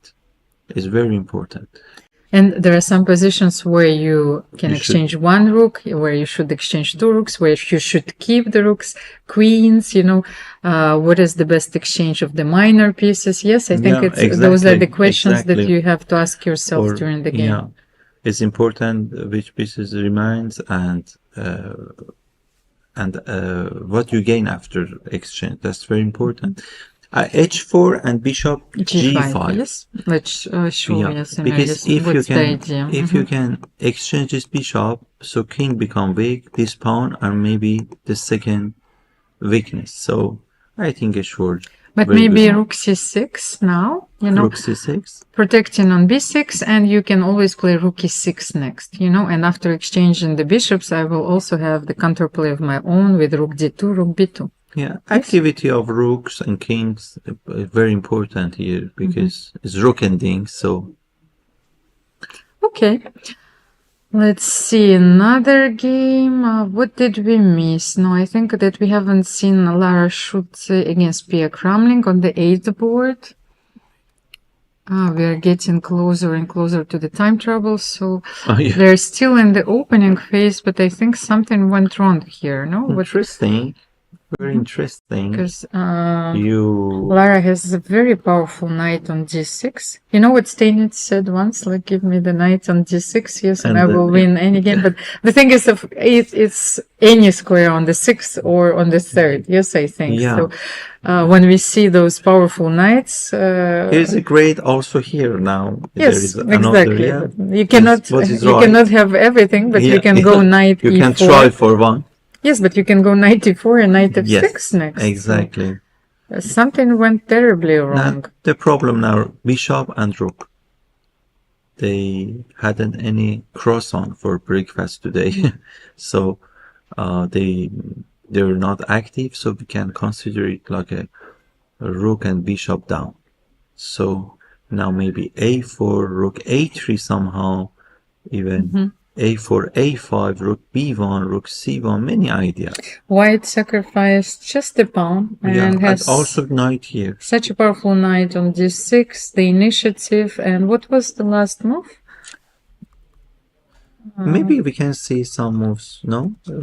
Yes, we can. You see this poison b2 pawn? Yeah, Yes, it's I'm not sure that's... Yeah, it's always a good idea just to go for it. Yes. So h4 is very important. This move is very important to free. Is to take some more But also space. you can play g5 and exchange d against d. Yeah, D you against give d, it, yes. you give it, you give g pawn for d pawn. Yeah, why not? h4, bishop here just to control this square. You sacrifice it. Now, Knight d5. That's how the what knight you is. love this diagram. Yeah, this Went to queen here. d6. You won 3-4 tempo for the pawn sacrifice. G3, very good G3, move. like- Because if he takes, sometime even you can play f4 and then bishop is gone. Of course, but I would have played maybe... Could we... Like, knight Queen e4 was not possible here. No, that's the move that we mentioned. Yes, Yeah. knight e4. Knight e4. Just like... Because f4 gave us this pressure square, like after knight e4 and knight f6. Your idea, I think this is it. It's more solid. I love this move. Yeah, it's very good move. Just in case, I think that we should protect the g5 pawn and Exactly. as well control the situation in the center of the board. Yeah, but it's great. Your move is the best. You don't give any compensation to your opponent, but it was also And you instructive counterplay. that when you play this, it's finito and rook coming. I mean, king there, maybe rook there, and playing for the king. But Pia went queen g5. I think that she was right. She needs to go for queen g5. Queen g5. That's queen why, like, so, e4. because her position is still very dangerous. But okay, now she has 2 pawns. But Lara played very good. Very good. She I mean, played queen e4. Actually, white is playing with an extra piece. This bishop on exactly. c8. Or maybe yes. two. And Yeah. the rook on 8. Of course, Without breakfast. they will not be developed anytime soon. And it's important, of course, to connect the rooks in this position. So, yes. Important. So she's much better. Yes. My coach Igor Zaitsev, maybe you know. Yes, him, of course. Yeah, was coach of Karpov, Anatoly Karpov. He wrote a book about initiative, activity of pieces. For him, activity of pieces was the most important things in chess. And what when I see more, when I study more, I see really activity of pieces the most important things in chess. Yes, and the computers, once again, they prove it exactly. now. Yes, you Bravo. know, very What a often, good- yes, very often, like now we have the positions like What a good you're looking, yes, explanation. Bravo. one, like we have a few pawns down, you know, there is nothing concrete, but the computer assesses the position is Bravo, much yeah. better because the activity of the pieces and the initiative, yes, they Exactly. give you The best like, example is compute. yeah, the compensations that we are looking for, you know, so how to continue. Amir, should we get to the first board? Of course, those are our leaders. And, okay, the time trouble is here. Irina Bulmaga has only Just 40 seconds left. okay, just stay playing. So, you know, we were right. Gradually, Leila, like she improved What a beautiful move. pieces. Look, C5. C5. C5 is an ugly move because you lose this square, but it's powerful move because this knight becomes out of play. It's exactly what you said. But on the other hand, Queen here, just he wants to move his she wants to, no, I think she wants actually knight f5, you know, Knight attacking F5 the middle, better, so yeah. knight f5 attacking but we don't the forget we have two knights. Maybe this knight coming here Yes. and another knight going there. Yes. But anyway, the first thing I was thinking of was d5. You prefer f5. You know why? Because you're tactical player on position. I just like defend. You attack. No, because I saw the target No, on really, but d4. it's psychology. No, you want your knight here because you Yes. want to attack. But I'm a player, you know, where I always cautious. love to defend, you know. Just I said, okay, I go there. It's interesting. Well, it takes two to tango. Yes, so this is it, you know. Exactly. So what happened in this game? But I think that Leila gradually improved her pieces, so she managed to push e5. Very good. And slowly, you know, she started to fight for the She advantage. doesn't yes? want to suffer. Just e5, and after e5, if we exchange, okay, so everything, all pieces go okay. But also like her bishop on h5, you know, is is becoming more dangerous, you know, the knight. But it's like engine games, you know, bishop h5, you know, e5 somehow, knight here, knight a5, knight here. It's question of preparation, I think. So what happened? Let's have a look, because Knight a5, what I can look, see, b4, you know, somehow, okay, here b4, knight take, queen take, okay, now is another pattern. Just you want to, if you can, play Yes. knight e4, you have, this bishop is bad, you have bishop here, but it's not enough, maybe knight is bad, maybe you have some idea to play d6 and pass a pawn, knight here, knight g5 is but I think you're absolutely right, because Irina in this position, she is playing for the e4 square, so she's trying to establish the control over the e4 square, a bit like in the King's Indian, you know, very often if you play g4 and then you manage to get the square, it yields you a small positional advantage, but a long-lasting one. So what happened here? Knight g5, because she decided to play bishop e2. And you know, the e6 square, maybe we should highlight, Now, this one is also quite if we take yes. queen here or take queen here, very beautiful. She played very high But class. she went for it, so then Yeah. it means that actually Leila won a pawn. What? No, we don't have such We don't a have knight time, take, yes. yeah. But beautiful. She played very good. It's high class, yeah, very beautiful. And okay,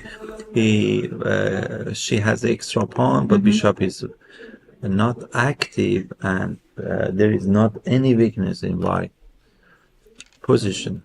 So a3, sometimes the most simple move is the most strong move. Yes, a3, but on the and other bishop can go.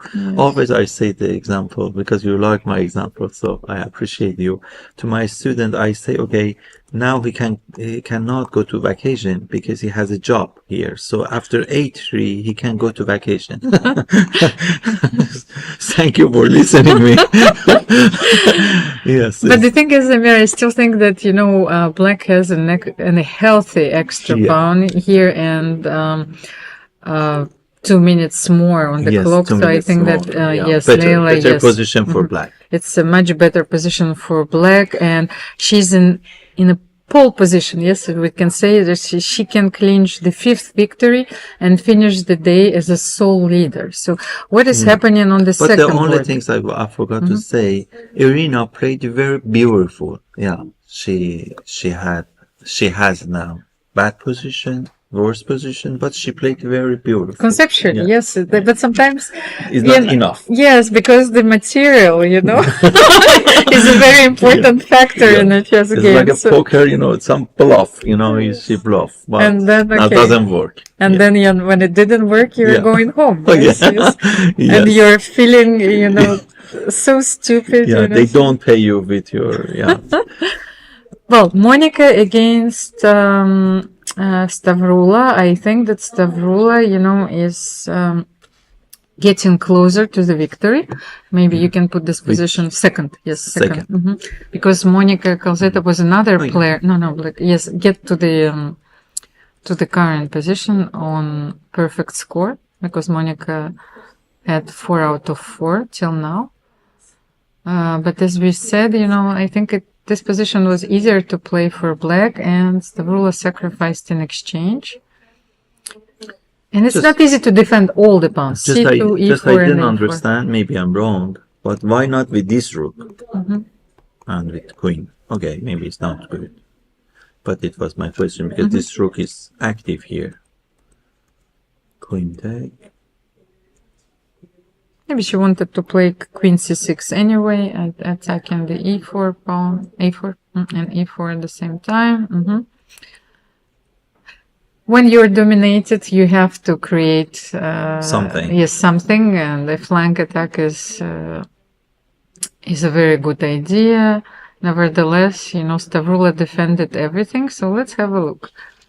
No, This better is the position yes, for this black. is the current position on the board, and no, we have one more move, I think, because Anyway, when you have Monica is still thinking. Yes. more pawns, in your king side, your king is safe. That's very important, especially in rapid games, because when your king is safe, so you relax, you can attack.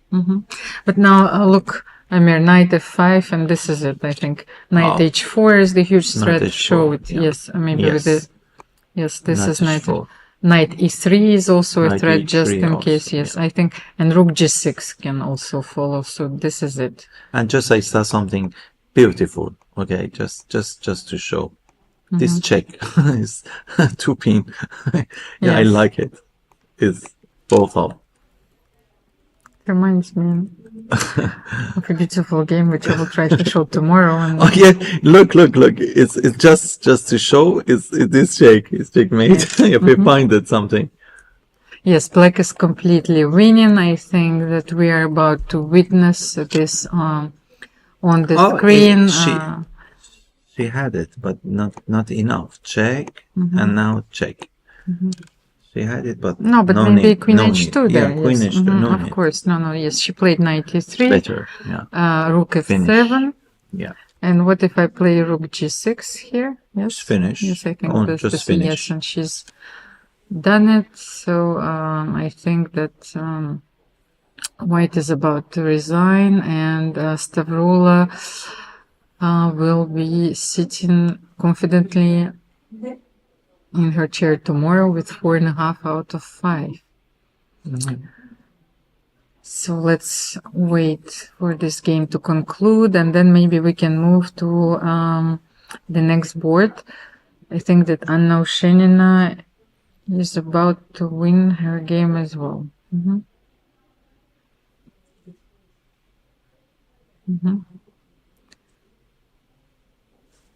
Oh, this is a completely winning, yes, pawn endgame.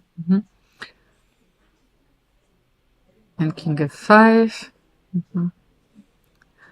Even the way players they play it shows that it's fifth game. I think she'll play g5, Yeah. yes, for sure. Yes, I mean, no energy, fifth game after, yesterday And also they E4. played Bring release games, yeah. It was important first to bring the g5 pawn closer. Yes, maybe course, the yeah. promotion, and this is it. So, Amir, Yes, which let's have a look at the third board. Anna Oshenina, I think, from what I saw, just get Oh. yes, but just get immediately Fine. to the current position like this. Wait a second. Yes, this So- is it. So I think that black is completely winning. Yes, Yeah. It's a piece up. is Yes, okay. piece up is finished. So the next Dinara Wagner actually is about to win, I think, Yeah. against Alicia. Do you remember it was close structure? And by the way, we have this B5, B5 yeah. and You A5 explained, on the yeah. board, but It was your move B5, and it was but- very important. and Bishop A3. Yeah. You see, but somehow things didn't work out for black in this game, and Dinara gradually improved her pieces. So the knight is on A5 now. And bishop coming after. Yeah. What to do?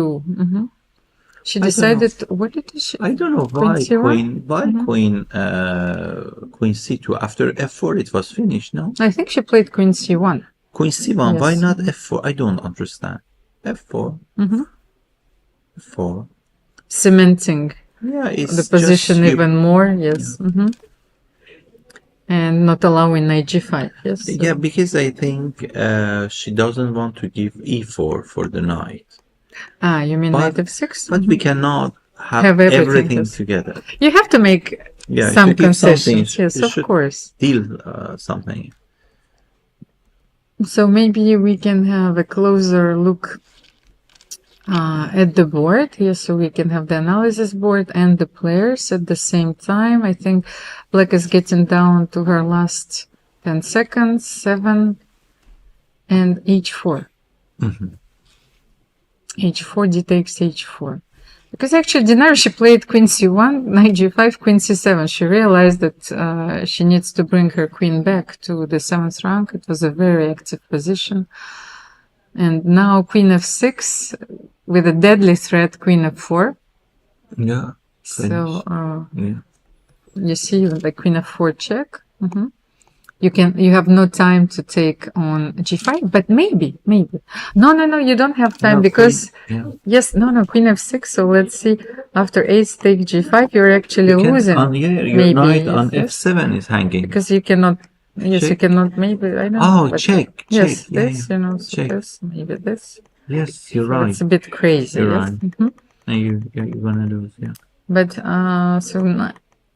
it's important to have those tricks, in the head. So Dinara is still thinking, she looks surprised and very nervous. But what happened? Knight take F7 is winning No, but it was a knight immediately, and no? F7. Knight take F7 now. No, but that's not the position on the board. What do we have on the board? No, it is. I'm a bit I mean, confused. pawn take. Oh, it's not. Yeah, we have the knight and yes, I think something was like this. Okay, let's have a look. This is the actual position on the board. As you can Totally see, different. yes, it's a completely different body language. Bishop B2, yeah. Yes. Dinara is very nervous, but she knows that she is very close to victory, and Alicia is. Such a, She's keeping her cool. She's trying to find a defense, but I said to my coach many years ago, what I do such a position very complicated? Just pray. Just you can pray. You cannot do anything. It's very complicated. Bishop B2. So you don't have enough time to play. Just you can pray. oh, it's a tricky move. It's like knight F5. You have a discovered check, but you have to Knight find. G6 check. Knight G6 check and rook hanging. Oh, D7 also same. this was a possibility, but maybe this. But okay, this keeps the knight on pre, so white is still winning, of course. The most important thing was to keep this square under control. Knight Yes. take G6 also control F8. Yes, but you win. Yes, you win an extra pawn. Maybe Yeah, yes, extra after pawn, knight yeah. G6. Let's see how Dinara will convert her advantage. Rook f8, attacking the knight on f7, and you can play b6, Oh, exactly. we had a passed pawn on b5. We totally forgot it. Oh my God, what I did with that pawn. You But there have is a bishop on g2 you as have well. 20 seconds, suddenly you see your opponent has an extra pawn, it passed pawn on b6, what you did with that. Bishop d4, protecting the pawn, g5 is played, okay, but this is agony, yes. And f4 check and coming. No, Maybe bishop c5. bishop, yeah. Because Bishop you c5, cannot yeah. bring the Bravo, the bishop king c5. to the f file. Bishop b7. Okay, because bishop a6 maybe was a threat, of course. So I like your move, bishop c5, hanging to knights, yeah. yes, you have to break this defense. Yes, but she goes for the She goes well, pawn. yeah. Yes, Going bishop well. c3, attacking the pawn on e5. Better than our move, yeah. It's good. Youngs. Well, I think you just have to choose a plan here. Yes, and as long as you're away from any type of forks here, you're fine. In this in Blitz tournament, Rapid tournament, my coach always advised me, Amir, when you're in time pressure, just play with the pieces more close to your hands. Just to not lose on time. By the way, did you know that to avoid a fork, you have to keep your king and your rook on the squares of different colors. You just don't have to think about it. It just has to be a different color, So that's like it's a very important. We had many things in common. By the way, 3 wins for the black pieces on the top boards. Alojzije won against Irina Bulmaga. Stavroula won. Anna Ushenina won. So we are watching the game on the 4th board, which is about to be over, but she's trying to find a few defensive resources, but the material advantage is just too big here for white, so I admire the resistance and the combativity, but I think that this will not be enough. Yes. So this is on your screen. You have another game between Elizaveta Hrybenchikova and Nino Batsashvili. Yes, but I wanted to show you that there is no way that, yes, that's why I put the position on the board, that there is absolutely no way for black to improve it. And I will just move with my bishop a1. So, and the draw was agreed, of course. So, then Elizabeth is still playing against Mitra. Who is better in this position? Okay, I no longer know who is better. Things have changed dramatically. Maybe it's interesting. C7, rook c8, rook e8 check is some tricky move. Yes, but I think that black is to move. So maybe you can play rook c8 C5 here, or rook c5. Yes, it depends. Yeah. So, and you also have a passer of your own. Maybe you can play d2. D2, yeah. Yes, who knows? Rook d7. Yes. D2, rook d7. So who is d2, more quick? Yes, d2, rook d7, and then you can bring your other rook on the same side. It's a race. But yes? But she defend very well, Mitra. Yes, Not okay. so easy. So Position. what happened in this game? Okay, yes, Dinara won, so we don't need, maybe we can change the position on our analysis board. Antoaneta Stefanova didn't win. She made a draw against Tatiana Kosteniuk, so a very good result for the local player. Lara Schulze beat Pia Cramling, but okay, that was the game that we stopped analyzing because we thought that white had just such a dominating position, so there was nothing else to do. Sarah Khotenashvili won against Anastasia Rakhmalgulova. Mira Rabidze won against Salome Zaexcited. Let me have a look. Scroll down. So Teodora Inic lost. Huge upset to another young player from Spain, Adara Redondo. Harriet Hunt lost as well. So Yulia Osmak won. Pauline Guichard, who we haven't seen so far, is playing in the tournament, but she drew. Anna Maria Kazaryan lost to Monika Sochko. Natalia Zhukova won. And where was Alexandra Kosteniuk? Let me have a look at the pairings because round 4. So we already have the results of the round. No pairing. Yes. Yeah. Yes. This we have. Yes, but those results are not updated because we have the avalanche of wins on the first 3 boards so with the black pieces. And yeah, I want to see where was because we didn't have the pairings. Yes, Alexandra Kosteniuk was playing on the 19th board with the black pieces against Agristina. Okay, so no, that's fine, I think. But we will get back still to one game, you. Yes, with all the results 2 games. updated. Yes, Elisabeth Paehtz is still playing. So let's put this game. Yeah. I think it's important. Which board Let's it follow. was? It's board Yeah. number 6. Okay, so Oh, they exchanged a few pounds, and what do you think? Mitra had to exchange the rook. I don't know why she kept the rook. I think it was easier just to exchange. But Elisabeth is threatening to exchange anyway. So now, because actually the king is cut, so you have to exchange one rook in order, yes, to advance your king all to about the the exchange. to the king's side. So king f7, but this is equal. Yeah. Actually, it's not easy to win with 2 rooks here. Yeah, but I think maybe king, if you find some way to cover your king, then your rooks becomes more active. Then maybe g4 something. You're going in rapid, so you have some chances. If you exchange one rook, it's easier for black to equalize. Can play rook e7 even.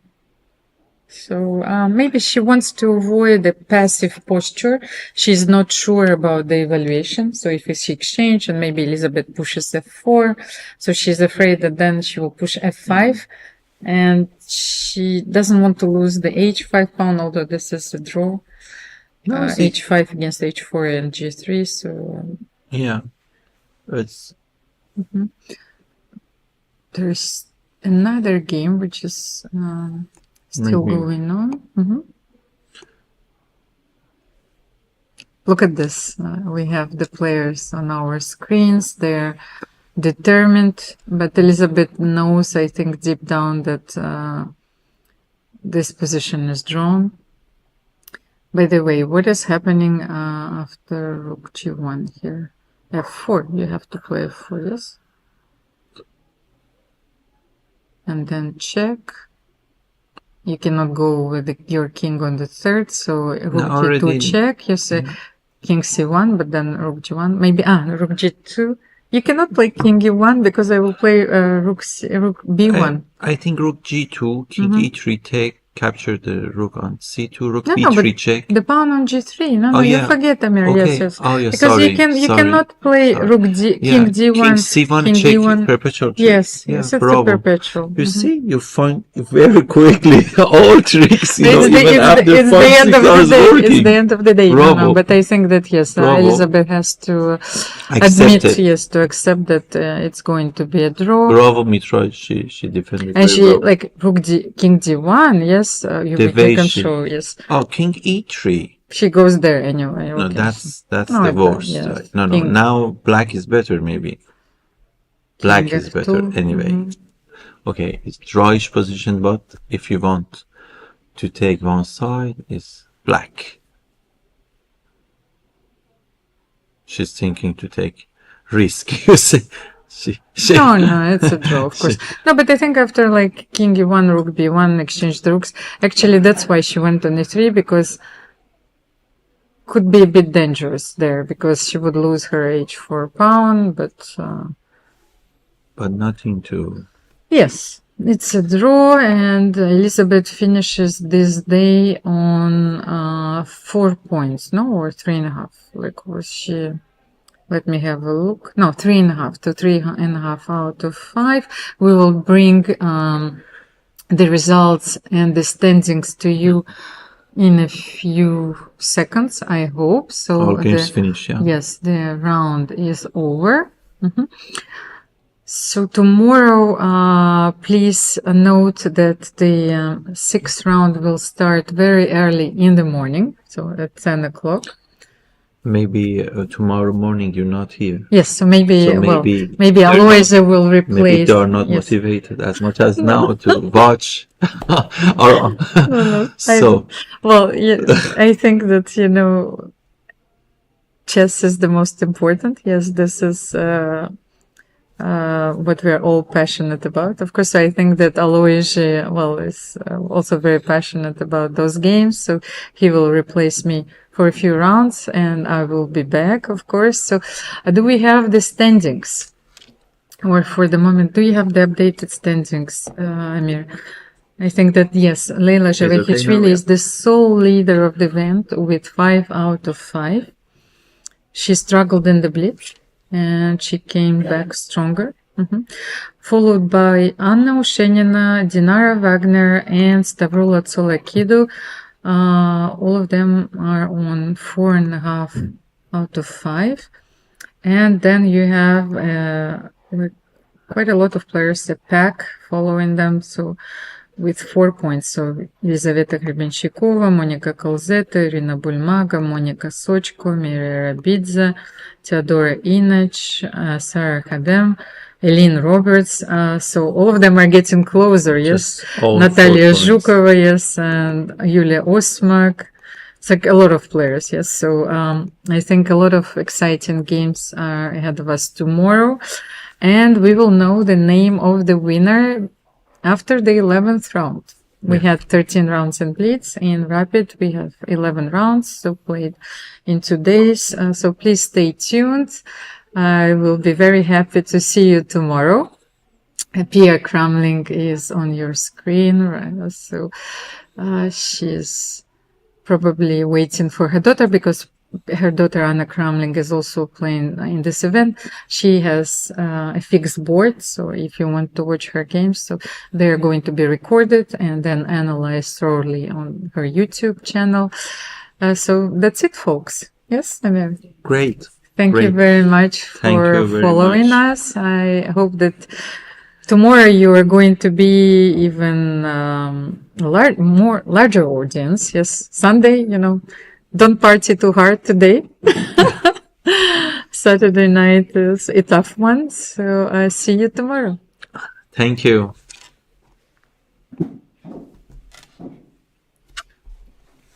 Chess connects us all, across countries, across borders. For those who travel for the game, staying connected shouldn't be a challenge. Introducing Global Cell, the official telecom provider of the European Chess Union. Connectivity is just a tap away.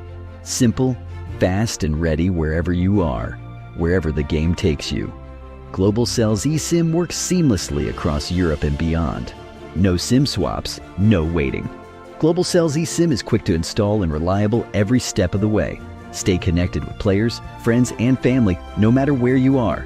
Share your checkmates instantly with effortless connectivity. From every tournament to each new city. Stay connected as you move and prepare to win. Join the thousands who enjoy true freedom on the go. Sign up today and make Global Cell your next move.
you.